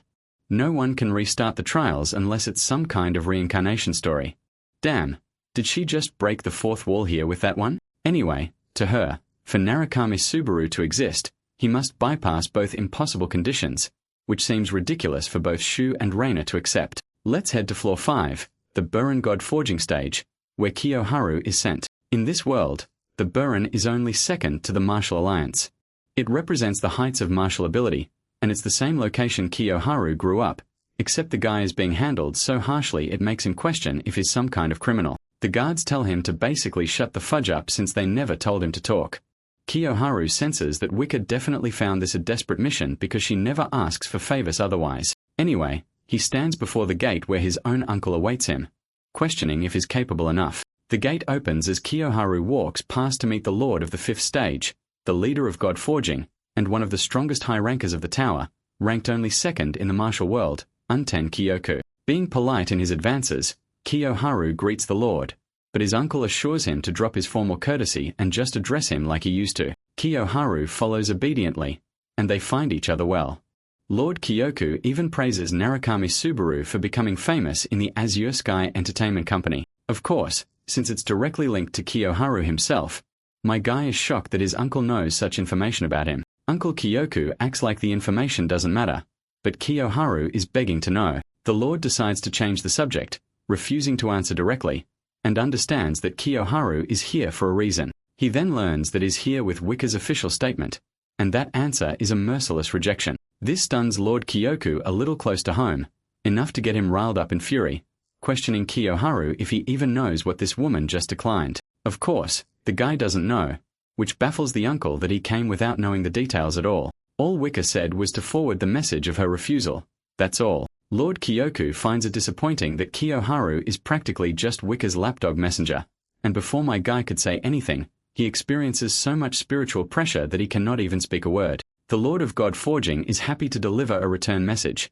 His towering aura suffocates the young man enough to make Kiyoharu bleed just being in this guy's presence. Kyoku wants her to know that her recklessness will be her own undoing, and that is happy to threaten the very company she works at, as well as every single connection she shares. I'm cracking up on how this old man is pulling up a mafia situation of, I'm gonna kill her ass and everyone she knows if she doesn't listen to me. It's pouring hard.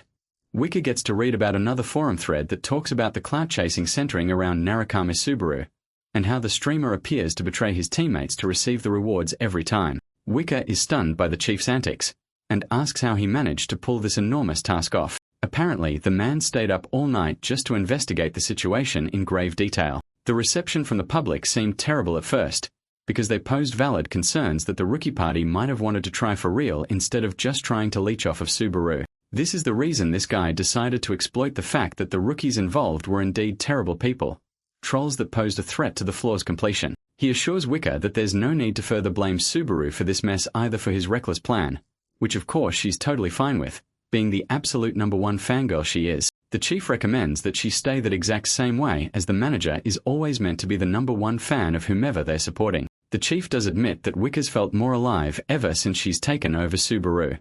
The same girl looked gloomy without him, but now she's hard at work. Streamers are important, but the businessman actually cares about his own subordinates' well-being too, so he pats her head and hopes that she has a great time leading on. Flustered and annoyed, Wicca wards him off and leaves in the pouring rain just to escape from this man. She doesn't even take an umbrella in between all the fuss, questioning why he even brought a single umbrella in the first place if he cared so much. Let's cut to the part where Subaru's inspecting the thunder orb he obtained from the cave. Things are weird, and he doesn't have any idea whether he should just swallow this thing. What's bothering him is the forced cut scene that no one could see. Our boy wonders if he needs to find this guy and discover the answers he's searching for. Just then, Wicca knocks on the door, and he welcomes her aboard. She quickly sat next to the guy still wearing his mask, trembling just being in his presence. Sitting that close next to her idol on the bed is a bit too private. This girl's already daydreaming how epic and awesome this man looks underneath his uniform, and it's making her lose her mind. Channeling the spirit of female horniness, Wicca enthusiastically shares that once he completes Trial 4, he'll be officially ranked. But first, she needs to give him a proper rundown of the ranking system. Well, our boy already knows about that the most to begin with, since he used to research the mechanics of ranking during his time at the guild. After reaching floor 5, the system ranks each player, allotting a specific position for them. The calculation formula isn't public, but there are some facts known about the assessment criteria. For example, one's performance in the trial matters the most, then the direct impact you share for your original world also matters, as well as the reputation you harbor amongst other players. Finally, there is direct combat against other players, and all in all, it's several different factors that collectively determine where you stand. The manager is pretty curious what position Bro will get, since his reputation and viewership are sky high too. Come to think of it, Narukami Subaru is the only person in their company to have grown to such an immense level in such a short amount of time. Aside from that, she wants him to reconsider his whole collaboration event that he promised his viewers. Our boy is confused at first, until Wicca shares that the man has a nickname, and it's called the Destroyer King. Our boy's a little shaky on that since he didn't find the person to be so incredible, but apparently Wicca holds them in high regard, confirming that this person has collaborated with over 20 streamers. And the shocking part? All of them are gone without a trace. Sure, the collabs themselves boasted great value, and there wasn't any indication of the disappearance in them. The problem is actually some kind of curse or jinx effect. Wicca shares that any person who collabs with that man results in his fate being cursed. At this point, our boy is starting to question if the guy himself isn't a problem, but she assures him that the company entrusts them to be completely fine. With those facts considered, our boy decides to go in on the collaboration without worry. So on floor 3 of the Central Guild, Subaru welcomes his chat and tells them that he's going off to settle things for good. The receptionist orders him to take out his mercenary license as well as quest completion proof. The moment our boy hands in the letters, this man is sweating balls, glancing up and down, confused as to how this guy actually managed to conquer the Cave of Thunder while being stuck at a measly E rank. Despite his shock, the guy has to stamp the confirmation for clearing the Cave of Thunder, earning him a whopping 300,000 points for clearing the Conrad Kingdom trial. With every condition met, our boy ends the trial and proceeds to move up to floor 4. His body is immediately transported into this new world, one in which dreams have ceased to exist. It may seem like this place is sunshine and rainbows, but this is the same hell that causes most players to remain stuck, the Elysium of the 4th floor. This world is straight out of a fairy tale that looks enchanting, keeping players here with its attractive conditions. Strolling around was enough for today's livestream. Our boy ends the livestream fast and locates a fancy estate for some rest. Wicca catches up to him and asks why he's hesitating from going on. Subaru explains that this place is literally out of his league, even though he's a mid-tier streamer at this point. The manager recommends him to get proper rest, and as for the streaming schedule, she assures him that she'll make up a proper plan and brief him on that. After all, Wicca personally has somewhere to tend to before all of this. She comes to find Kiyoharu after all this time. The guy hates that she's apologizing to him. Instead, he reminds her of the stream in the forest behind Godforging, which brings memories of them being together as children. Both of them were busy playing until dusk. The bodyguard would come up to quickly grab Wicca and take her home for her curfew time. Kiyoharu reminisces that they never really grew up at all, and then he drops the bombshell of it. Lord Kyoku, who was revealed as Wicca's father, knew everything about her from top to bottom. With the level of risk that is imposed on her, Kiyoharu gives her a dead-ass serious look and goes, "Quit this job, bro." The scene cuts to floor level 8 at the Blue Zone Guildhouse, where a certain man is keeping up with the annoying updates of Narukami Subaru running circles around them. There's been one rejection after another for this guild, the sub-leader of the guild. Ikari Genji is pissed, and phones the guild leader directly to give an update regarding Narukami Subaru's recruitment situation. Now that their initial plan has failed, they'll be taking more serious procedures with the second phase. Back to Subaru, his over 6,000 viewers, which rockets up to 7,000. Our boy intends to climb this level as fast as possible with his physical stats, so after paying a fee of 3,000, he officially begins the trial, bringing him into the forest of war. The idea is simple.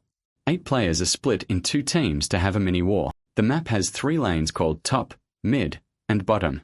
A jungle exists between them, and the players must defend the area from enemy attacks. Is it me, or is it kind of like League of Legends? Anyway, the players can also become stronger from defeating powerful enemies alongside minions. The goal is to destroy the enemy base completely until one can reach the challenger rank at the end of the trial. Currently, Subaru materializes in the Bronze 3 rank region with his stats adjusted to 50% for his rank. This whole trial takes a minimum of 6 months to complete. One must progress from Bronze to Silver, then Platinum, Diamond, and lastly, Challenger. This is also one of the reasons this floor is considered impossible to complete for many people throughout their lives, especially with the task of climbing up to the Challenger rank. The more enemies defeated means more points. Enemy base is being destroyed is the game goal. Other players also materialize just next to our boy. These are all Platinum level players, who are shocked that they've been paired with a low-level Bronze. The only person to recognize Subaru's significance is Rowan. She knows that this dude's the streamer going popular recently. Big fella Niall throws a temper tantrum that streamers don't get a free pass for ruining their game, and that they're guaranteed a loss with this shitty Bronze. Our boy butts in and requests the idiot to just leave if he's got just a problem. A fight is about to break out, so Rowan de-escalates the situation for them. She knows that they're nerfed too, but nothing can be done anymore. Subaru is tasked to handle the jungle while they take care of the lanes. Since he's a Bronze, she dumps down the strategy aspect of this game, expressing how the jungle player commands the influence over the lanes. It's the safest option in the eyes of the Platinum players who can't risk him getting a lane position. Niall doesn't like the idea of the trash Bronze handling the timing aspect of the game. Still, minions are supposed to spawn in 30 seconds, so they all take their positions ready for combat. Niall is still pissed, rambling to himself about the cocky streamer who wears a lame mask and acts like he owns the place. In the middle of his rambling, he spots the Platinum level opponent who is an archer, which means this battle's pretty advantageous for him. Yet at the same time, the archer smiles, as if he's not worried at all because apparently there's another guy just behind him. The big fella realizes that he's cooked because they baited his ass. They're moments away from taking his head off, when suddenly, black lighting zaps this dude out of position. Not even the archer understands what the hell happened. He's only met with another shot, making Niall think that the team might have a competent player after all. But the second our boy emerges from the side, the big fella is astounded. Meanwhile, the archer is on the back foot and tries to run back to the turret, but it's not useful because he ends up stepping on some kind of thunderous landmine, zapping him so hard that he's immediately taken out. Subaru gets his first official double kill in the game as a Bronze, showing off in front of the viewers while at the same time questioning what this big guy is even doing. Niall is literally baffled right now, while our boy emphasizes that it's time to clear the minions so they can get the turret already. The atmosphere shifts in their favor. Mission Villain decides to allot a quest for 20,000 credits if our boy successfully clears the 4th stage within a month. The time duration is genuinely way too short, and while the chatters argued over how long it could take for Subaru to finish the mission, more and more fans joined in on the bet for the same mission. Some people have already started discussions of Blue Zone's pursuit after Subaru. A third person shares the same mission, then a fourth person uploads the same mission too, leading up to 5 different people. One person literally puts up 50,000 credits if he completes the 4th stage in 15 days, way more than all the others. In the end, the enemy base is successfully destroyed, winning them the match. By the way, even after that much of a rank difference, Subaru only managed to jump up a single level, yet in the eyes of the viewers, earning 150 points is like a cheat code since the normal amount is 30 at best. At this point, our boy has climbed up to 12,000 viewers, with more and more chatters uploading missions. One of them is ready to throw in another 50,000 credits if he doesn't lose a single match from here on. Subaru is happy to meet these guys head on, further thrilling his chat with the anticipation of his plays. In the next scene, we are introduced to a girl called D-Doll, who goes by the name of Mizamaga. She kinda carries the style of Misa Amain from Death Note, but you see D-Doll is in a bit of a pickle. She's averaging 50 viewers right now, earning her the category of a dead streamer. She even promises her viewers that she'll stream non-stop until the diamond rank, but they don't care, and find her fitting for trolling in platinum already. The interesting thing is, D-Doll believes that she could have hit the challenger rank if she wasn't streaming all this time, but this is the only path for her to make money, so she keeps up the persona of being content when deep down girl's pissed. Luckily for her, she ends up being paired with Subaru, as well as the rest of her team members. Our boy is currently Silver 4, but she's thrilled to recognize him as the famous streamer Subaru. Yet her disappointment is immeasurable and her day is ruined when she realizes bro's just a noob stuck at Silver. Hilariously enough, the same guy who placed a bet of 50,000 for Subaru to win every fight, places a second bet for D-Doll of 30,000 to sabotage this match. Long story short, the girl is being paid just to make bro lose the match, and doesn't find an issue with earning this dirty money. The match starts off, and an interesting pattern emerges where D-Doll is being defeated several times. Subaru's chat notices that something's not right.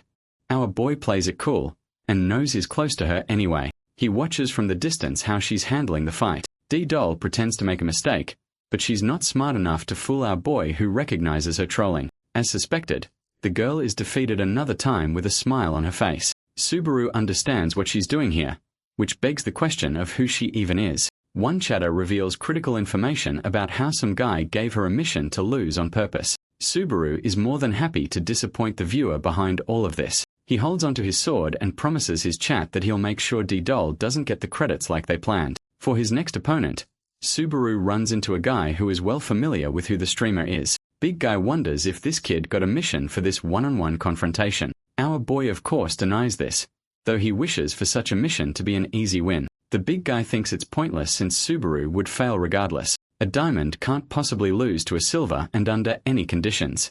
Their stats are still nerfed. But that doesn't affect Subaru at all, who doesn't believe stats dictate everything in a trial. His unshakable composure agitates the diamond player, who thinks it's about time he humbles the arrogant streamer and teaches him what it's like to eat shit for once. The guy's abilities are pretty interesting as he creates these golem arms, planning to eat Subaru for breakfast as part of his warm-up. The body transformation ability intrigues our boy. Again, it's not common for this floor level, but it's just the perfect chance for him to test out one of his new skills too. Lightning hastens into his Thunder Heart as Subaru questions if anyone can beat him with this new weapon. Raising his hand up towards the sky, we learn that the Lord of Thunder graces the young man's body. Subaru's opponent has no idea what's going on.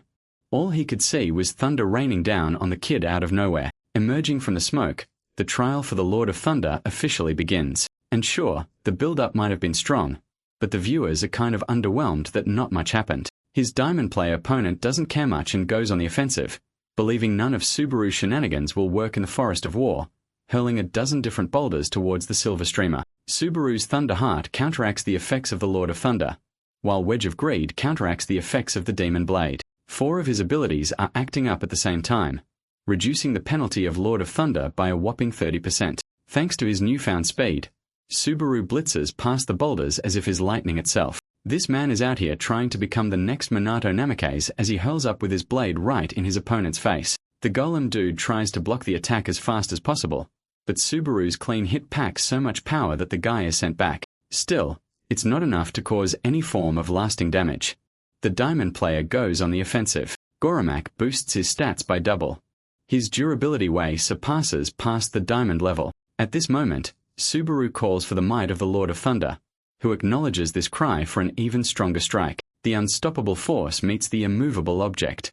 Subaru connects his beautiful Thunder Flash attack, and this time, he successfully shatters Goromak's defenses, stunning the diamond player. No silver player should be able to pull these moves, and yet Subaru emphasizes that stats don't mean everything in the trial as his opponent explodes from the force of the impact. Even the chatters are fed up and think that bro is trolling the system with how many rules he's rewriting in every fight. By the way, this same kill managed to stop Goromak's killstreak for D-Doll, who can't fathom how a diamond-level player went down so fast. Subaru cleans up the rest of the trash by single-handedly wiping the other team, ruining her chances to sabotage further. Her own chatters hate her, and even express their desire to go back to Subaru's stream, provoking her to the point she lashes out on them for making her do these absurd challenges. All this time, she hid her colors, but now that her actual feelings towards her chatters are out, they've seen enough. D-Doll rants at the keyboard warriors who slander her day and night, but then comes Subaru's personal message, egging her forever believing that she could do anything by trolling.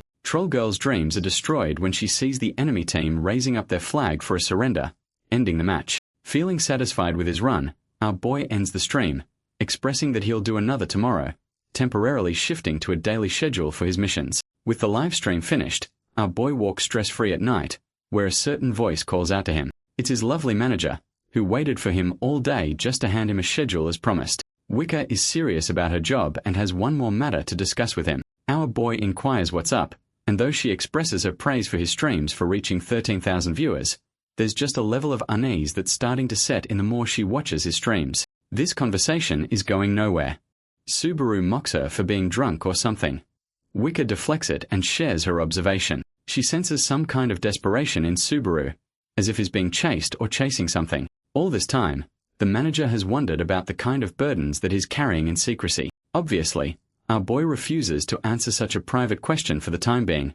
Exactly what she expected. In her randomness, she blurts out something relating to Subaru's situation, but after catching herself in the weight of what she just said, Wicca drops her envelope and holds her face in horror. The girl vomits while Brothers left, wondering what the actual frick is her problem. Subaru offers her a hand, but she pushes him away, embarrassed to see him come near her vomit. Instead, she asks him to pick up the file instead. The following day, we shift the perspective to one of Blue Zone's assigned members, who is on the call with the Vice Guildmaster. They've tasked this white-haired guy to bring Subaru back by force. It's Joe Yuhi, ranked around 50,000 according to the system. Budget Gojo Satoru over here was very close to reaching Floor 8, but ended up being handed a shitty Floor 4 mission out of nowhere. Anyway, he arrives at the place where Subaru's supposed to stay.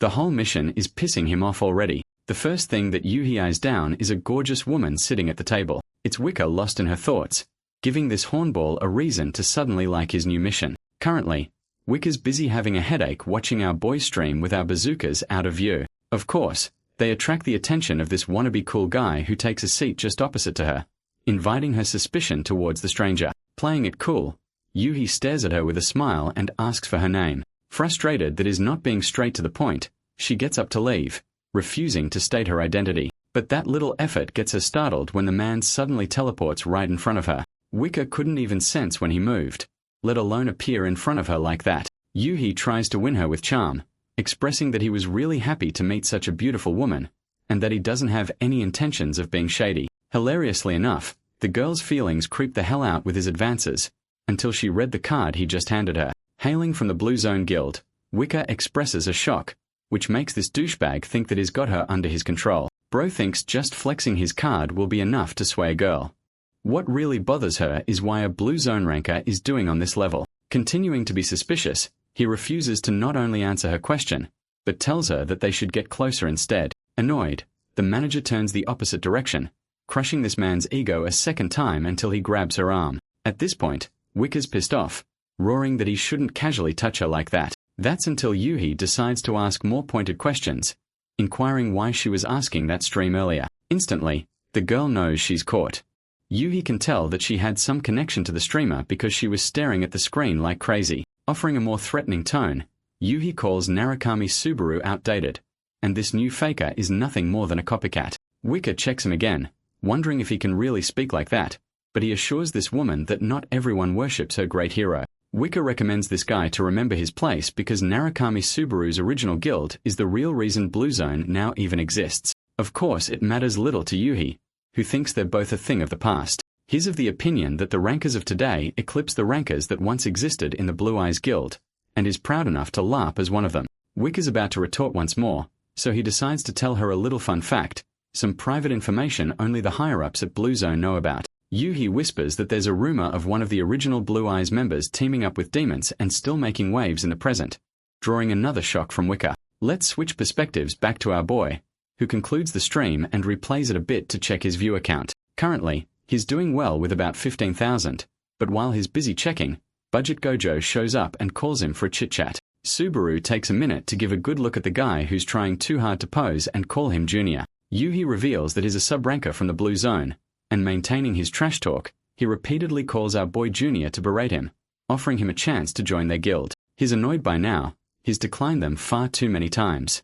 Yuhi assures him that he understands his previous rejections, but since he's a senior, he's happy to give some advice. They just want to see his face for now, then they'll make sure he gets the best benefits with a word from the Vice Guildmaster. Agitated, Subaru begs to know who their Vice Guildmaster even is, learning that it's Akari Genji, a high ranker from Floor 9. Yes, the same Akari Genji that used to be a lapdog to Kyojo's schemes.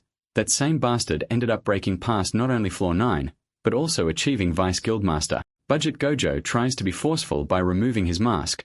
Subaru parries his hand, rejecting him immediately. Yuhi's nice guy act is finished, because right as our boy is turning around, a sword is drawn directly next to his neck. The streamer turns around, inquiring if this is the professionalism he should expect from a guild recruiter. Taunting back, Yuhi claims that he never managed to secure the recruitment, and that if Junior doesn't join the guild, his only other option is killing him. The guy swings his weapon, but our boy is the yellow flash and dashes away, knowing that the shitty Blue Zone guild only cares about its public reputation. While preparing for the fight, Subaru poses a question.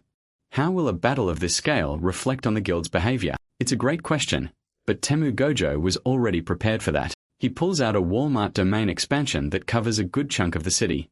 In this zone, several attributes apply. Resistance to sense of balance, external stimuli, and reaction speed all drop by massive amounts. The main goal of this field skill called Cyrus is to muffle out sound and vision. And since this dude is literally 3 floors stronger than our boy, as well as the fact that Subaru is fatigued from today's fights, he needs to end this battle really quickly. So playing it smart, he puts everything in his Charging Thunder ability, teleporting with blitzing speeds to catch Walmart Gojo off guard. The ranker thinks this is a foolish move by his junior, and as soon as our boy makes contact with his body, the dude's body turns into fluid, cursing Subaru with several stat defects, like inflicting fear, increasing pain percentage, and decreasing his senses. Honestly, this is literally the worst possible for him right now.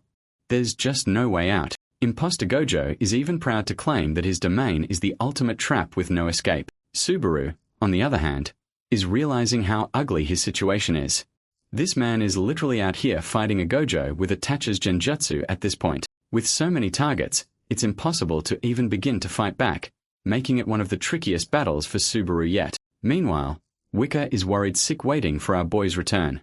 She remembers the humiliation that happened the other night and wanted to offer her apology. But then, the whole encounter with the creep is also bumming her out. The Blue Zone Guild is playing it really seriously now. Gojo was obviously a friend of Subaru in his prime era, which means the benefit of joining the guild means making some progress, so it's not a bad deal. As for her, after hearing about the way her father is moving, Wicca doesn't know about her fate, and even wonders if she should let her proud talent pursue his dreams in Blue Zone instead. Suddenly, thunder roars and startles Subaru's manager, who senses that he's in trouble. Cyrus is a domain ability where the chances of survival become next to 0 for the person trapped inside of it, or at least what this buffoon thinks. Every physical stat is dropped and pain sensory is maxed out, which means the thunder power won't work in favor of Subaru. This guy is so cocky with the mental glaze he's got for himself, but our boy is experiencing high fatigue at a climbing rate. He knows that he's getting pinned down because the guild seems to study all his abilities. Using thunder means total exhaustion.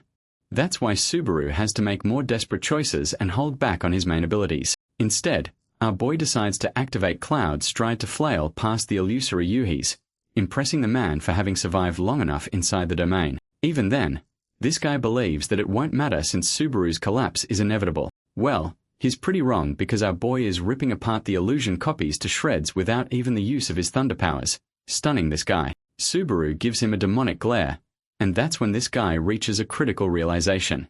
He fucked up big time. Thanks to his micro-expressions, Subaru ends up locating the main body, and then chooses to risk one of his thunder abilities, launching a thunder spear right at him. It's not enough to do damage because Yuhi casually deflects the attack, emphasizing that the streamer is far too nerfed to do anything. The good thing is, Subaru is already used to fighting under pressure because of his thunder abilities. Next, he deploys the Mark of Thunder ability, which reaches and connects with Yuhi's body, cautiously reading his every movement from now on. He can't even break off the mark, which means there won't be anywhere to hide anymore. Sure, Temu Gojo appears frustrated, but he still thinks he's gonna win because his opponent has succumbed to the effects of the hallucination spell. To reset the battlefield, Yuhi calls back all his illusion copies, declaring that the real battle will begin now. Activating the curse of hallucination, he merges all of them into one entity. The dulling of Subaru's senses is just the start of his demise.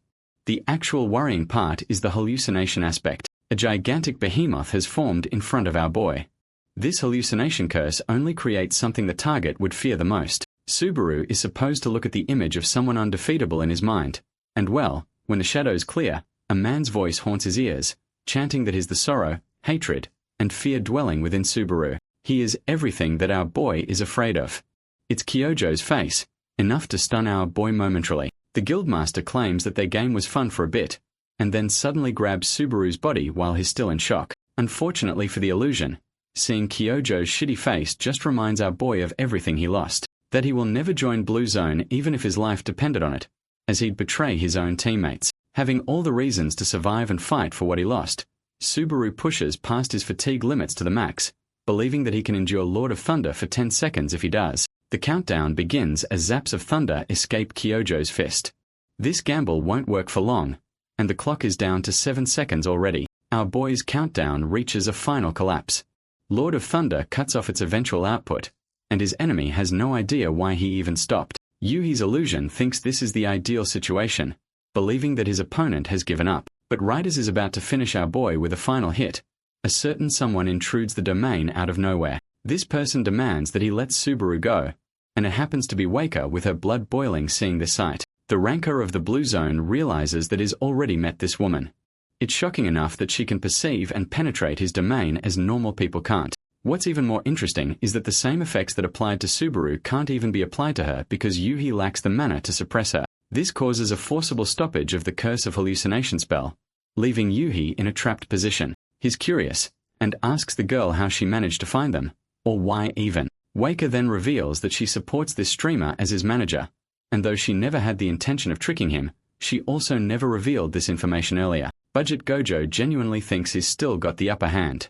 His Cyrus domain has both of them cornered after all. That's until Waker breaks his delusions of grandeur by pointing to the open hole she made by forcing her entrance. This is a huge problem to Yuhi, who is on direct orders from the Vice Guildmaster not to allow this matter to escape to the public. Realizing that he's the one in a lost position, the Blue Zone ranker asks Waker what she wants from him, as is willing to negotiate. The manager doesn't give a damn about him, and simply assists Subaru, telling the ranker to get lost and reminding the guild to stay away from their asset. While she's leaving, Yuhi is left with a crushing dilemma. He knows that letting this kid leave means that he'll be able to stream again, and if that happens, Subaru will expose everything to his viewers. All the blame will get pinned down on the failures of the Blue Zone ranker, causing him to get kicked out the guild. Fearing the worst for his own future, the guy desperately takes out his blade, refusing to allow nobody to ruin his reputation in the guild. So he pulls out a cowardly move by flanking both in a surprise attack. Waker is caught off guard but forced to draw her weapon, making a decisive and clean cut straight across this man's abdomen. It seems that Bro got the Gojo treatment even in death with him becoming a Kit Kat. And goddamn, I didn't know Waker was about that thug life. The domain clears, and the next thing we see is our duo sitting on a bench with this clown's body cut open in front. Subaru learns from his clumsy manager that she was once a former ranker who got all the way up to floor 8, so not even a floor 7 ranker could touch her. She feels sorry, but this is the only way she could have prevented his downfall, apologizing to Subaru for viewing him as a monster. Our boy assures her that he's not disappointed, rather impressed that she's this amazing with her draw technique. It's so fast that it made him wonder if she used thunder for a moment. Looking at the idiot's corpse, Subaru wonders how she knows this dude. The manager shares in her annoyance how this idiot approached her, and she nearly knocked his ass out then too. What's more pressing is that Blue Zone is intentionally hunting Subaru down whether to poach him or not, and if they bring in ridiculously amazing terms, she thinks she'll be a thorn in our boy's path. But now that she's seen everything, Waker refuses to let them go. Even Subaru thinks that it's impossible for him to join Blue Zone with how psychotic their hiring process is. After a moment of silence, the obvious question sets in.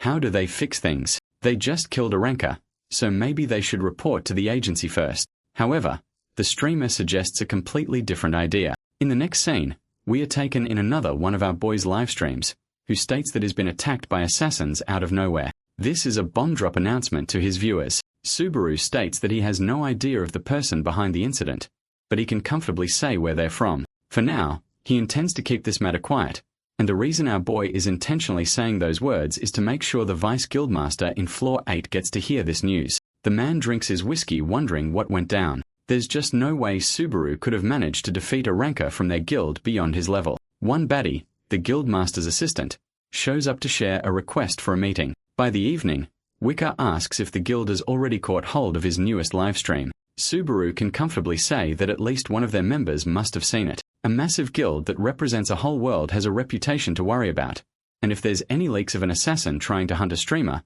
that reputation will take a massive dump. The manager thinks the better idea would have been to expose them, but Subaru explains that it wouldn't have worked out, because that would officially make the Azure Sky Company the enemy of the guild, and he wants to make sure that doesn't happen, bringing a smile to his manager's face that he's considerate of their side too. The bubbly Wicca praises him and allows the young man to take a day off from streaming, but he denies that, sharing that he's feeling fine enough to stream again, all thanks to her help in their fight. By the way, there's still the problem of Lord of Thunder auto-cancelling on him before his fatigue even maxed out, making Subaru question if his new body is still not used to it. Wicca teases him for looking like crap.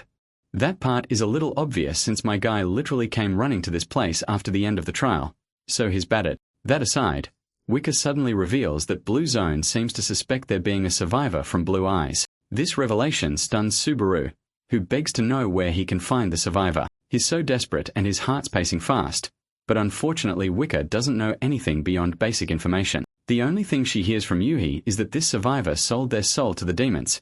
And speaking of demons, let's talk about them for a second. They're the most mysterious species residing in the underworld of the tower, sharing similar goals to ascend and grow stronger. Players can choose to cooperate with these maniacs if their interests align, but these demons practically represent the greatest evil for the tower, as they only hunt players out of interest. Reading up on several articles in his room, Subaru questions if there can truly be a Blue Eye survivor with a demonic alliance involved. This information is flooding the masses, which means someone is intentionally spreading the news, because Blue Zone will benefit from an even further tarnishing of the Blue Eyes Guild's legacy. But that's not important.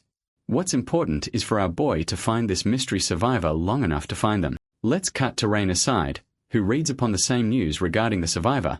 The last traces were found in Floor 6, and the rumor is taking over the internet. Both of them have eliminated many players from Kyojo's guild who intend to search for this survivor.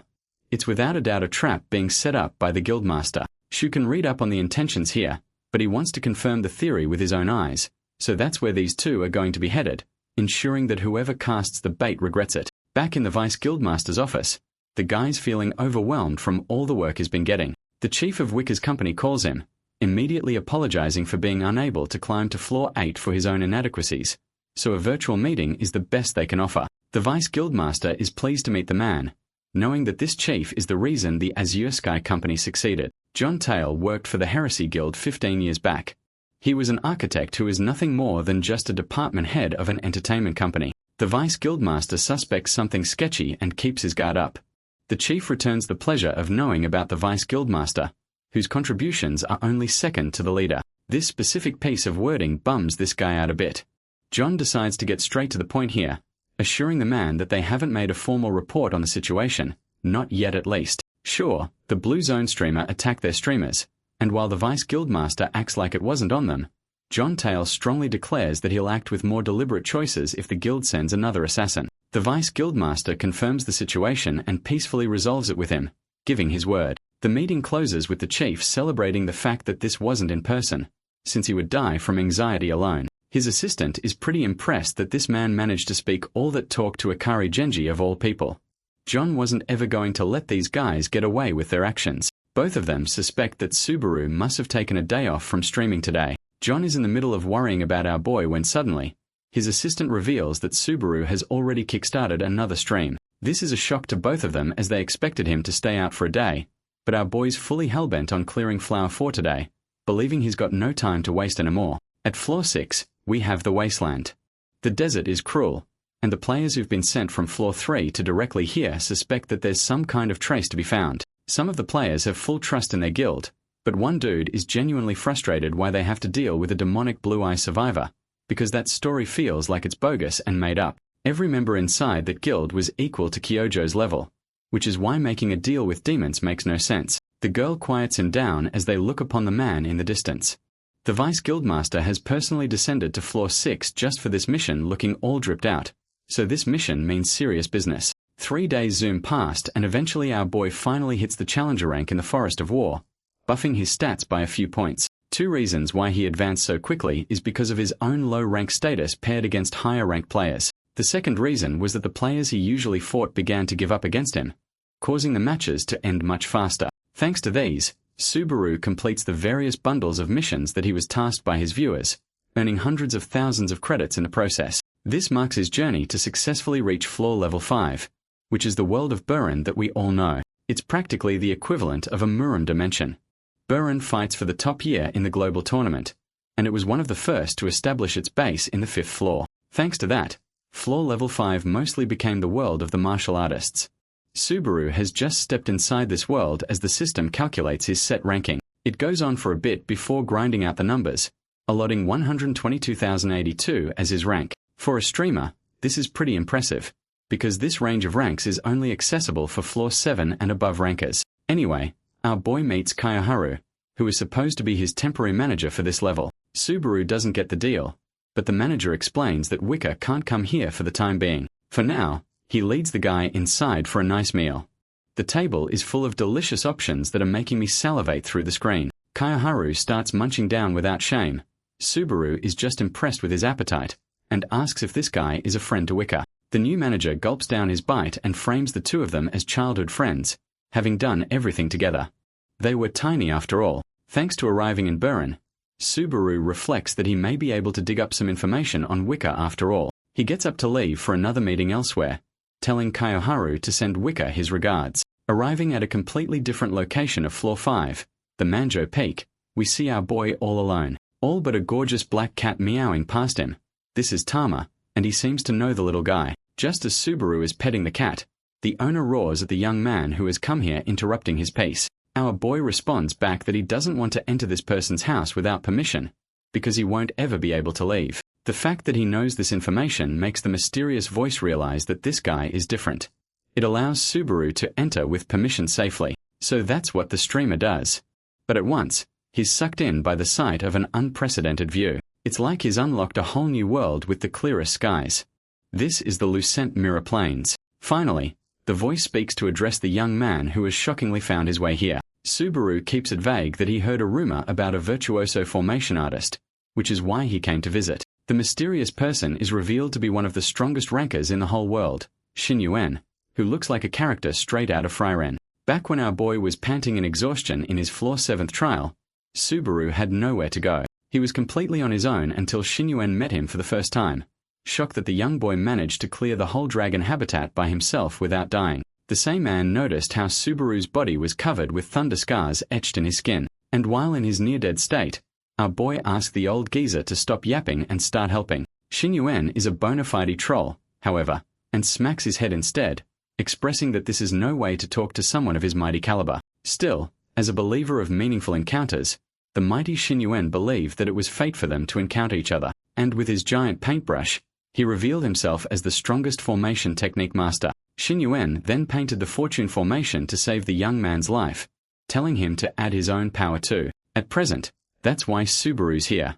Everything in this field is the same as when they met 20 years ago. The old man seems to get a vague familiarity from the masked streamer, questioning if they've already met. Subaru shares a moment of hesitation, but in order to play it safe, he lies to the geezer's face and reveals it's the first time. Shin Yuen is surprised how much the kid knows about him when they haven't even met, not to mention the fact that he didn't seem shocked while entering this domain. Subaru pretends to act like he's heard famous tales of the master, but this old man clocks him then and there, sharing that the cat Tama doesn't ever come up to people for no reason. Trying to think really hard, Shin Yuen genuinely believes they've met before, but he shows massive distrust to lend his help to someone who won't even unmask themselves before him, pointing out how the mask looks suspicious. Right now, Subaru is in a terrible position, because this guy is one of the rarest people on the planet who knows the real face of the legendary leader of the Blue Eyes Guild. The fact that a top ranker like this guy couldn't see past his mask practically confirms to our boy that not even someone like Kyojo would be able to detect him. With that confidence,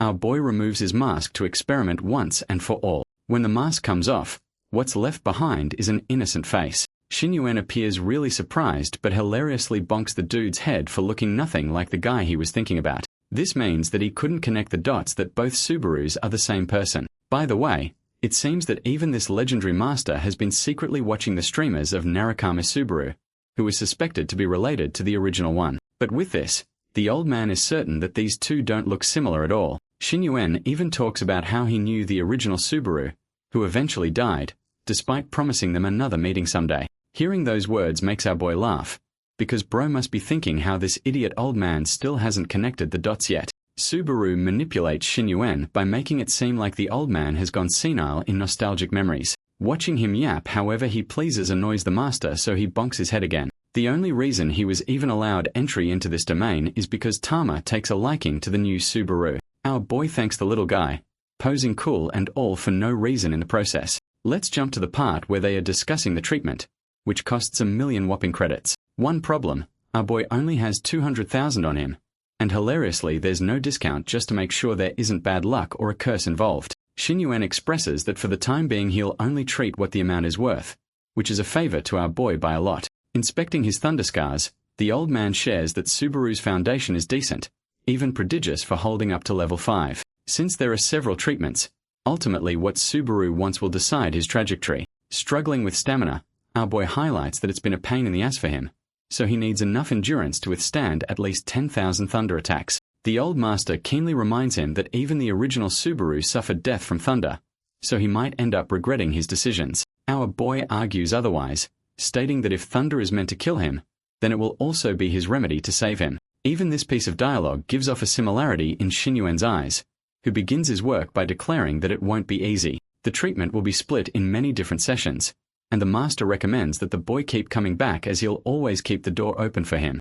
I really like how this old man isn't depicted like an annoying cliché manhwa geezer like in most stories. Time to return to the Forest of Death, floor 6, where a bloodbath is going on. There's demons in every direction, and the guild members from before are having a lot of trouble facing them. The thing is, every single section of the tower is cut between 3 realms: the human, the middle, and finally the demon. From the old times, the human and demon realms came with their single rule: not to cross the boundary of invading the other's territory. The boundary, or the middle realm, is supposed to make sure the invasion doesn't happen. However, the only floor where the boundary is thinnest is the Forest of Death, which is why several demons of low to medium level rank escape towards the human side. Currently, the human warriors are holding up tight in a battle against the demons. The same guy from before thinks this is a suicide mission since they're practically walking around for 3 days on the same path. Suddenly, both of them find a person sitting at the very top of a dead tree. They think it's impossible for anyone to just be there, so the archer girl believes it's best to shoot an arrow and test its behavior.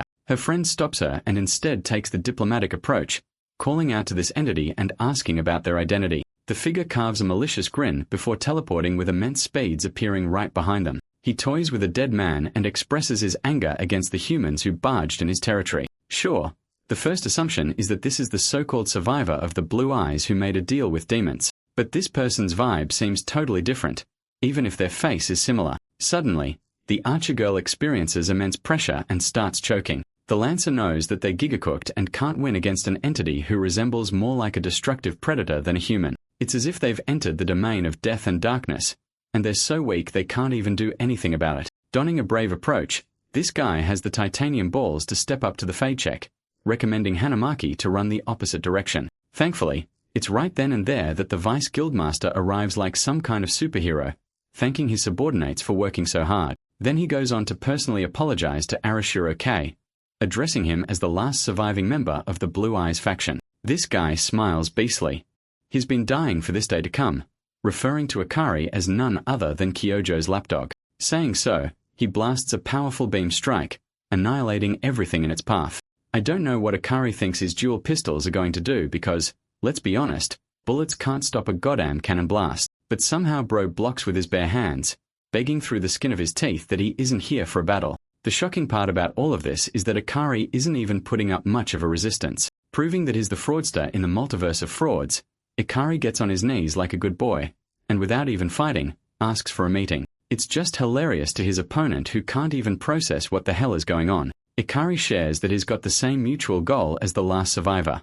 He came all the way here to risk his reputation. He wants Arashiro to help them, to take a stand, so that they can both hatch the perfect demise for the Guildmaster Kyojo. Yep, this man is a psychopath, but I guess what goes around comes around. We actually go back to Kiyoharu over here, who is munching on his food like he hasn't had some for ages. Bro gets his head smacked into the table from Waker for eating like a dumbass when they've got a bigger problem of Subaru's complete disappearance. The same man who was impatient to clear a trial quickly is now gone for 2 days. Kiyoharu plays it cool about the situation, until the baddie manager reminds him that Subaru doesn't even have a bitch or a homie to hang out with. Irritated, Kiyoharu thinks it's plausible to assume that their star talent has a friend or two, and while he's enjoying his meal, the guy's annoyance climbs another level when he sees another unexpected arrival. Escorted by 4 guards in red attire is a gorgeous woman, looking royalty out here as she makes her way to their table. Waker tells his bum to stay still, acting like they're dealing with the T-Rex or something. Mayuki officially greets her senior sister with great respect.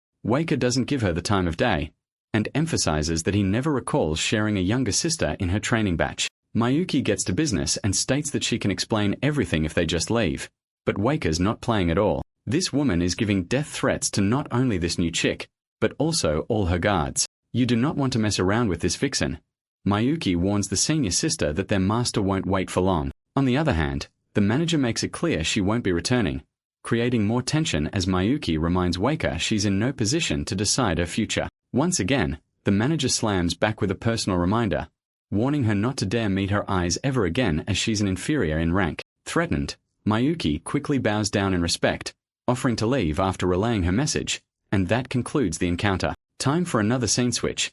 We are going back to the cool streamer guy who looks like your average gamer. The player is watching the announcement from Reinhard, who wants to hunt down Isaac. In the middle of watching, Bro's phone slips and crushes his face.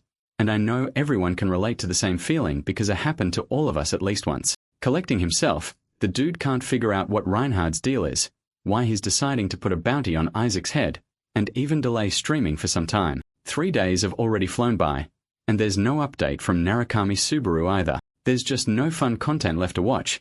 Well, lucky for him, it's at that exact moment our boy logs into his stream, making it seem like he just heard the dude's call. Subaru's looking brand new and greets his chatters. His back is looking pristine with a new mark. The treatment had to put him on hold for 2 days.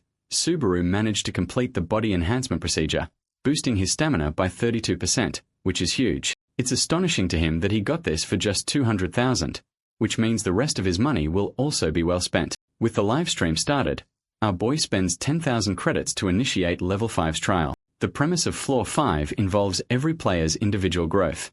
In other words, every exam will be different entirely based on the performance of the player. Right now, Subaru is looking down at a knight guarding some kind of cave entrance. The knight rushes to attack the outsider, but our boy is swift on his evasion and catches the lance, zapping the poor guy with a wave of thunder. Our MC gives me the same vibe as Pikachu using Thunderbolt for some reason. The initial stage is cleared with Subaru's qualifications having been met. The same lance hilariously still tries to stop him, while our boy is starting to wonder what's so special about this cave. Lucky for him, he doesn't even need to go inside, because out comes a gorgeous warrior that steals our boy's attention. This lady looks like a max-level female character in an MMO game, and she declares Subaru as an ally. It's the Great Valkyrie, giving the vague idea to our boy that he's dealing with Valhalla. The Valkyrie is truly stunned by his lack of knowledge.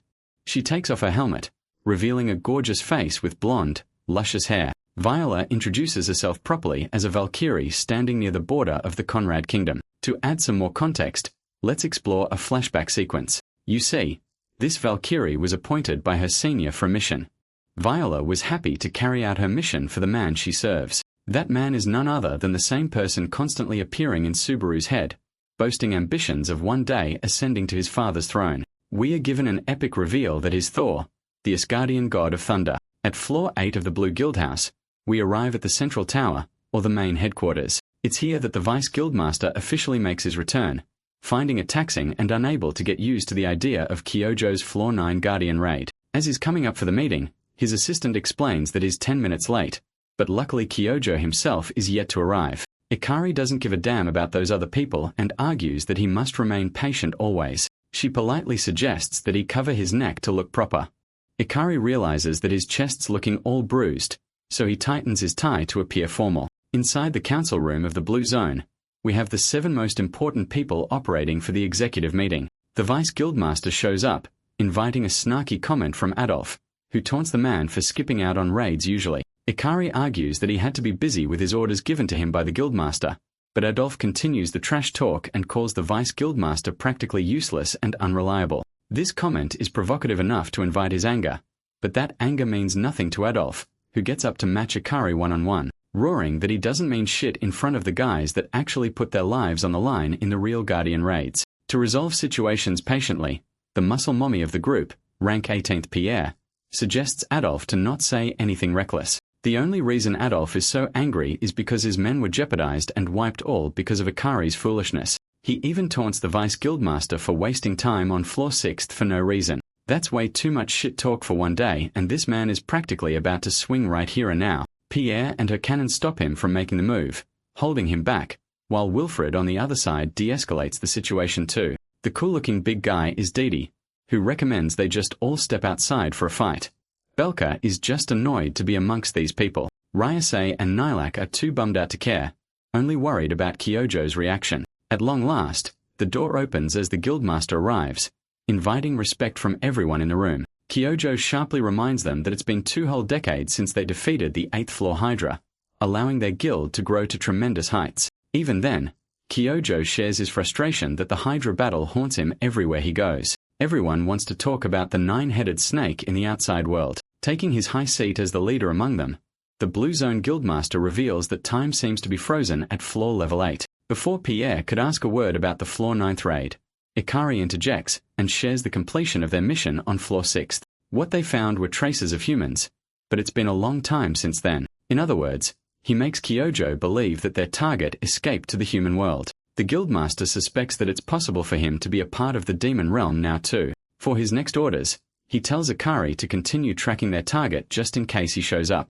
Pierre returns to her statement, revealing that she went to see Tenma for recruitment of floor 9. Unfortunately, she couldn't share a meeting with them even after a months-long wait. The rank 1 powerhouse could have been their greatest help in battle, but it seems they've turned the mission. Another guy speaks, adding that perhaps Tenma is afraid of failing and tarnishing their reputation. Wilfred relates to the theory by revealing that he also lost his arm on a raid, and it never stopped bothering him either. Back to Kyojo, the Guildmaster explains that Tenma likes to target guardians without having a group around, but for this mission, Tenma's help won't be necessary. The only thing that the Guildmaster fears is that the number 1 ranker might steal the boss battle from them. This is the best way for them to prove that they're at the top of the world, the real masters of the tower. Those are Kyojo's orders for his men. After the meeting, the man descends down into his secret labyrinth to pay someone a special visit. He successfully held one person captive in a capsule for 5 whole years, apologizing for not coming here to see her more often. The woman is revealed to be another former Blue Eyes member, Hono Irai. At long last, he empties her capsule, giving her a chance to speak again. Irai is shocked that she isn't dead. The Guildmaster offers her a chance to see Kei again, the same man that she thought was dead. Kyojo then shares new information about the guy's confirmed survival, which means there might be others too. This floods her with emotion. The poor girl doesn't even care about her own condition, but rather the state of her partners. Kyojo rains on her parade by sharing his new problem. He can't locate where Kei is, and then comes the real reason why he kept her alive all this time. Irai screams and shouts curses in his face for being a human scumbag while he fills her capsule back up, enslaving her once more. The Blue Zone Guildmaster declares his final game plan to end Blue Eyes forever, to welcome an age of a new tower. We are done with the whole office meeting show. Let's go back to our boys' side of things. Who questions what a Valkyrie is doing in the human world to begin with? Viola shares that her mission unfortunately resulted in a brutal failure. The fallen knight begs her not to share this information against the untrustworthy man. She tells Bigo, this numbskull, to calm down, as this man has yet to attack her and appears to be safe. What's more enticing to her is that she can sense Subaru's powers of thunder emanating from his body. They head inside the base for a proper conversation, where Bigo is humiliated and apologizes for his performance. Even the chatters grill his ass, while Subaru apologizes for misunderstanding the whole situation. The poor guy is getting roasted by the chatters, while our boy questions the purpose of the Valkyrie once more. She returns the question back at him and asks how the human managed to gain the power of the thunder. What's interesting to Subaru is that she seems to see both types of thunder as one, so he fools her with a simple answer that he got it as a reward from a giant. Viola is baffled by this answer, but before she could explain, she apologizes for not sharing much because of her promise to another god. Subaru understands the situation and curiously asks about the mission's failure, inviting the Valkyrie to draw to silence, then revealing that their ultimate goal is to protect the Throne of Thunder. Back to the flashback sequence.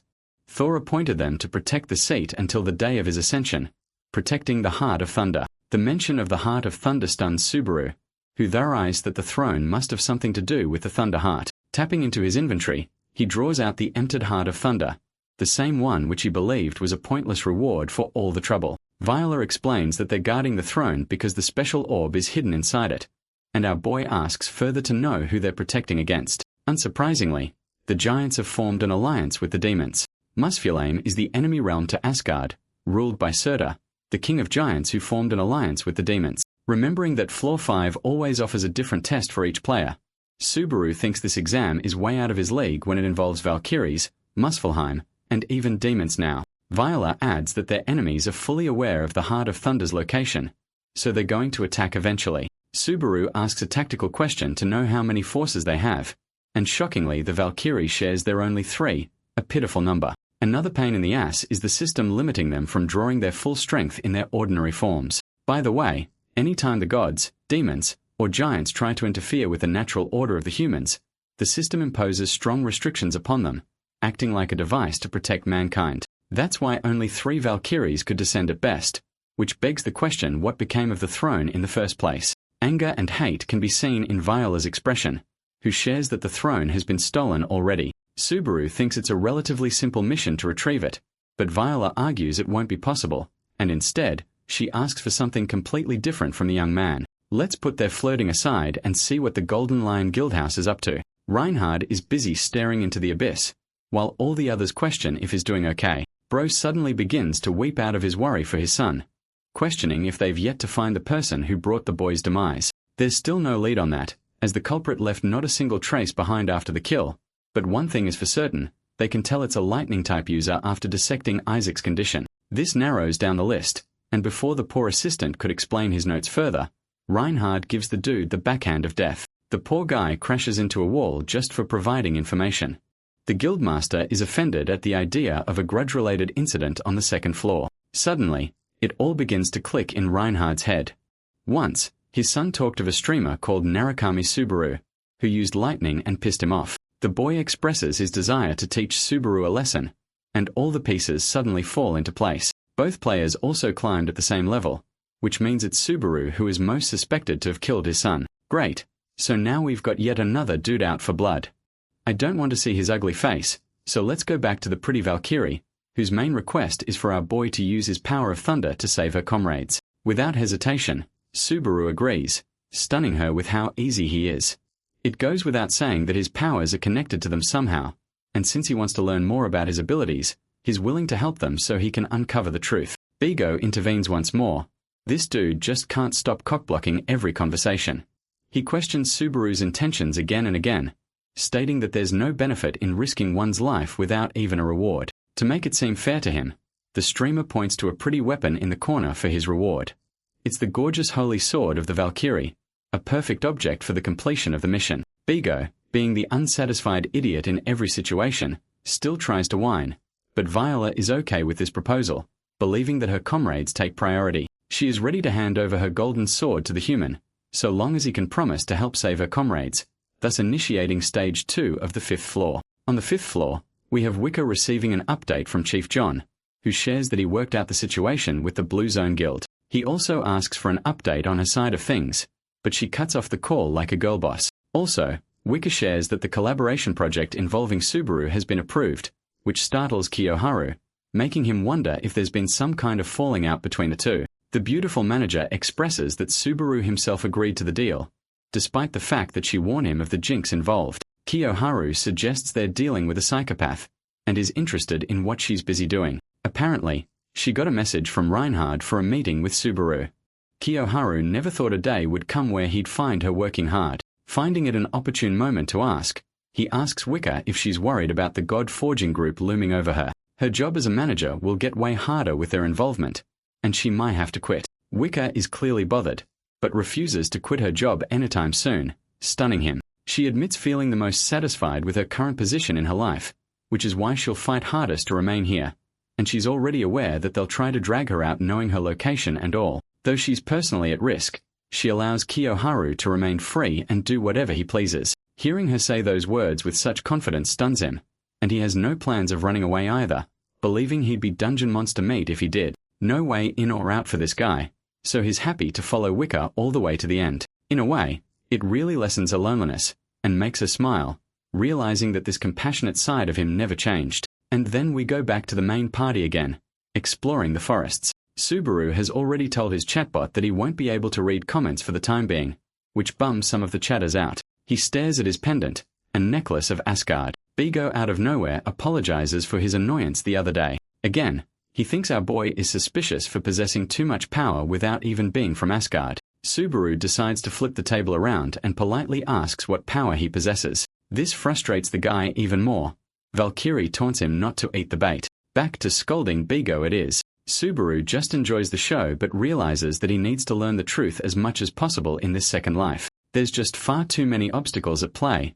Gods, giants, and demons. Not to mention the center of it all is his secret power. The one everyone's hunting after. Viola apologizes for the secrecy and gives him a little hint, revealing that he will one day find the truth about his powers soon enough. Subaru takes that as confirmation and asks if the throne is in the capital. He stares at the gorgeous view of the Conrad kingdom. Plumenera is their target. Strolling in the marketplace, Viola finds it pretty weird that she has to change her getup to a common person instead of her armor. Subaru emphasizes that it's important for her to hide her face, making her flustered in the process. Bigo doesn't even care on the other hand. Our boy asks about the precise location. Viola is confident in her senses and points in a general direction. Yep, this woman's best guess is the direction. The girl can't even find the exact spot because the streets are crowded as hell. Bigo shares that they also need to watch out for any threats from the demons in the process of rescuing Valkyries, which invites the bigger question. How many demons are they dealing with? Maybe you guys are expecting 10, but the number climbs to at least several hundred, some comparable to Valkyrie-level threats. I know everyone's asking the same question as our boy. How the hell does that make sense because only 3 Valkyries were allowed to pass? The restrictions should have stopped both sides. So what's the cause for the demons having an entire army under them? Before Subaru could solve that riddle, a fancy carriage stops just close to the girl, and out comes a wealthy lady who recognizes Viola on the spot. The Valkyrie squeals Belpheim's name in excitement as they reunite with each other. Valkyries before is led by Belpheim. Subaru can't help but notice perfection everywhere he glances, making him ask if she's the owner of the estate. The second Valkyrie confirms that she owns it, causing our boy to admire her rich status. The woman shares that she's been here for nearly 500 years, so it was easy to acquire a bit of wealth in the process. That begs the big question. Why the hell was Viola's situation any different? The blonde Valkyrie shares that she served a knight for Count Vincent. The house has a special legend of owning a single guardian knight that never ages. That knight happens to be Viola herself, though she's changed her identity many times over the years, leaving the estate each time a generation came to an end. Both Valkyries have been here for quite a bit. Subaru suspects the estate to be safe under their command, while Belpheim is already happy to serve them with fresh meals. The atmosphere suddenly shifts as our boy points out the irony between both Valkyries. One enjoyed the life of luxury, while the other ran from demons. This stops Belpheim dead in her tracks, shocking even Viola with her words. The crimson-haired Valkyrie is clearly agitated, and is now dying to know this man's identity for being so bold. Put on the spot, Belpheim responds that she too is in danger regardless of the situation, and that she couldn't make a single move because Viola was already being hunted. Subaru asks for an explanation, and learns that both Viola and Elaine unfortunately had their real identities exposed. The demons knew there were going to be 3 of them from the first place, but Belpheim managed to settle and hide herself timely. If she had made a single brash move, they'd uncover her identity. Even now they're hunting her down for the last Valkyrie they could never find. That little tidbit creates a tense atmosphere between the two. The little Viola tries to warm them up to each other, and formally introduces the man who is to save both of them. She explains that this same man defeated Bigo in a single hit, which invites a little bit of disgust from Belpheim. Viola shares that the man standing before her is a Thunder-type user. Subaru himself interjects, and introduces himself by name. Just glancing at him, Belpheim can sense this man's power, especially for someone who is stuck in a mortal body. Even our boy admits that not everyone can become as strong as him, his arrogance further pissing her off. Belpheim decides to cool off on her anger, and expresses that she'll prepare a room for them so they can rest after the meal. We get right into the meal. The options are high-quality luxury, making Bigo regret snacking earlier. Subaru changes his stream title and adds a bunch of tags to make it seem like bro's trying to connect with his audience. Viola finds his behavior a bit weird, but Subaru tells her that this whole situation invites a bit of doubt from him. There are hundreds of demons in the city disguising themselves, and they'd obviously be looking for Valkyries, which means suspicion is normal. Still at the same time, Viola feels upset, reassuring herself that Belpheim would never choose to harm them. She trusts her dear comrade. Our boy is also reminded of the same trust, when one bastard cheated his way into defeating him, priding himself on the fact. The idea of trust doesn't sit well with him anymore. Subaru curses and loathes it, recommending that she also shouldn't trust people blindly. Doubt is needed in certain situations in the world, and reminiscing on those words, Viola rests in her bed, thinking about all the positive memories she shared with Belpine. She glances at her gorgeous sword, feeling exhausted. Meanwhile, our boy receives another donation from a chatter who wants to know where he's headed. Subaru reveals that he genuinely can't trust this place, so he's looking around. One viewer scolds this guy of a money-grabbing maniac who doesn't even talk or accept missions. The streamer emphasizes that he'll accept missions if they're not directly interfering with the trial. So as always, Safe Assets decides to pitch a new mission of 100,000 credits to wipe every demon. This is too strong of a mission, so the same dude adds another one of 50,000 credits with the only requirement of kissing Viola. But of course, this mission is equally problematic. The Valkyrie will never forgive him if that happened. As our boy is descending downstairs, he's startled to find Bigo at an abrupt hour. Both of them are instantly suspicious of the other person. Bigo shares first that he's off to see Belpine. Back then, during their conversation, the guy came to the same conclusion and doubts as Subaru about the suspicious Valkyrie. Elaine and Viola always devoted themselves to their missions, but this woman merely lived her life amongst humans without repercussions. It pisses Bigo off that he couldn't think about this sooner because it was an insult to the Valkyrie name. Subaru advises the young man to worry about these troubles after the mission is over, and instead tasks him to join him on a little something else first. Both of them are now together, while Viola appears to be strolling in the night, worried on her own. Belpine's sharp and pointed remarks towards Subaru still bother the blonde, so she personally comes up to see her. To her shock, instead of Belpine, it's our boy's figure that emerges past the corner, both startling the other person for being up so late. The Valkyrie is terrified looking at the blood filling up his hands. Subaru walks up to her, expressing that he came to see her, but this kind of advance is weird for him. She clutches her sword in suspicion. Our boy reveals that they got the mission details wrong from the start. The Valkyrie that needed protection, and saving wasn't Belpine, it was Viola all along. Viola takes a second to process the hell he's talking about. The good thing is that she's not totally against his word. Subaru grabs her hand forcefully and drags her against her will. He takes her all the way down to the basement, a place that will explain everything once she sees what's inside. Viola's curiosity is getting the best of her, so she opens the doors with her own hands. Her expression converts to horror the moment she sees Bigo hugging a body. Remember Elaine, the other Valkyrie? She was brutally murdered down here. Bigo weeps as Viola's reality crashes before her. She approaches Elaine's body, refusing to accept her new reality. She flops to her knees, hovering over the cold remains of her comrade, screaming and weeping in denial. Subaru tries to calm her down, apologizing for quietening her. They are still at risk.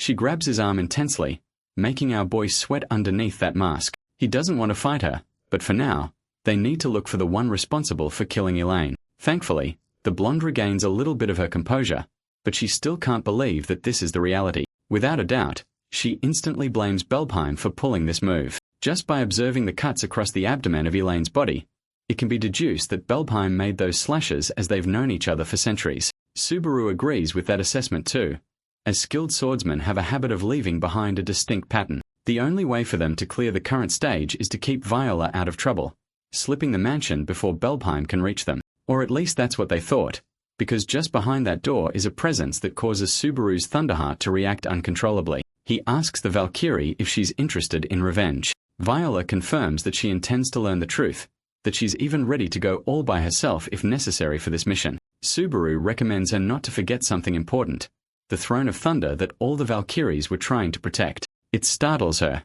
Viola no longer shares any ambitions of protecting the throne, especially when the demons are too strong and they're low on numbers. This is the plot twist that was necessary for the story. Subaru brings up the fact that there are only 3 Valkyries while countless demons exist, which confuses him about the restriction element. Viola explains that she too thinks this is unnatural, and that there's a plan in motion to investigate it. The only reason they haven't made any leads on that is because this part of the plan was entrusted to Belpine herself. Everything is falling into place now. Subaru desires to help her by first capturing the villainous Valkyrie. Bigo believes it's about time for them to act without discussing pointlessly, but Bro's luck is pretty bad as the ceiling cracks down on him and falls on top. Luckily, Viola managed to block the falling debris, saving his life. It's hilarious that she's protecting her protector. Unfortunately, that little move resulted in a heavy gash on Viola's back. Subaru is stunned by the attack force. Instead of looking for Belpime, the bitch makes her entrance herself, mocking Viola for possessing a fragile warrior's heart. The blonde is actively losing her shit at the moment, and screaming at her. Belpime calmly taunts her that she should never have come here. She didn't want to show off this side of her to Viola. Elaine suspected her, so she had to go. And with this, Belpime plays the victim, acting like she's the one who has lost every single friend now. It's rich of her to call them friends, seeing how she massacred Elaine like that and betrayed Viola, who weeps in confusion. Belpime is a psychopath deflecting blame. While Viola corners her and asks why she's doing all of this, she fires back by saying that she never intended for any of this, nor does she expect any of them to understand. The chit-chat's over with Subaru initiating the first attack, startling the Valkyrie to defend against the wave of thunder with her sword. Our boy stands there menacingly, refusing to hear the words of a liar any more than he has until now, commencing the third stage of Floor 5 with the goal of defeating the fallen Valkyrie.